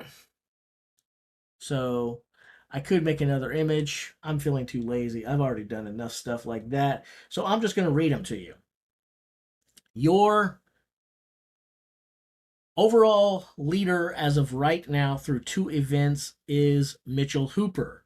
He has performed excellent and done very well, as he always does. But let's address the elephant in the room. He may not have received favorable calls or a lot of judging that may not be awesome thus far, but he has still been the benefactor, the primary benefactor thus far, in some calls that have went the other way against other opponents. Namely to say, his 15 points in the max deadlift, he might have should have had to share with that placing with 2 other guys, which would have dropped him back a point and a half. They still have the lead, but anyway, just more drama if you guys want to argue or discuss that. In second place overall right now is your 2-time strongest man on earth or Shaw Classic winner, Trey Mitchell. And I did expect Trey to finish in the top 5. There's still a lot of events coming up. He may not do well. He could fall back. Definitely fall back. And he may not finish in the top 5. He may not finish in the top 7 or top 8. He was talking like he'd be happy with top 10. He's got to shoot higher than that. But as of right now, he's in second place. Nope, Trey is not trademark, but he is Treymark. Austin Andrade is in third place, a half a point out in front of Half Thor with 24.5 points, 24 points for Half Thor Bjornsson. The reigning world's strongest man, Tom Stoltman, is in fifth place. This time last year, I think he was in about 13th or 12th place, maybe as high as 11th or 10th. I mean, he started out with the least points, then he won, but he definitely wasn't up in the top 5 already. So, he's in much better position this year than he was last year, and he still finished on the podium last year. So, Bobby Thompson, 22.5 points is sticking him out in 6th place right now. 7th place for Thomas Evans. 8th place for Lucas Hatton, sorry. 9th place for the T-Rex, Evan Singleton. 10th place for Matthew Ragg. 11th, Maxime Boudreau. 12th, Wesley Derwinski. Pavlo Kordiaka in 13th. Ivers in 14th. Alexi in 15th. And Tristan Hoth is in last place currently. That's where we are at after 2 events.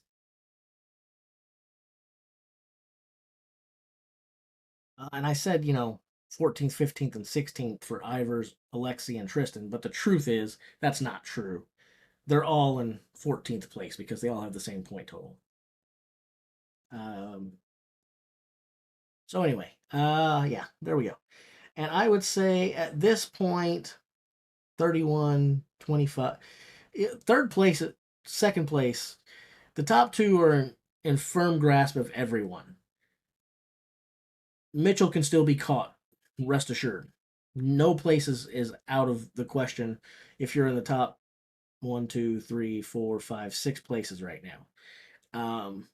So still a lot of competition left. A lot of competition left. But I would say after 2 events, you want to be 6th or higher. You don't want to be one of these guys with fewer than 20 points right now. Lucas, Evan, mathematically, they're still in decent shape. But you definitely want to be one of these guys with 20 plus points, not one of the guys with fewer than 20. Still a lot of contests left. 6 events to go. 2 more today.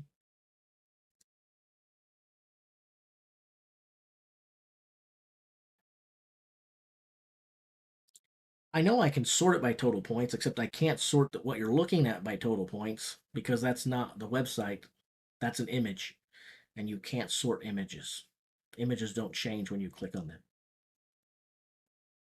So that image is based on their points for the overhead medley because we were reviewing that event. But I thought I'd go ahead and wax poetic about the overall standings while we were looking at it. So, yeah, anyway. Bum, bum, bum, bum, bum, bum. Okay, so now we're going to go back and look at some lovely screenshots, and I'll toggle back and forth between the overhead medley results and this guy here. Yeah, well, we'll go in here, boom, and we'll just let those run and play for a bit. We'll go back and look.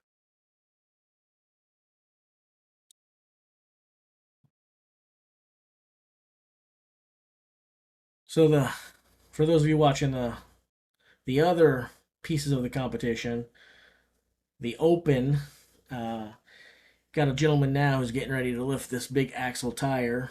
It's the same gentleman who won their grip competition last year.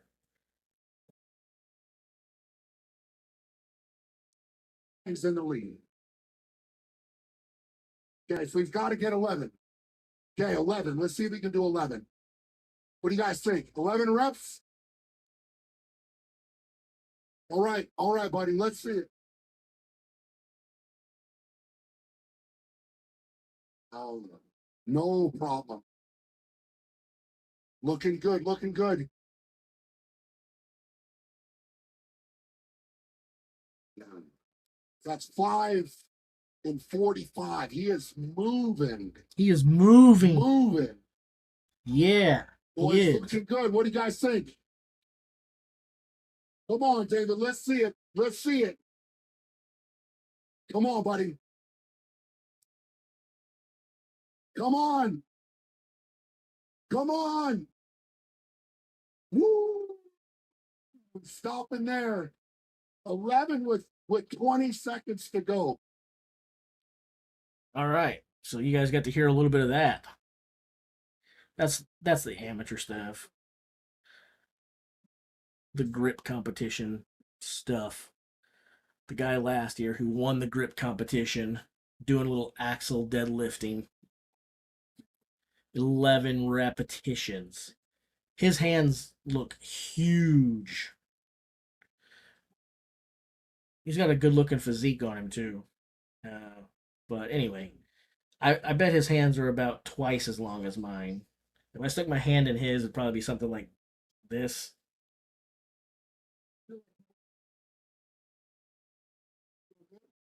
I have no idea what the weight was. Probably 9 or 10 pounds.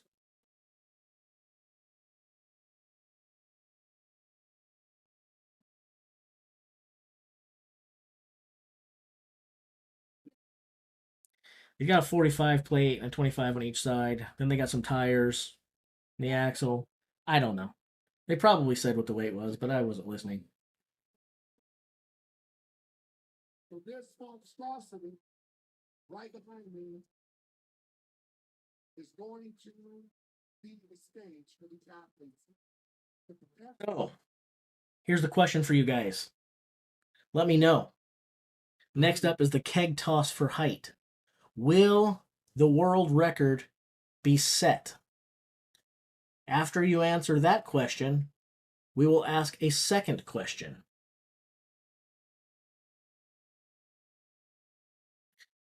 Wonder if I can bring back the chat control tips like I had last year, so that I can, or not, in the last event that we covered, so that I can start putting polls in there. I had trouble getting this stuff to work last time. I think it's not going to work.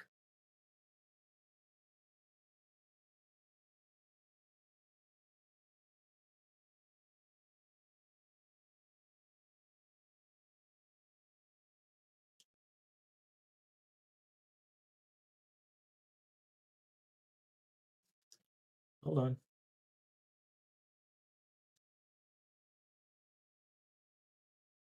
Hello. It says it's going to send a thing for me to verify that I'm me, but it doesn't look like it's happening. Come on. Come on.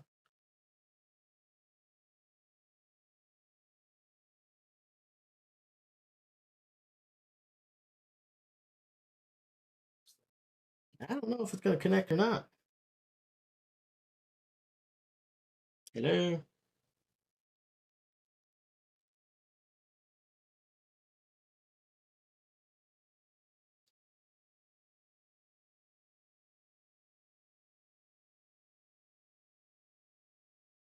I guess I'm not going to be able to put polls in there because it's not asking me. Try it again.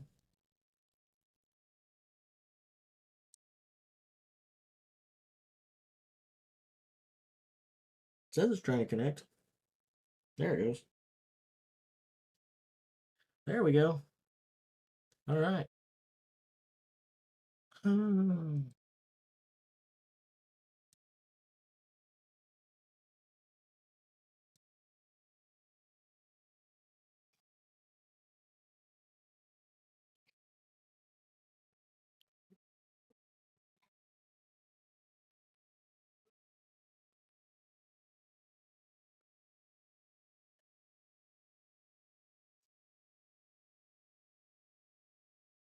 Okay.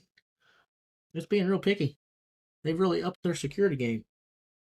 I have to verify my verification.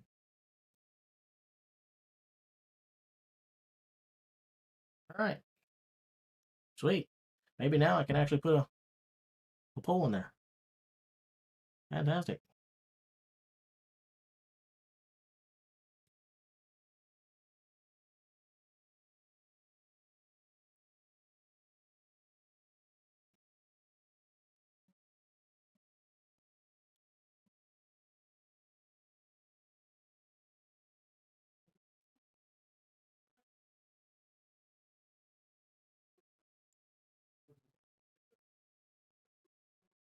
La la la la la la la.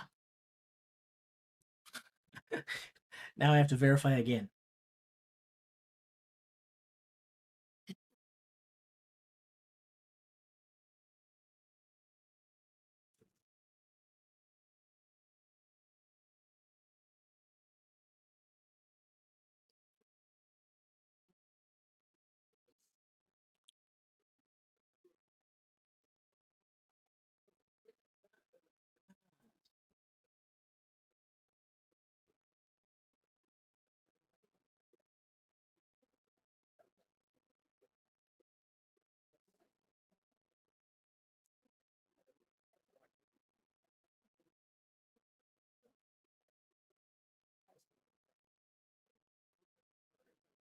Son of a gun.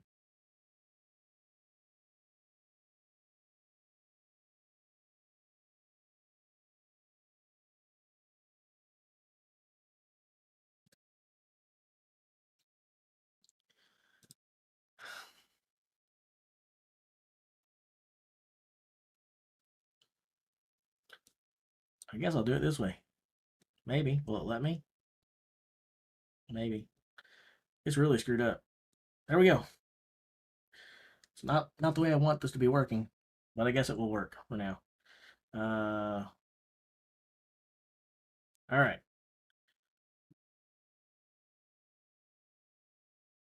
Whoa.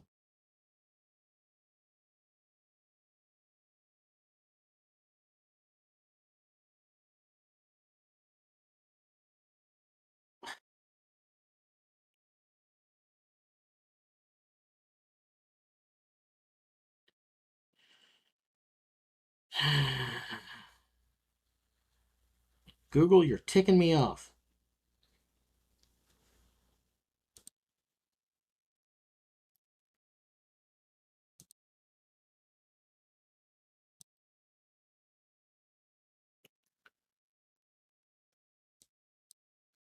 Ticking me off, Google.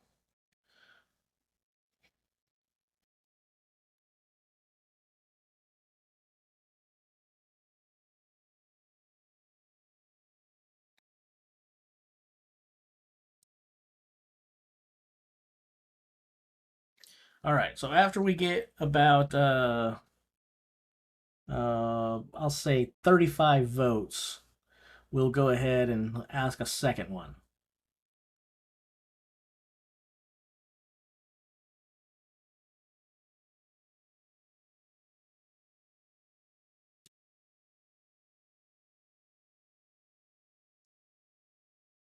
29 votes cast so far. Let's get a couple more votes in here before we close it.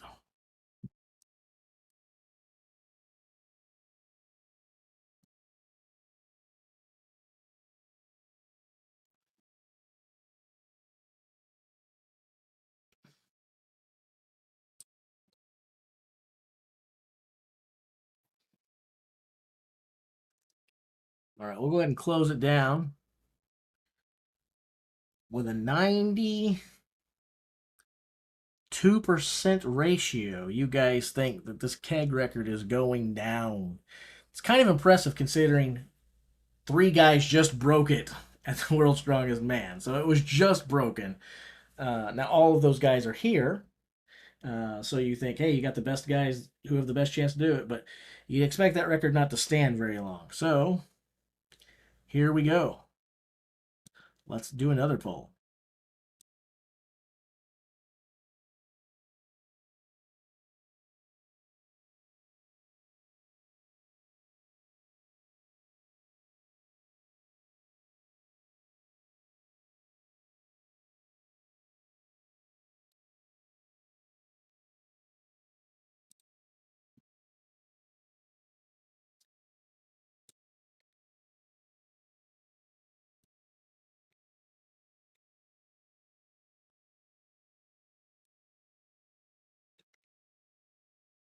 Here you go.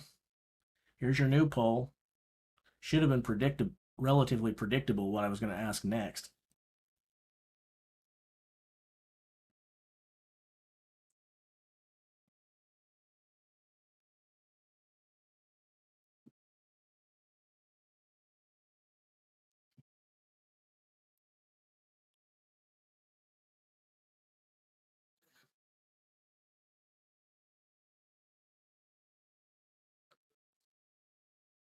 We'll let there get to be about 40 votes here at least. I'd like to see 50 people.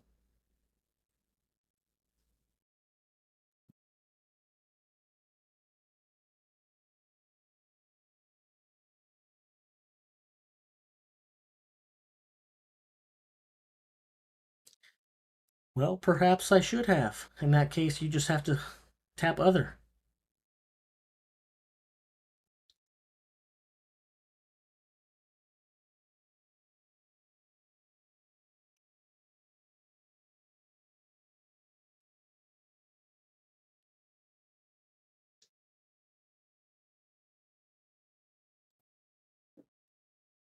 All right, let's see here.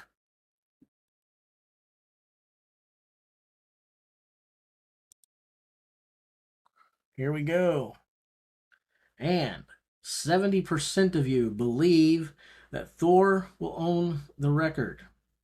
12% believe that Hooper will win the record. 2% think that Wesley Derwinski will own the record. And 14% of you say someone else, presumably, probably most of you in that other category, do expect it to be Tom Stoltman. But since I didn't put him on there, don't know.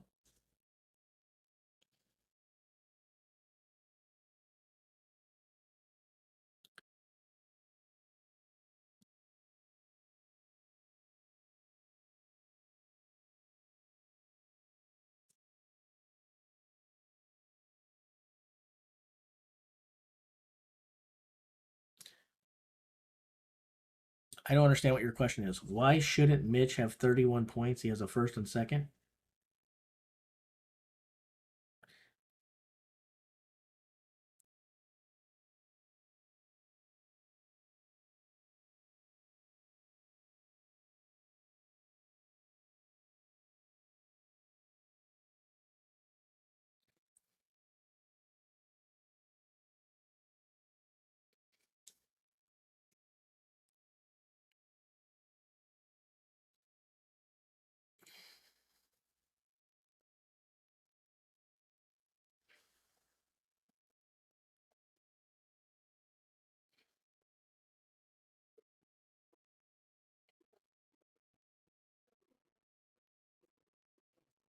Oh, well, they probably say that he should have 29 and a half because he got some favorable points in that first event.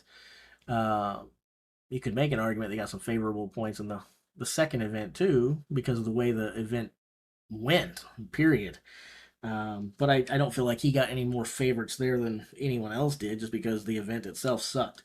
But in the deadlift, they're probably suggesting that because he got second outright and um, Evan, they probably think Evan deserved points, lifted the same weight that Mitchell did, and they also think that Lucas Hatton uh, got a raw deal, not in one round, but potentially 2 rounds.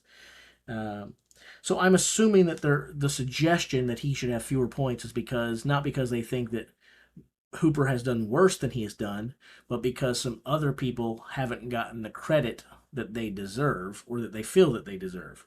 That's my guess. They could probably talk for themselves better than I can, but that'd be my suspicion. Either way, even if you take a point and a half away from him because of the way things have gone, he's still in first place. It's just a matter of is he in first place by um, the gap from 31 or is he in first place from the gap of 29 and a half? Yeah, and then there's also Matt Ragg who didn't pull. He went big. He tried to get first, and I don't know if I really call that dumb. I call it ballsy. He could have tried a lower weight and upset Mitchell. He could have did like 970 or something like that, 980 instead. Forget trying to beat Thor. Let's just climb into to second. He could have done that. In addition to that, Thomas Evans probably wasn't going to win, but I still think Thomas Evans had just terrible deadlift strategy. He lifted way below his capabilities in the first round. He lifted way below his capabilities in the second round, and in the third round, he got nothing to show for it.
Do it that way. That works.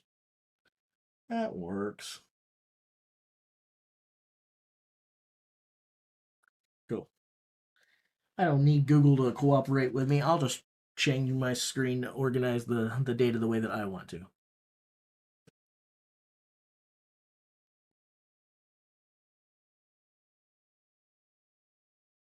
All right. Keg starting now.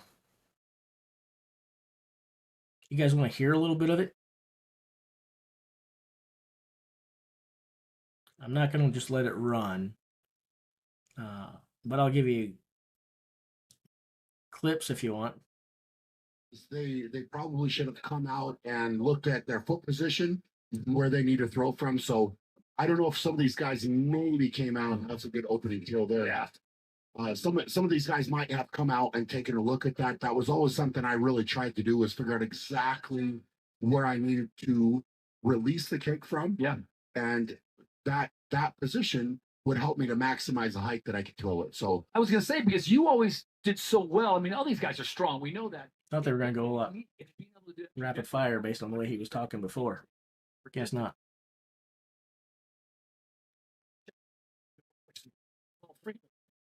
With the netting and all stuff, this is awesome. so I just I mean, What's the risk? obviously these guys are a lot of power. But again, what you're going to notice with these first couple throws is they're not hitting a peak with Right. their throw, right? So they are throwing it back. They are throwing with a lot of power. But ideally, in a perfect world, if you could have the keg go straight up, just slightly back, and come straight back down, that's going to maximize everything you could possibly do. So, it's going to be fascinating. These guys are getting in the arena. They're getting to try this apparatus. I'm not going to lie. I love seeing it out there and working, but they're getting the nerves out right now with the first throw. Absolutely. This throw is about just settling the nerves. Yeah. I think most of the guys are going to get this height really easily. The real interesting factor comes when it goes up in height. That's where the trajectory becomes so important because you cannot waste any positions. Yeah. You want that bar going, the keg, sorry, going straight up, just going over the bar and Just- just down. Just do enough. So just for the folks watching on the pay-per-view, we want to let you know that these kegs are 33 pounds, so not light, and they are throwing over 18 feet. So tack on 8 more feet to a regular basketball hoop, and then throw it 8 feet above that with a 33-pound basketball, and gives you an idea of what they're doing right here. So now it's all about technique. We just saw first 3 hit on. This is Alexei Novikov, been around the game long enough to know, and wow, he has no problem with that. Yeah, definitely no problem. But it's going to get interesting here. These guys are coming at they're getting a feel of it. It'll be fascinating to see if somebody walks out and kind of maybe marks their position with it. Because all of them are just kind of getting out there and going for it. You'll see that again. Some of the competitors also some prefer to grip. All right, here's another poll for you guys.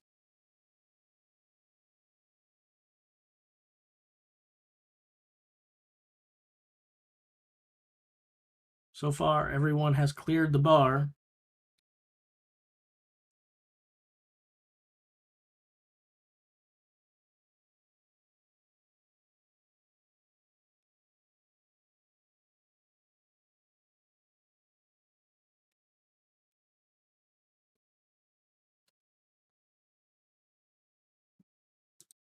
Truth to the rumor that these kegs are all full of your favorite beverage.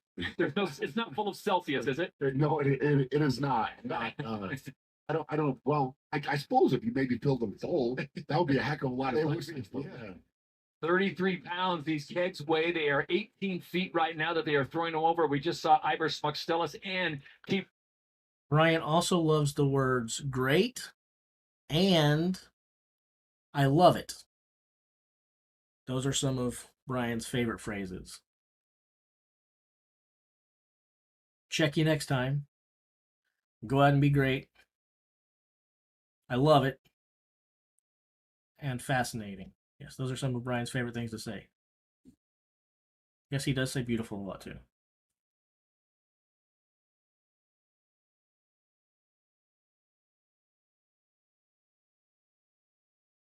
And he also likes to tell Eddie Hall, you're something else, and you're wrong. You're just so wrong. Something's wrong with you.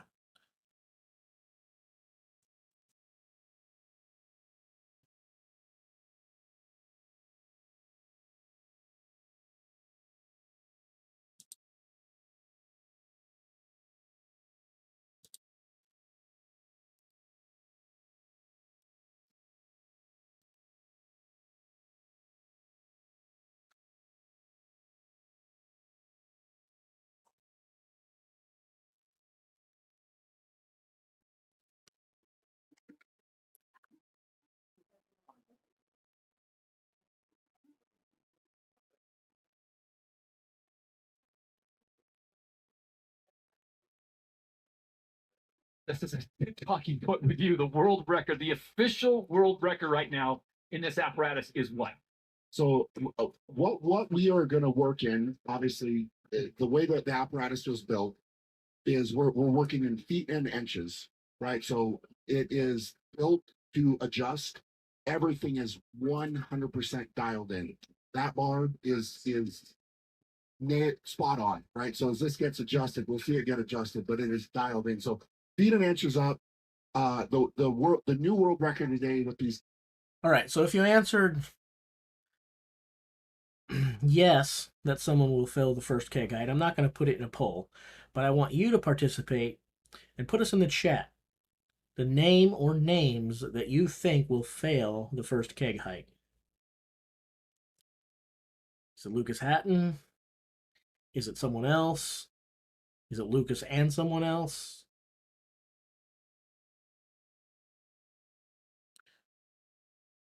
So Andrade failed his first attempt, and he missed it hugely. So he's got plenty of power to get this over, but his trajectory is terrible. There it goes, up and over, big time. So first, well, he didn't fail. He got it. The the first one, he basically threw it straight behind him. The second one, he threw it straight behind him. The third one, he threw it 75 kilometers above the bar. So it just took him a while to figure out the whole aim thing.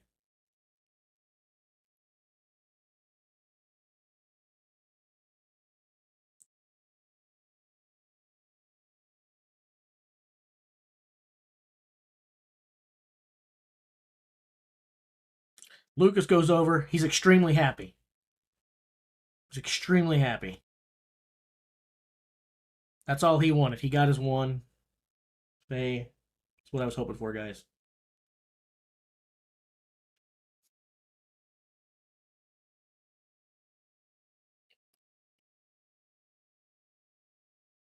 I think they say Evan Singleton goes 6'5". I don't know. Probably around 6'3 and a half, 6'4".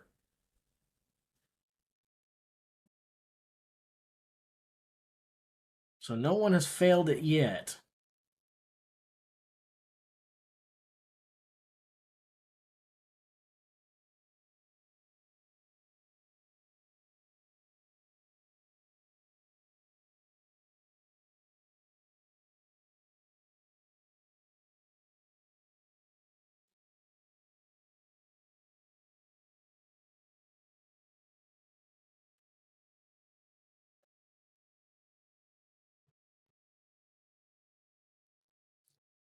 Let's not forget that Evan Singleton comes from the world of professional wrestling. So, however tall they say he is, he's at least 1, 2, 3 inches shorter than that. Got to ask him what his shoot height is.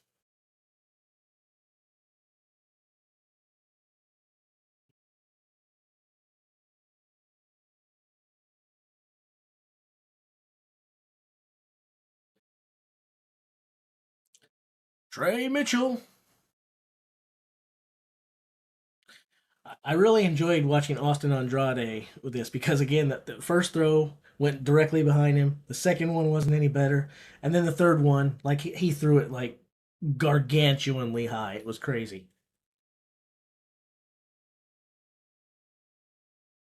All right. Hooper clears the first height. All right. So that'll take us back to Tristan Hoth, and everyone clears on 18 feet. Again, 33 pounds are these kegs. And now the apparatus folks will come in. Brian's crack crew will go in there, and they will raise this thing up. And I'm not sure it's going to get dicey here, but I think, Brian, this is where you're going to start to see maybe people's trajectory really starting to play into this. Yeah, well, we're going up to 20 feet now. The second height is 20 feet. All right, there you heard it. We're going to 20 feet for the next height. So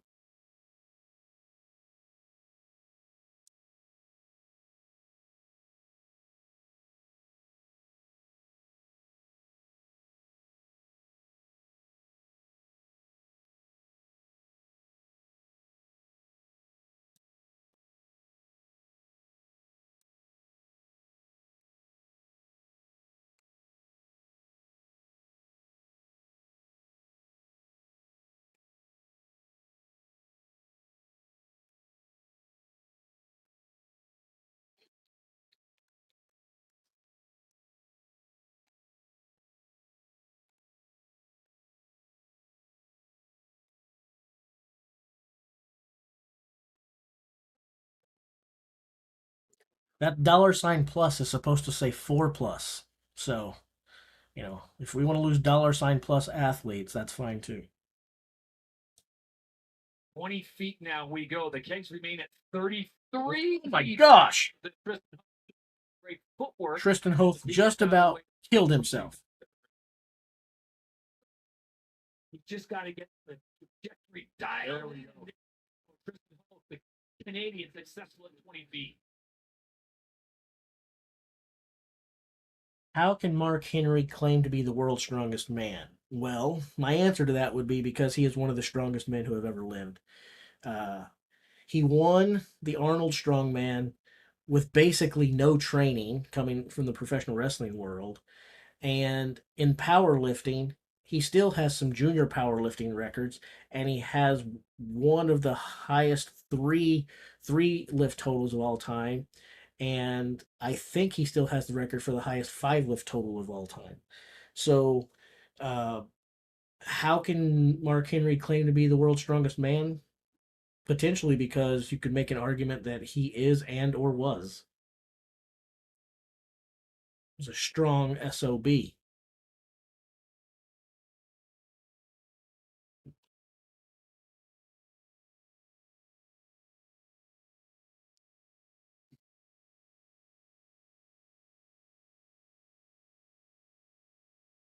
Now you can get up to 3 throws for each height. I need to get back to getting you guys some new screenshots.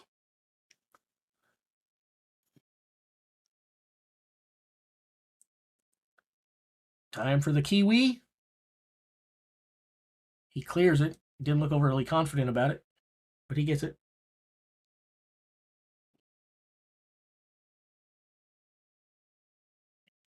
Are they drug tested for LSD? I don't think they're tested for anything, really. So take all of the LSD you want. As a matter of fact, taking LSD will probably help your performance in that even if it doesn't help your performance, you'll probably hallucinate and believe that it did. Like you could take LSD, finish last at every event, and legitimately believe that you finished first while orbiting Mars.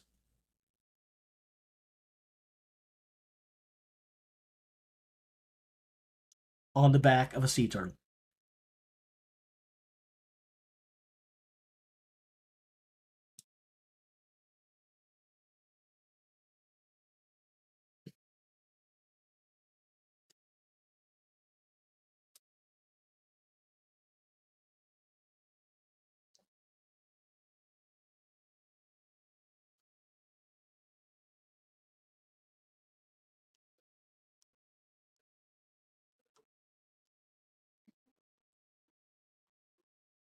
You would think that a T-Rex would not be very good at throwing events.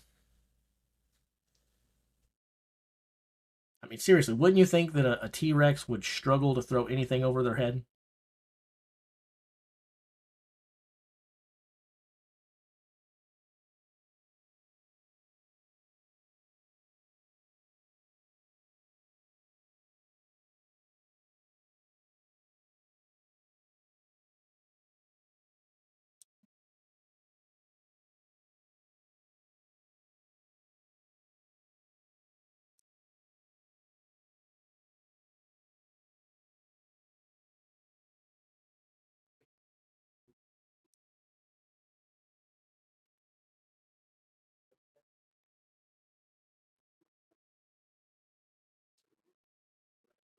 Man, I love looking at Pavlo in those pink shoes and those crazy socks.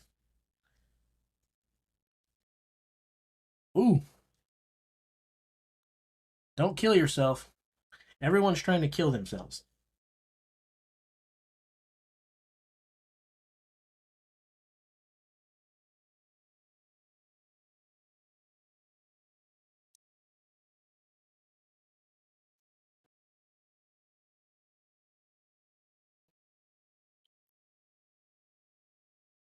Yeah, I noticed that. So they went through all that trouble to make the event safe, and then they made it so that the gate could be pushed open by the kegs.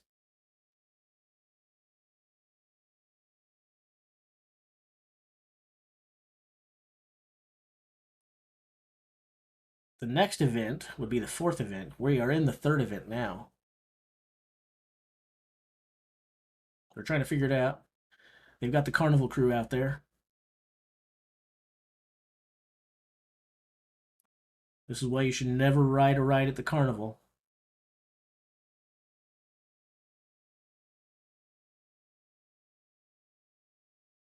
It's kind of like a spaceship. They're all built by the lowest bidder.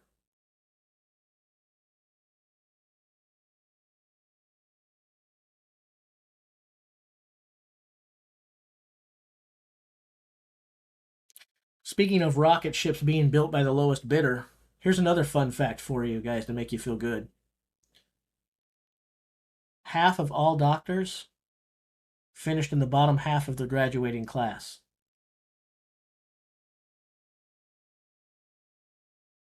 Makes you want to go see your doctor tomorrow, doesn't it?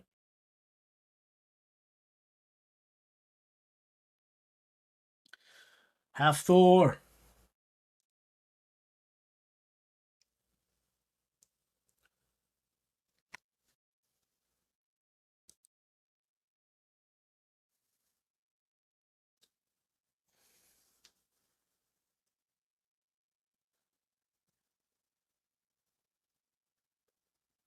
Well, half of all doctors did finish in the bottom half.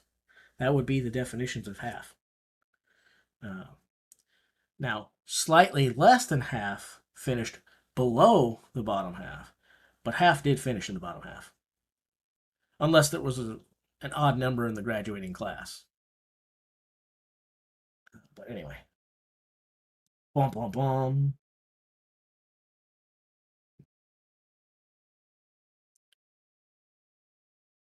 They should have started these keg heights at like 72 stories because these guys are all making this look too easy. This is kind of the opposite of earlier. We talked about when the event is too heavy. Does it get boring when everyone fails? Now it's like, hey, when everyone can beat the crap out of it. Is it fun? I feel like this is a little bit of a different event, though, because this is sort of a crowd-pleasing event, not your typical traditional, hey, here's a heavy thing, pick it up. So maybe it is fun to just keep watching them raise the bar and watch guys throw it, throw it, throw it. I don't know. But they're all making it look too easy. I say, as Maxime fails on the first keg, fails on the second keg. Better get that trajectory up. He had the height there, just the wrong aim. And, oh! Had it plenty high, but trajectory still wrong. Threw it too vertical, came back down, landed on it, and fell on his side of the bar rather than the other side. So we have lost an athlete. Maxime has been eliminated. Maxime Boudreau has been eliminated. Maxime was not one of my favorites, just so you know. But he talked a big game at the thing yesterday. You know, he's really upset about not having been invited, having to be an alternate.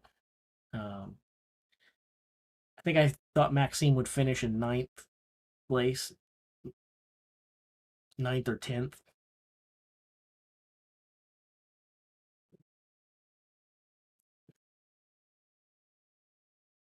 He could do good on the throwing.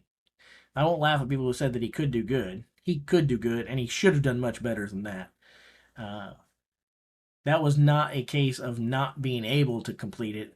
That was just a case of just really poor aim. And some of that may come from having to do the last event twice. Let's not forget that before the keg toss started, he had to do the overhead medley not one time, but 2 times.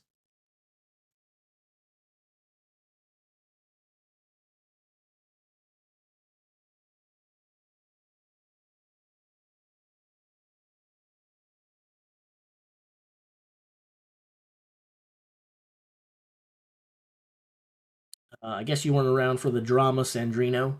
So 4 guys had to do, well, 4 guys were supposed to do the event twice. 3 did it. 2 really did it. One kind, one of the guys that did it kind of did it. But anyway, the event was lined up wrong. The axles, the heavy axle was where the light axle was supposed to be, and vice versa. And they didn't catch it until after 4 guys had already went. So they let those 4 guys rest and go again after the rest of the field.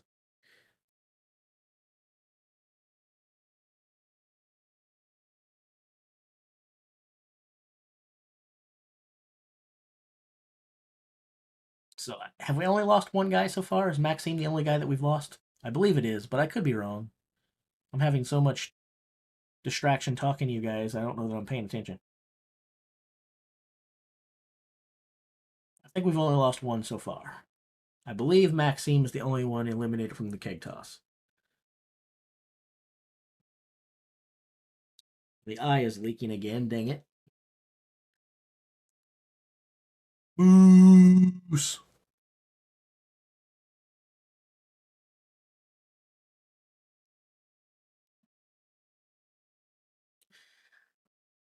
I didn't think Moose was going to get that one. That trajectory out of his hands looked a bit poor, but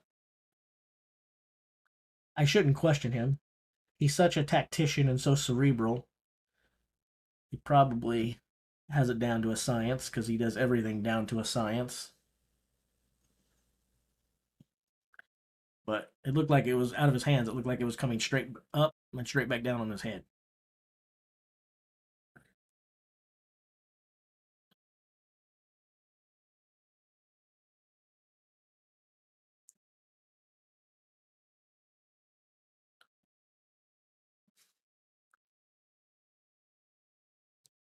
New keg just gives you an idea. That angle right there gives you an idea of just how tight it is. So what are we up to in this round? 22 feet. Okay. Kegs are still 33 pounds. This is getting to a decent height. Yeah. All right, round 3, 22 feet.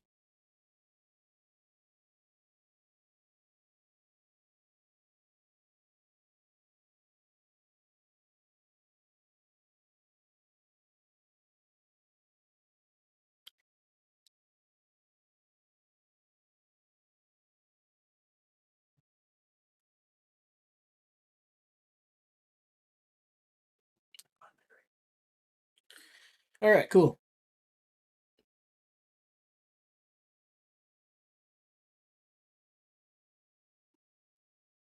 By the way, if you're here and you have not done so yet, feel free to like and subscribe. Make sure you hit that bell and all that other stuff that they tell you to do.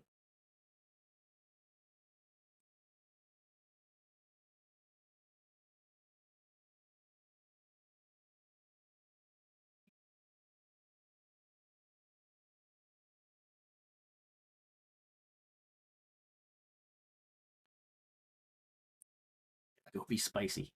Be spicy. Oh, get out of the way. I think this is the 19th time in The Strongest Man on Earth that Tristan has tried to kill himself. Oh my god. He almost ran into that one. Instead of dodging it, he almost ran into it. Oh my gosh.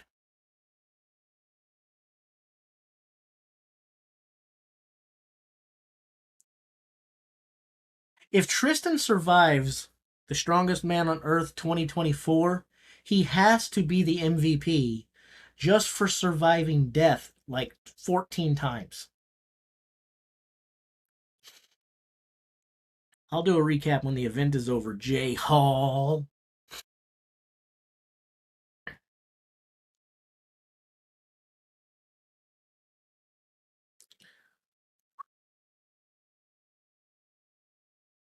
That went up and over.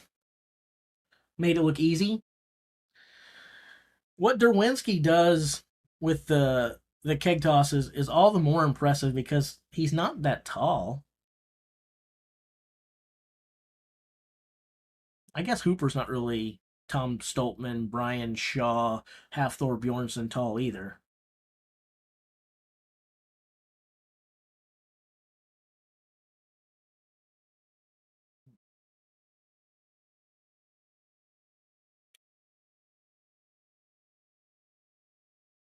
Yeah, I kind of like the name Manhood Stones. It's pretty cool.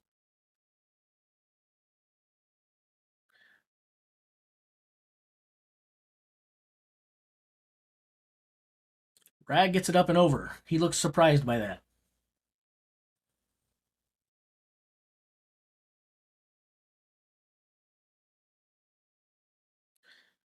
Well, I think it's okay considering that this isn't Strong Woman. I'm a big supporter of the women in strongman, but like, uh, it's only men competing in this event, so why not call it that? If it was the women, they could call it the womanhood stones, I suppose. But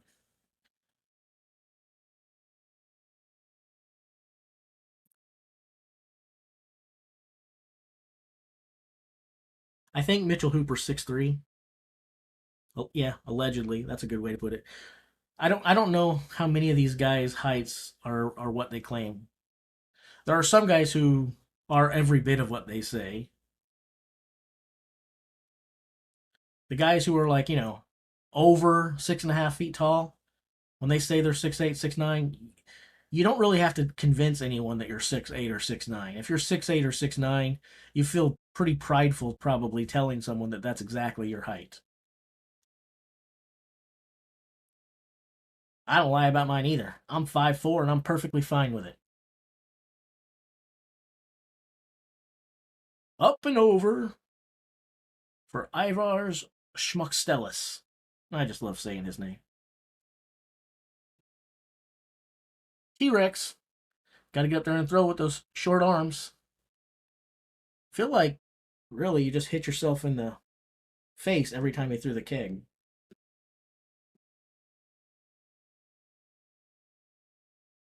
But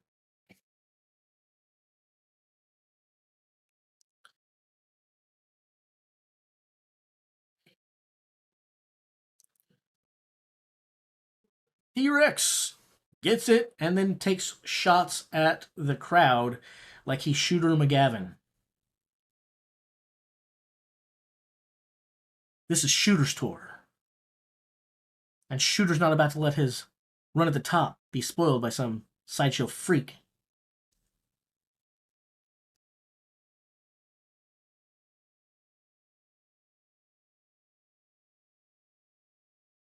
Meow.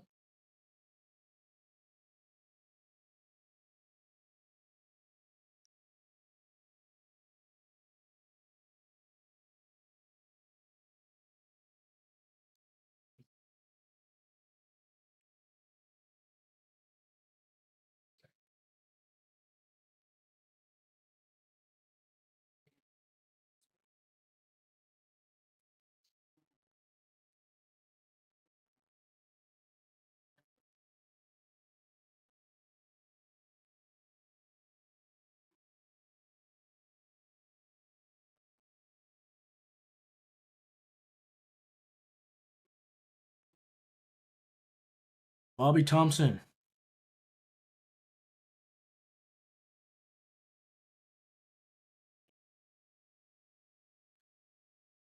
Bobby is short.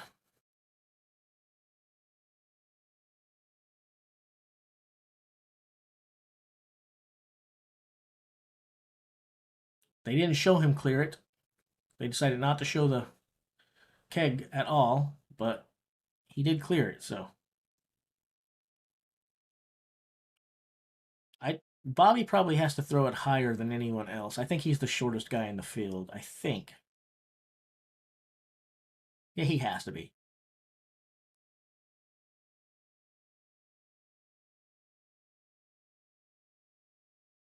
Austin Andrade sneaks it over.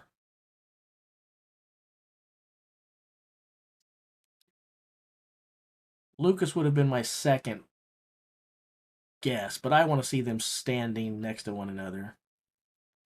I don't know if I buy it.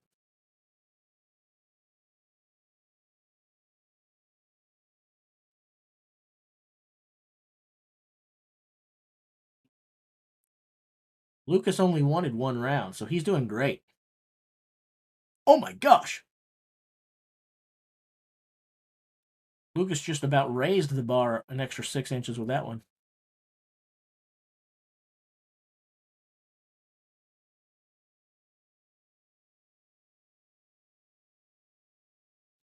Get out of the way, dude.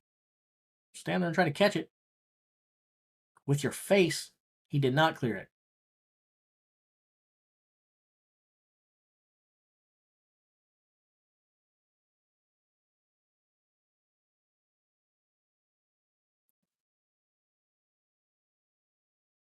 Next up, Thomas Evans Singleton.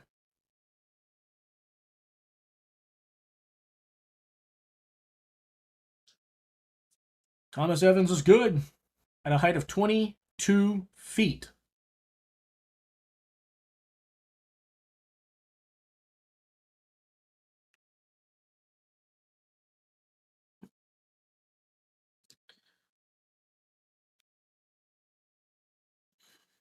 Tom Stoltman. I don't even know why Tom and Thor are like throwing it. They could just hand it over the bar.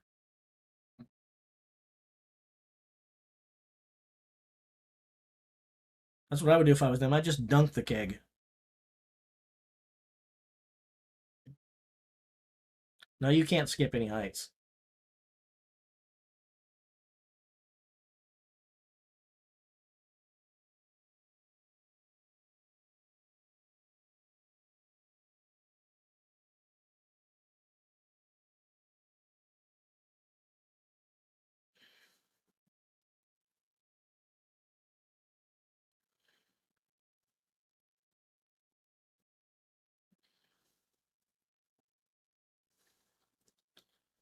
All right.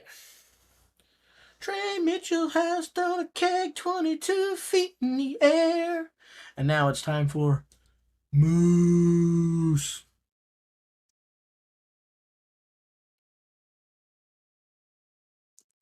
Come on, that keg weighs less than a maple leaf.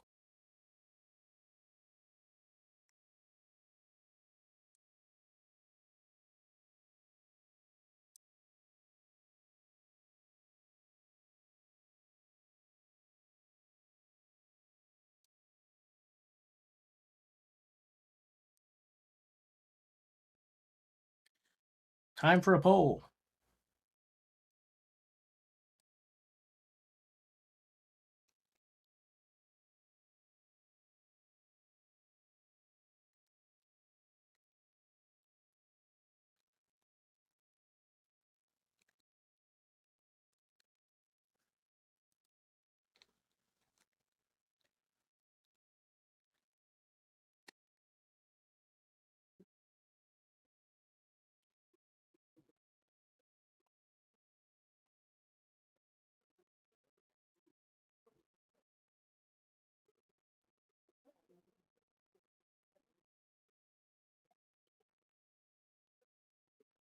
If you're wondering, the keg weight stay the same, 33 pounds here.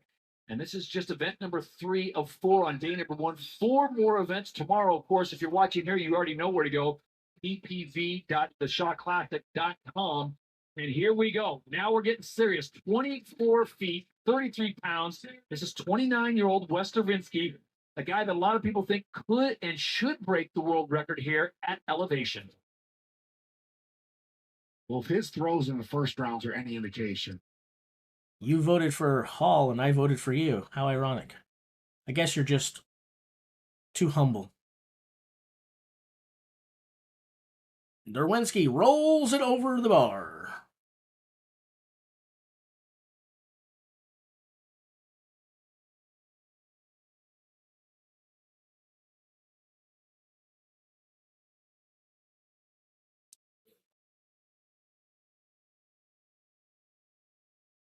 Even voting against himself, Banana Hammock takes the win.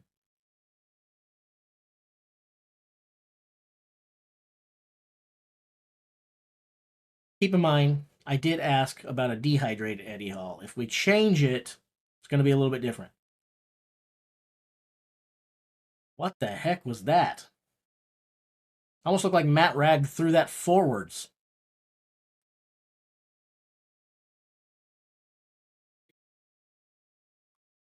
But he gets it on the second time.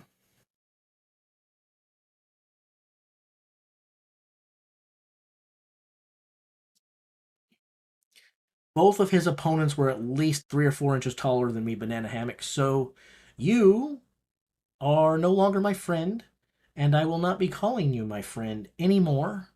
Now I will be calling you my sworn enemy.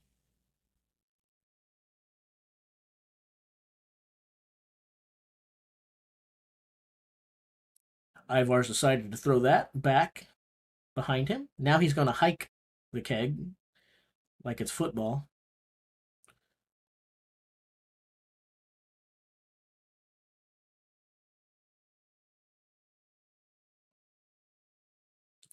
So Ivar's has been eliminated. I really wanted to see him try to hike that keg. Am I the only one that looked like it when he lined up on that second one? It looked like he was going to hike the keg beneath his legs.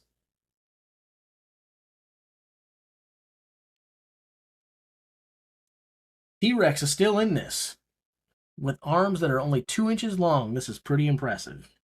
Got to give the guy credit. And I just gave the bar a dirty look. That's good for an extra 8 inches of height. I think we've lost 3 so far. I think. I'm probably wrong. Okay, now he just did the John Cena "you can't see me." So Evan Singleton has impersonated Shooter McGavin and John Cena in this one round of the strongest man on earth.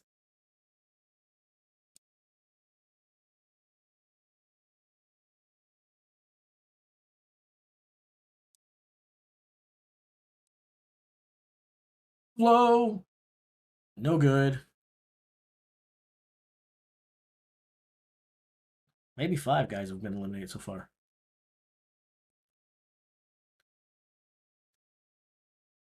Maybe 6 guys.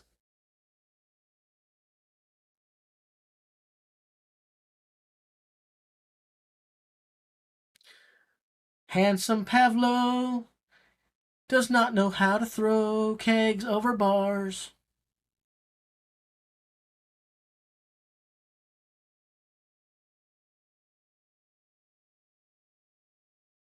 Now it's time for Havthor Bjornsson.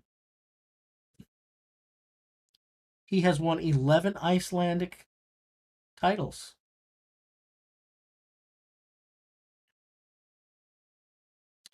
Okay. So how would you guys feel if you're from Iceland and you've been training hard and Hafthor's been retired for years and you think now's my time because I don't have to compete against that guy.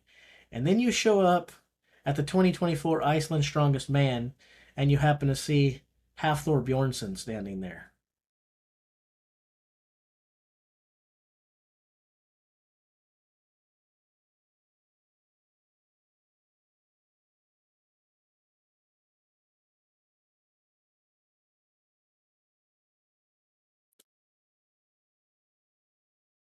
Okay, Bobby Thompson, try throwing it vertically.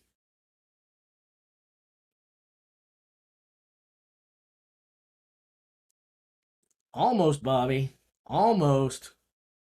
Come on. That's no good. So we have lost a Bobby Thompson as well.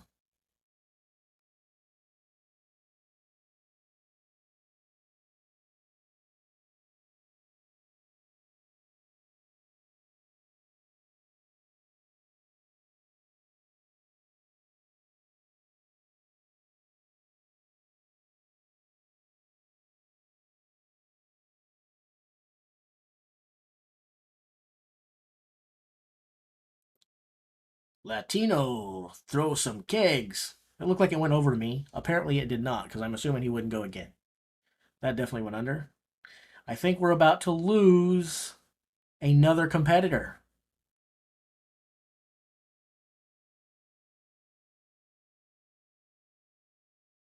We have lost another competitor. Austin Andrade is toast. So if you thought he was going to win this event, you were wrong. You probably didn't think that. But if you did, it has now been confirmed that you're wrong instead of just speculating. Now we get to see a former NFL lineman throw a keg. He's probably tapped a few of them.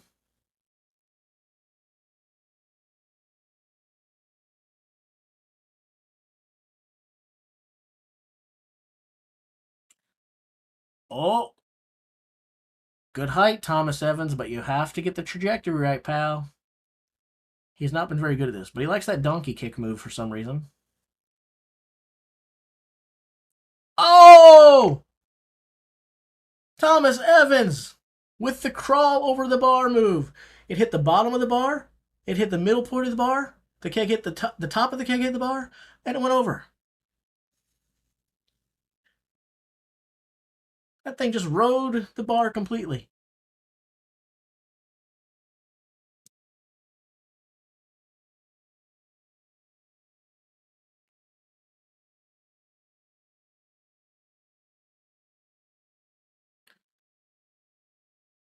I think he owed that to the donkey kick off the keg.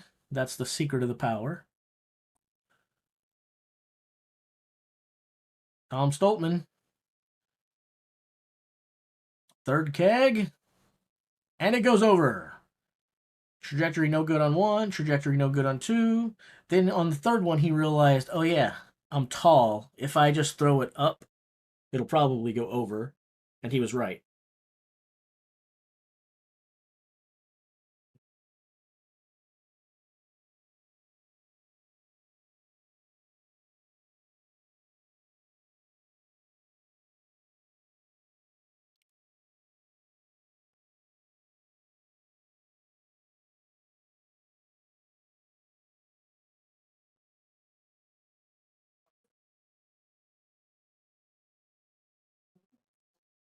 Big Trey Mitchell misses attempt number 1. Big Trey Mitchell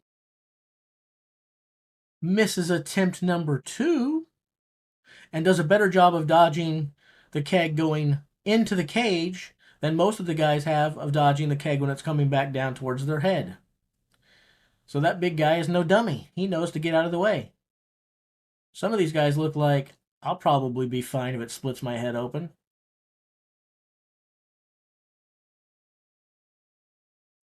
So we lose Trey Mitchell. And now we get to see another Mitchell. No, they don't have to throw 3 kegs. They get to throw 3 kegs.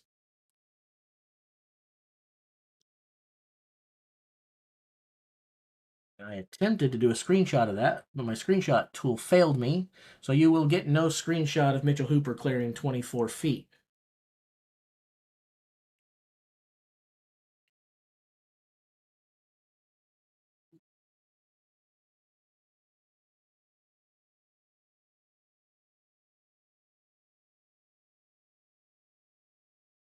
I'm sorry, 25 feet.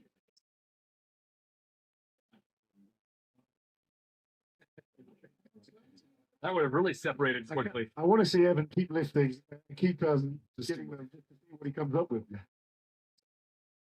We had a different celebration after each throw. So Big Laws says he wants to see Evan keep making these throws so that we can see what he comes up with. Thus far, he hasn't come up with anything. He's just been doing stuff that other people have done. So maybe he already did Shooter McGavin. If he's smart, he'll do Happy and do the Happy dance. Riding the stick horse, fill in the flow.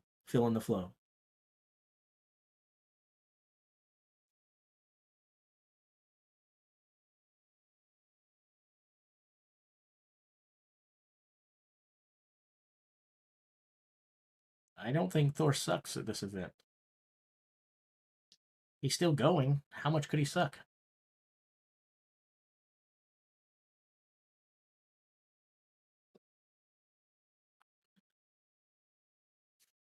Derwinski, who has 33% of the world record, misses his first attempt. Derwinski, who has 33% of the world record, misses his second attempt. Derwinski, who has 33% of the world record, has been eliminated at 25 feet.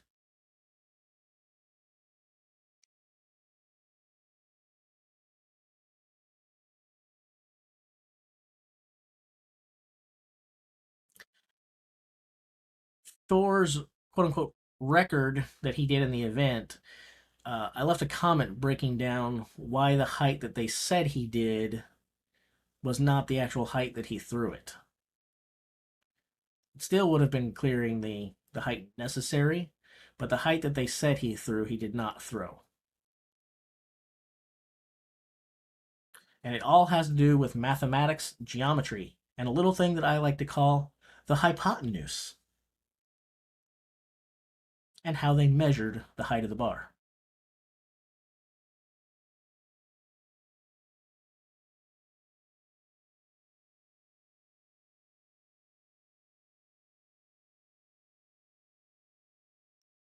Take 2 for Matthew Ragg. Oh, almost squeaked over. He looks positively spent. He's not even going to try the third keg.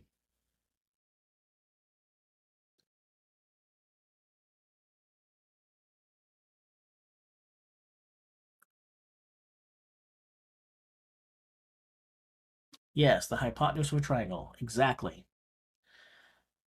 And that's because they did not measure vertically to the top of the bar straight down to the ground. They measured from the bar out to the foot of his stand, which took the tape about 10 to 14 inches out away from being straight down. So the length would have been a lot longer, not a lot longer, I broke it down, it's about 3.6 inches, than if they had measured straight up and down. If that makes any sense, if you're a math fan like me.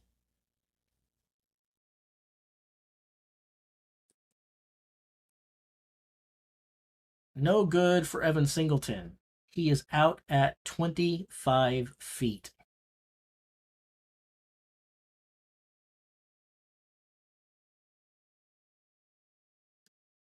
Not the Marvel Thor.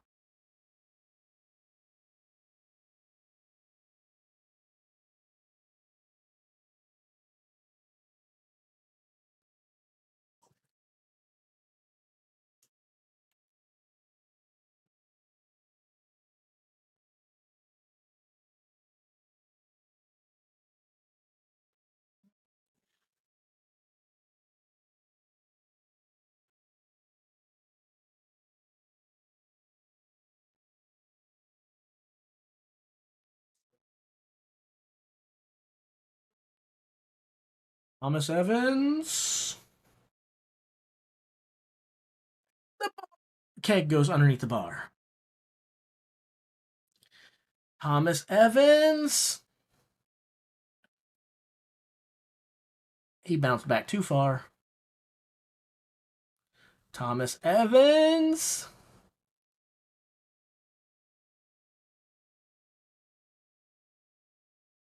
Has been eliminated.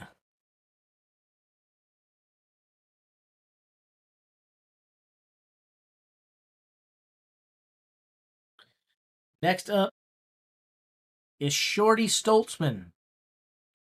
Shorty Stoltzman is up next.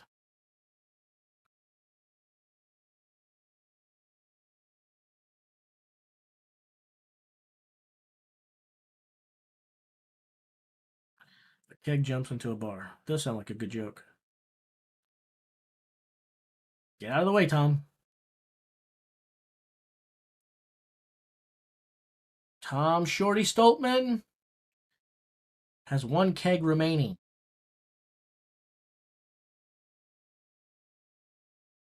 And he gets plenty high. It's up and over, but the keg is not in the vertical position. It's in the horizontal position. It comes down the bar and rolls forwards. So he cleared the bar by about 9 to 12 inches there. It was way over for his third and final attempt, but it didn't go the way he wanted it to go. So we lose Tom Stoltzman as well. So 2 of the world record holders have been eliminated at 25 feet. Moose is trying to kill himself now. And Moose is in sandals. You know when you're throwing kegs and... Oh, it's not sandals. It's just a weird paint job on his shoes. Looked like they were open-toed. And I was thinking, hey, I got a lot of respect for you. And you can throw kegs and sandals, I become a fan right off the bat. So we lose Mitchell Hooper as well.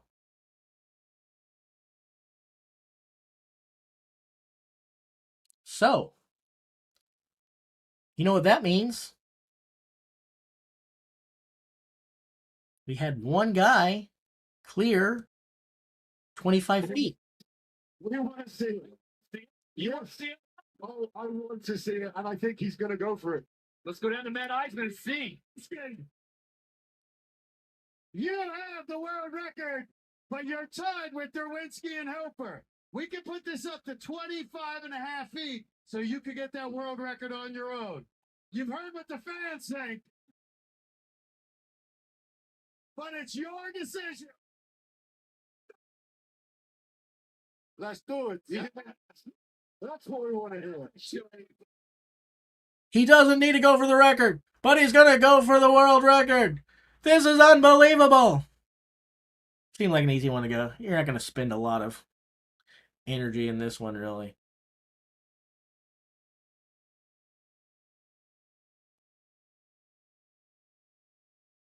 All right.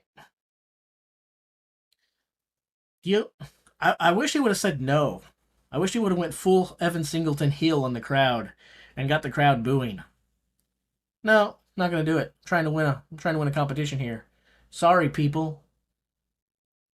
You guys would have hated it. I would have laughed my butt off if he would have refused.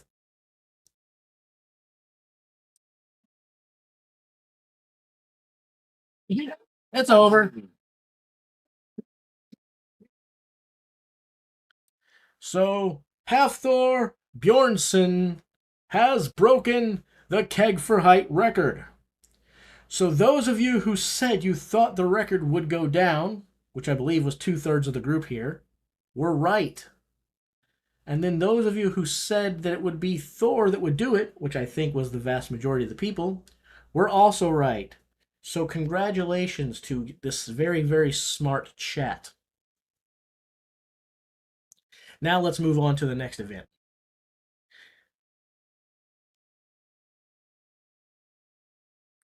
I like events like this because the crowd likes them and stuff, but I guess it's just the grumpy old man in me. I'm more about, okay, pick up the heavy stuff again. This is visually appealing. It's theatrical. It's high action, and so spectators love it. But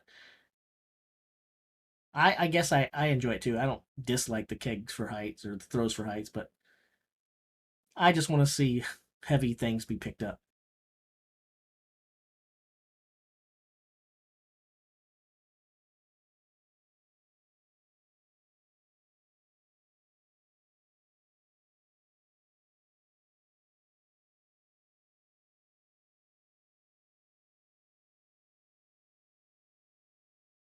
All right, I'm going to refresh Strongman archives and see if we got an update there.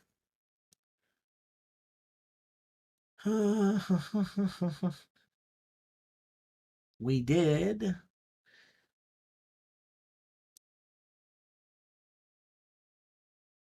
All right. So because he's the only one that cleared that height, he gains a lot of ground there. A lot of ground, right? You guys see that?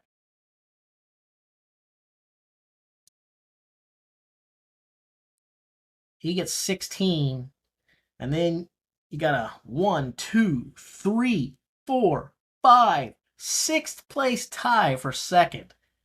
So they're splitting a ton of points at 12.5.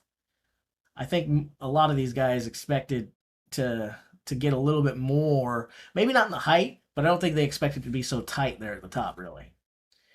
So that's major points there for Thor. He picks up 3.5 points on the lead in that one event. And I'll go ahead and make an image of this so I can get the picture on the screen for you guys. But that's a major pickup for Hafthor Bjornsson.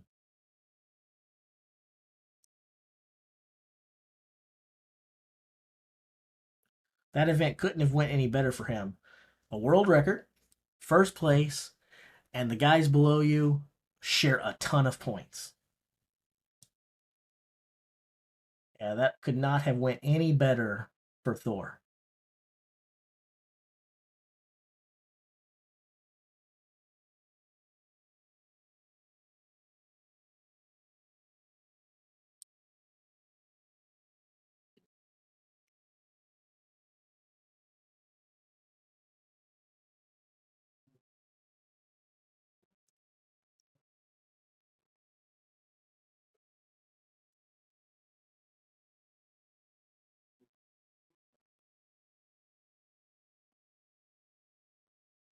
Right.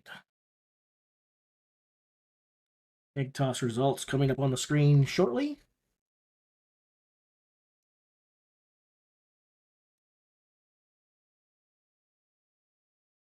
Keg toss results. Keg toss results. Don't you want to see some keg toss results? Boom, boom, boom, boom. Boom, boom, boom, boom.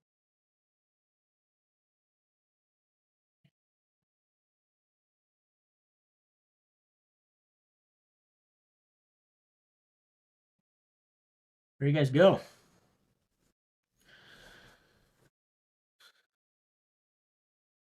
And then after you had a ton of guys tie for second, 6 of them,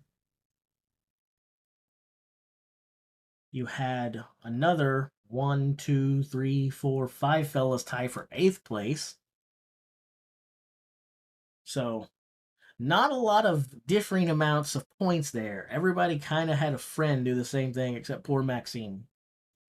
So, yeah. There you have it, sports fans.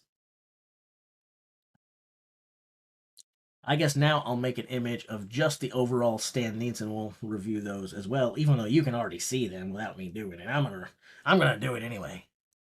Because why not? So I'll get that going real quick. Boom, boom, boom. Boom, boom, boom. And now, spoiler alert, spoiler alert, spoiler alert. Our podium as it stands now, our top 3 are what we all expected in terms of 1, 2, 3. Maybe not the order, everybody's going to have different opinions.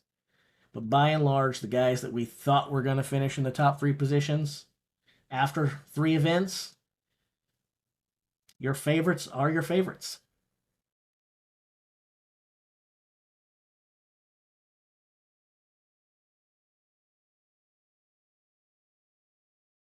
So I'll get those results queued up for you now.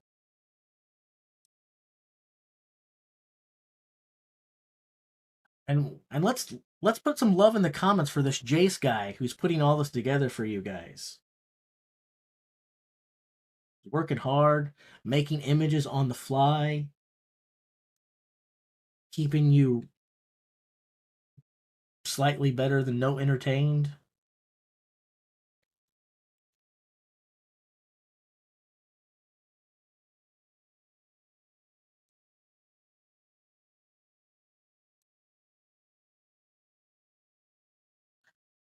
I gotta be fast at this because that crew is moving quickly right now.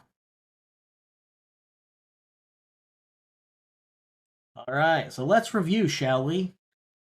Let's do a breakdown of how everybody is doing. All right, so through 3 events, we have the Moose, Mitchell Hooper, in the lead with 43.5 points. We have Hafthor Bjornsson, the Mountain, in second place with 40 points.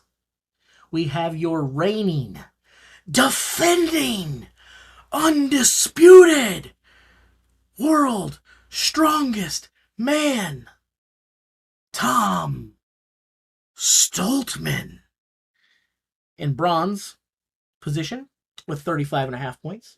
We have Big Tex Trey Mitchell in fourth with 32 points. We have Austin Andrade in fifth with 31.5 points. We have Thomas Evans in sixth with 31 points. Evan Singleton, 29.5. Bobby Thompson, also 29.5. I think they call that a tie. Then we have Matthew Ragg with 27.5 points. Wesley Derwinski with 22.5. Lucas Hatton with 20.5. Handsome Pavlo Kordiaka and his wonderful socks with 16 points. Ivars with 15. Maxime Boudreau with 12. And in 15th position, we have Tristan Hoth and Alexei Novikov. So we don't have anybody in 16th place. So I guess we could be really friendly if we wanted to give these guys a pep talk and say that right now, nobody's in last place. You know, if you're looking for a silver lining or a good way to put a spin on it, if you have 11 points right now, you could just say, hey, no one's in last, or you're not in last, however you want to say it.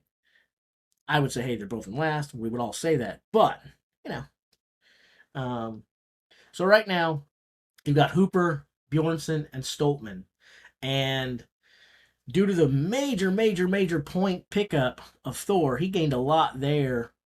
The big loser there was really Tom, because not only did Thor pick up great points on the leaderboard, but if you look, he's now carved himself out a pretty comfortable lead over Tom Stoltman. He's 4.5 points over him for second.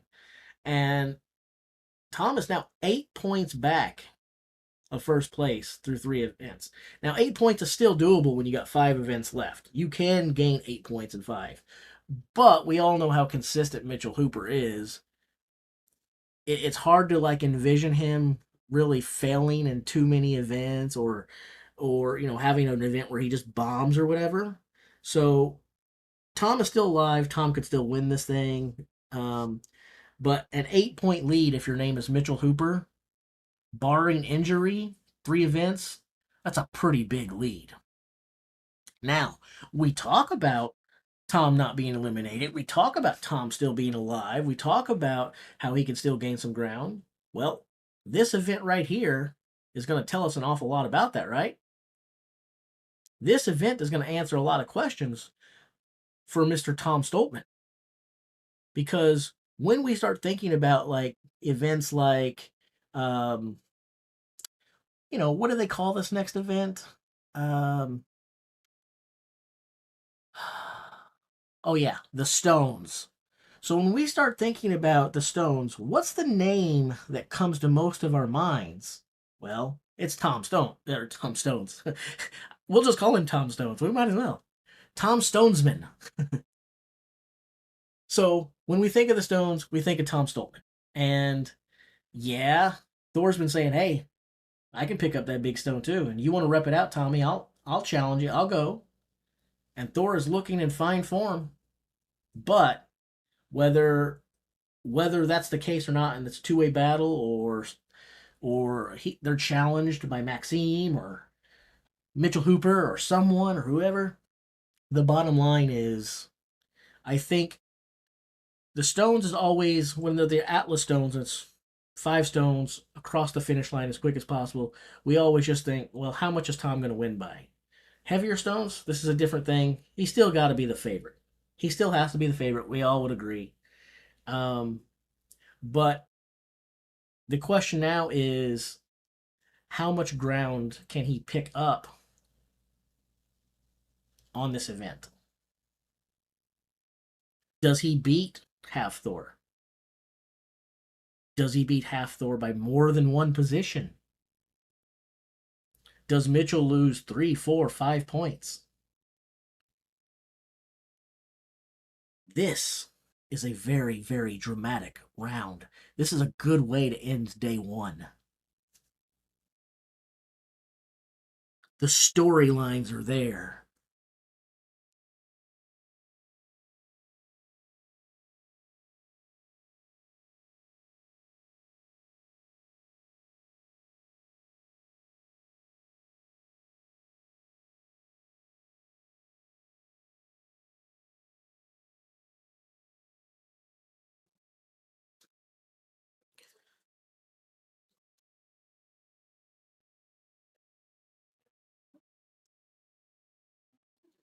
All right. You guys need to make some comments because I need something to respond to. Yeah. We all know that I can just ramble on and on and on for a while, but it's easier when you guys are talking to me. So we have 235 people watching with us right now. And I only have 122 likes. What's up with that?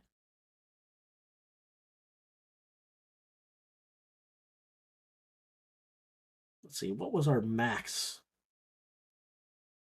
At our most busy time today, we had 434 people watching along with us live. I need some more likes, yo.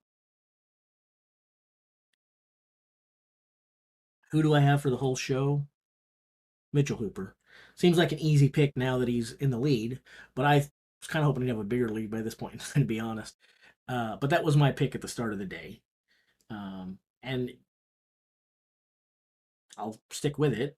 No reason to change my mind. He's in the lead. I thought he might have a slightly bigger lead. It's not that comfortable when in the next event you're not expected to win. You're probably not expected to finish second. And there's a couple guys who may be able to give you a go, and you don't have any super heavy stones to pick up. We shall see. I think if you're Mitchell Hooper, he still gets to go kind of late in the round based on the previous performances. So he's got that going for him. And that's nice for him because I think in this case, if we think about the drama of last year, guys trying to lift dumbbells that were too heavy and guys trying to pick up bars that are too heavy, doing all these things, trying to get for big points and stuff because they know the heavier item, one rep, outscores infinite reps of the lower weight. A lot of guys go out there and they swing big right away. They can't do it. Then they're too weak to go and give a good effort at the lower objects, and they wind up zeroing the event. If you're Mitchell Hooper, I think you're probably hoping for something like that happens right now in this round. I think you're hoping that some guys try a 600 and fail, try a 550 and fail, whatever, and you know that you can go out there and pick up a stone that you're comfortable with. You've got some of the best stamina in the business. You can probably pick it up all day long, and you gain points and stay at the top of the leaderboard, not because you lifted the heaviest stone like Tom or Thor, but because you didn't need to, because other people tried stones that they weren't capable of, and you were capable of picking up the most times of what you could. I think that's probably what you're hoping for if you're Mitchell Hooper. Now, he might be capable of a great big stone. We don't know. We really don't know. But if I'm him, I'm probably hoping I don't have to go out there and lift the heaviest stone.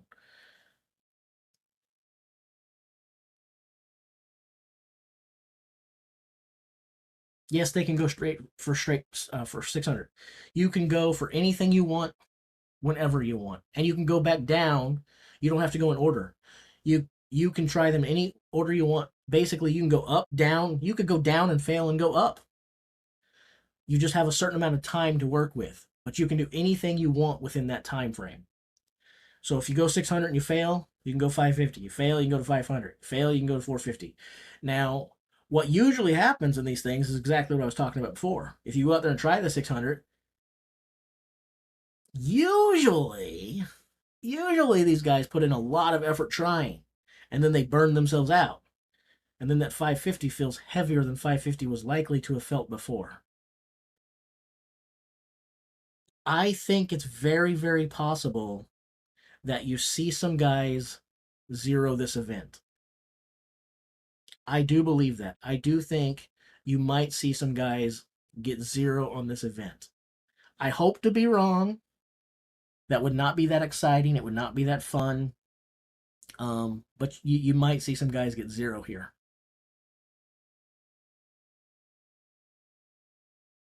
Especially considering a guy that I'm a favorite of, Bobby Thompson. He's not that good at the stones anyway.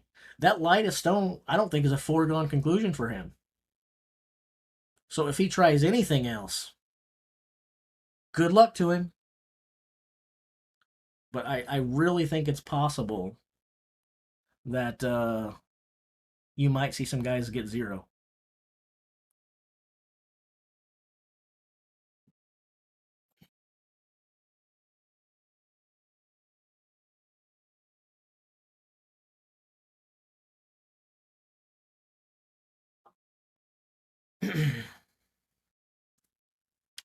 We will see, and we will find out soon enough.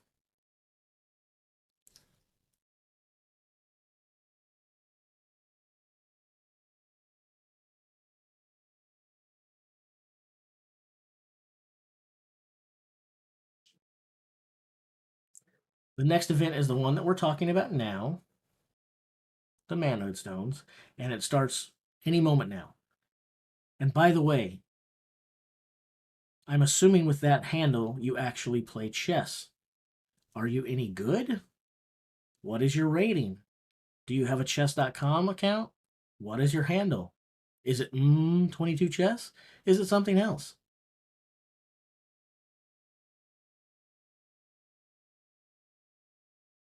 Your rating is 2.1 thousand? You have a master rating in chess? You're 2100? Miguel Drummond.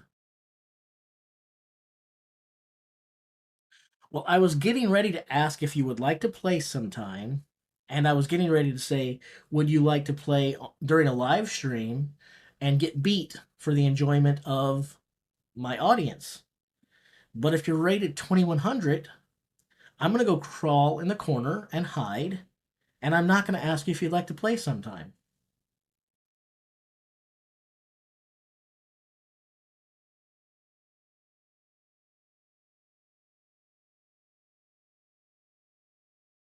I'm around 1280 to 1300. So if that rating that you set is legit, and I'm not calling you a liar like everyone else is here. Some people are just really good at stuff. Like people might call me things when I talk about my lifting. We meet people in life, online or other places, who are really good at things. So he might be that. But if you're 2100, you would demolish me, and you would demolish me even if you play without your rook.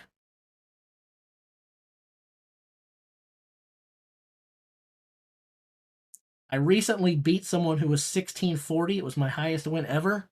And I strutted around my town with my chest out and my head held high like I was 5.5 feet tall for like a month.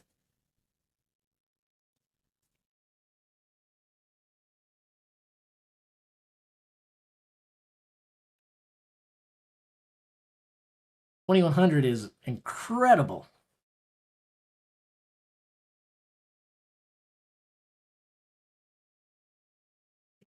Well, he gave us his username. We could go look him up. As a matter of fact, I'm going to do it right now because I'm curious. Miguel Drummond. I'll find him. I'm inclined to believe him because if he was lying, he probably wouldn't have given his username.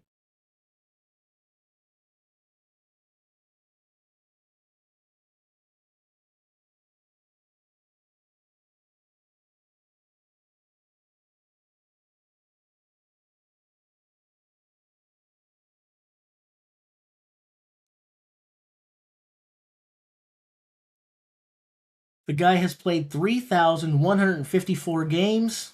His rapid rating is 2040. His puzzles rating is 2408.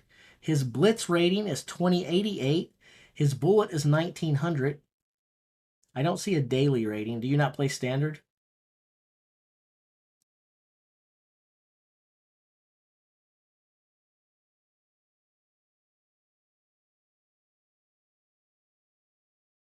Oh, daily is 1600. There we go.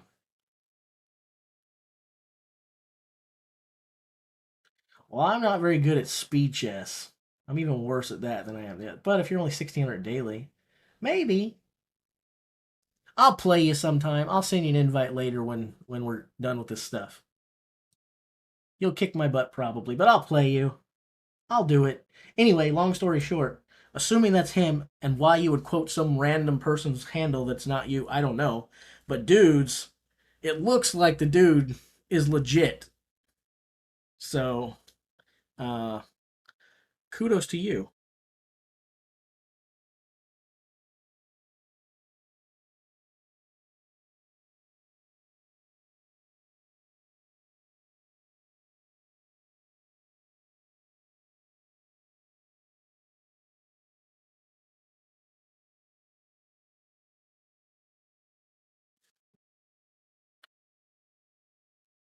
Uh-oh. Did my stream fail? No, I thought I froze for a second. My thumbnail looks like I got a tattoo on my arm.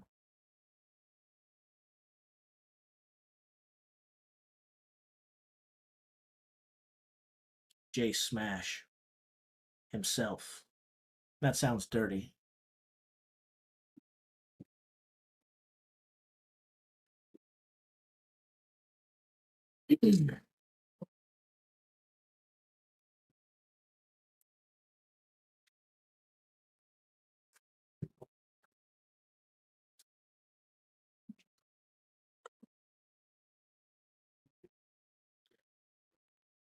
Dudes, I'm starving.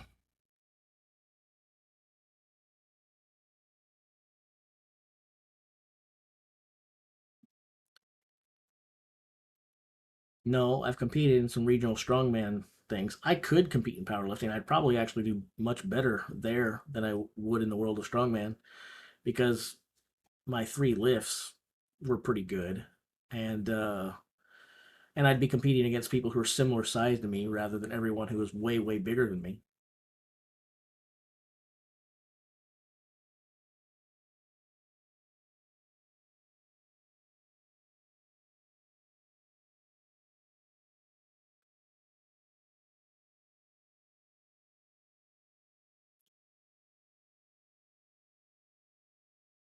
I'm excited for this. I already posted the archives though, guys. Actually, I need to take that image off them. Yeah, we got the results up there.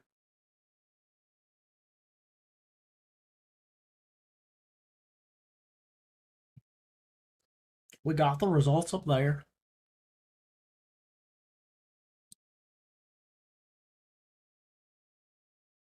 How could Mitch have 45 points?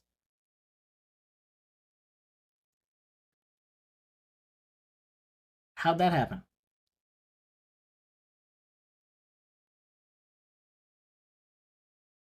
Okay, so before I said don't be hating on Hooper because of the point and a half that he might have picked up in the first, not because no fault of his, but because of other people getting screwed. Now, if he threw the same height as the other guys and got more points for the exact same height, then I'd say, okay, now you can hate on Hooper if you want to, because that's not favorable judging. That's something's wrong. How did he gain more? We thought he would really do well in the deadlift. We thought he'd do much better than he did in the medley. No, you can't do the attempt. He cleared the. Can't It's a do very that. tough competition. Either It's clear it one or of you those don't. ones where, you know, the guys are so good. If you're literally like 0.5% off, it's going to cost you a lot of points. So it's not like Maxime sort of, lost it or anything like that. He's Right. just maybe just been that tiny bit off his absolute best. And that's obviously in this lineup is enough to cost you a few points. But I fully expect Maxime to come back tomorrow and have a very big day. So he's back down. They corrected it's 43.5 again on my side, I think. Unless Good hold on. look. No, they got 14 points, 7.32. So, yeah, that doesn't make any sense. Why are they giving him more points than the other guys who got 7.32 moves? But that is the risk of going for the big stones. Yeah. You run the risk of fatiguing yourself, so then you can't get the lighter ones either. Really looked Terry like he didn't have the tacky set leg. Yeah. He went out there. He's not happy about something, and that's going to get him a conversation with the boss man, Brian Shaw. And we'll see what Maxine.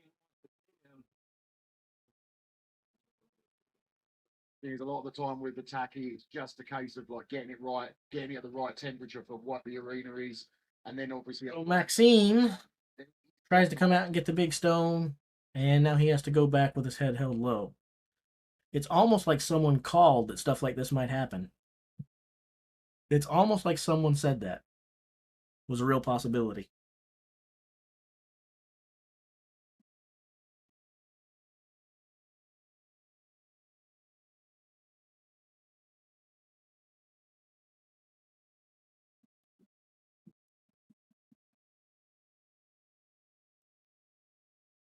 All right. Ooh. Come on. Come on. Come on. Come on. Come on. Oh, good job. Tristan Hoth lifted the stone over the bar or the forest log. They're calling it a bar, but I mean, that's looks more like a stockade or a guillotine or something. I don't know.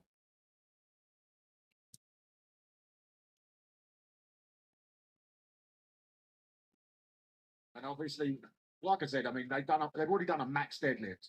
It's really got the very heavy pressing medley, and also a keg top. Their hamstrings, glutes, lower back are going to be so fatigued at this point, and yeah, it's tough, especially coming into it with these heavier stones than they usually are. It's very tough. This is the great part of this, Jerry. I love that you could go back to another stone you've already had success with to try to get another positive lift in. Well, he knows he's really got that right leg really taped up, and he grabbed it after the 500. He grabbed it right away. So I don't know if that's hamstring, quad tendon.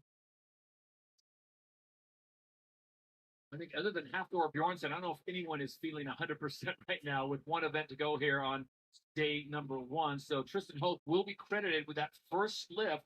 He was successful at 450 pounds, relatively quick, but Tristan Hoth gets 450.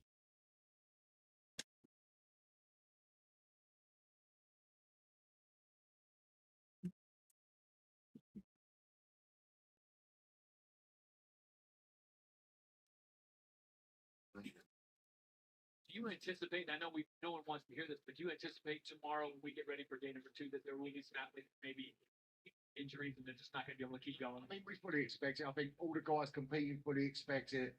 You know, it is unfortunately part of the sport. Injuries happen quite often. And obviously in a competition it's this hard, the guys are putting their bodies on the line. Let's be real about it. Praying the 2020 World Strongest Man has passed. So he came into this, Jerry. We talked about it. So it's not just Mitchell that. I guess I'll talk about this. It's not just Mitchell Hooper that benefited from that, though. They changed the points around completely. We had 16, then we had 6 guys sharing, or 12 and a half points apiece.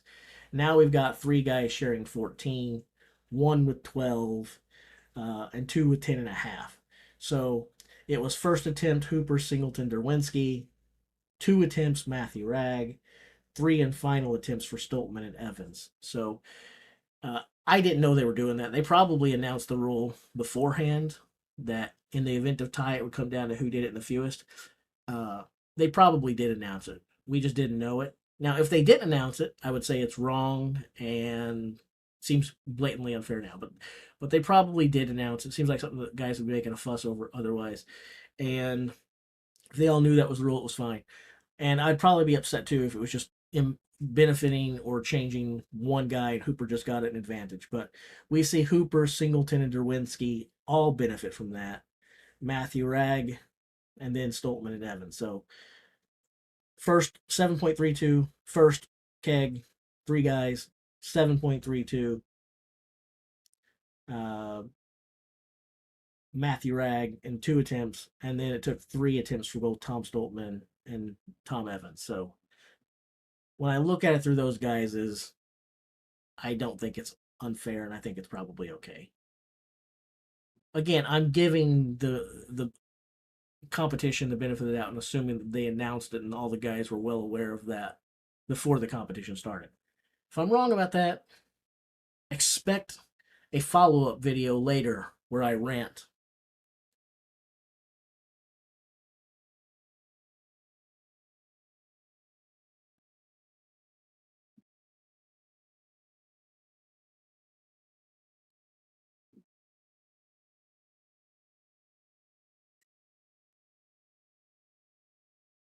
I wonder how many times I could bench my own body weight. Actually, I know the answer to that. because my body weight happens to be the combine bench weight, and I do that on a regular basis.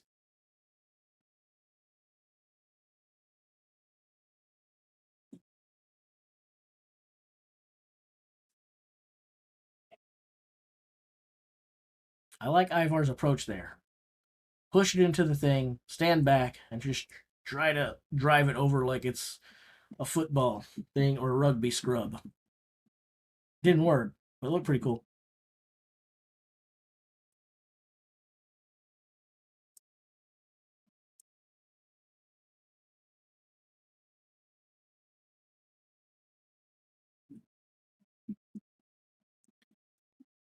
So Ivar's was talking about the heaviest of the heaviest of the heaviest stones. He just failed that one. Now he's back to the lightest stone.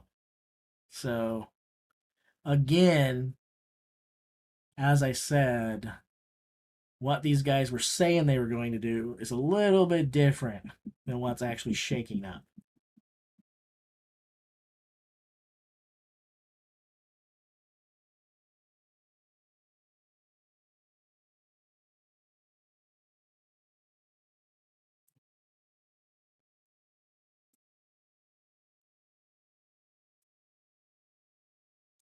I suspect they all knew the rules. I don't think they're changing the rules. Just because we're now learning the rules doesn't mean they changed them. It just means that we didn't know them. It's not like there's a ton of transparency or everything was here or that they do all of the events the same so that all of us know what to expect. Things change all the time. The important thing isn't that we understood the rules. The important thing is that the 16 men who were competing knew the rules, and I suspect that they did. I can't imagine that Brian Shaw would not have made sure that all the competitors knew exactly what was expected of them and what the rules of each event were, considering who he is, his claim to fame, why we all know who Brian Shaw is and how he got there. I've got to, I am giving him the benefit of the doubt. I could fully be wrong, but I just find it really hard to believe and a tough pill to swallow that the guys didn't know that same height at the keg toss would be determined by the number of attempts it took. I didn't know that. I didn't expect that to be the case, but I bet that they did.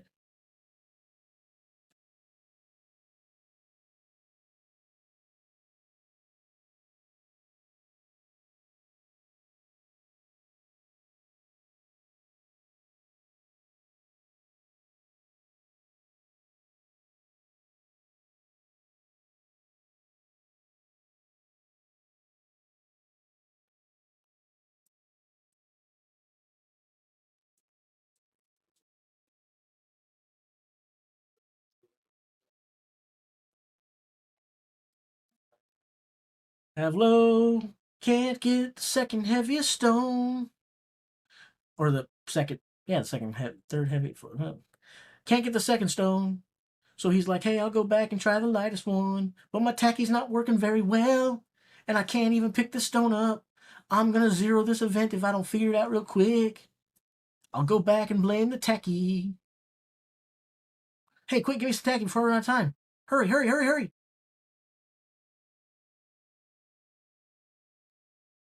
I need more tacky. You can't fail all the stones with pink shoes, dude. Dang it, I'm going to fail the stones and I got pink shoes on.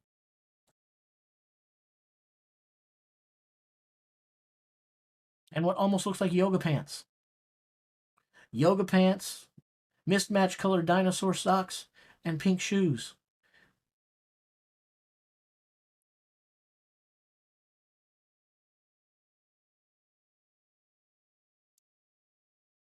Yeah, messing up the setup of the events. You're referring back to the overhead medley, and I said that was inexcusable, and I stand by that. But there's a difference between setting the equipment up wrong and just not telling the guys who are competing the way the events work. Those are completely different things. They would both be inexcusable errors.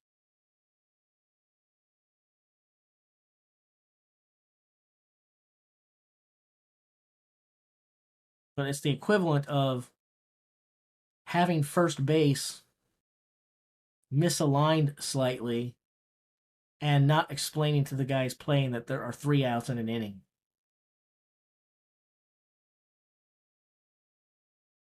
I'm sure they all knew the rules. So again, I said a lot of these guys might zero because they're going to try too heavy and fail. Nostradamus is working because it's happening. And then I said, hey, Bobby Thompson may not try something too heavy, may just try the lightest stone and may not be able to do it because he's not very good at stones. And he went right out to the lightest stone, and he's having no luck whatsoever with it.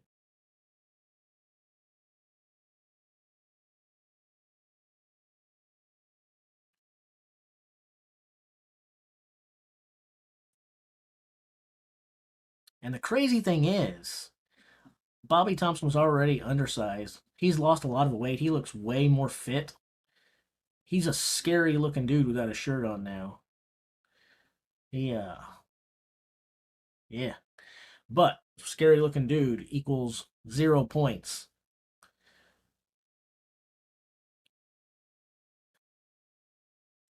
I knew there were going to be guys that were going to zero this. I told you we'd have several guys zero. I wanted to be wrong. I really wanted to be wrong. I don't enjoy this.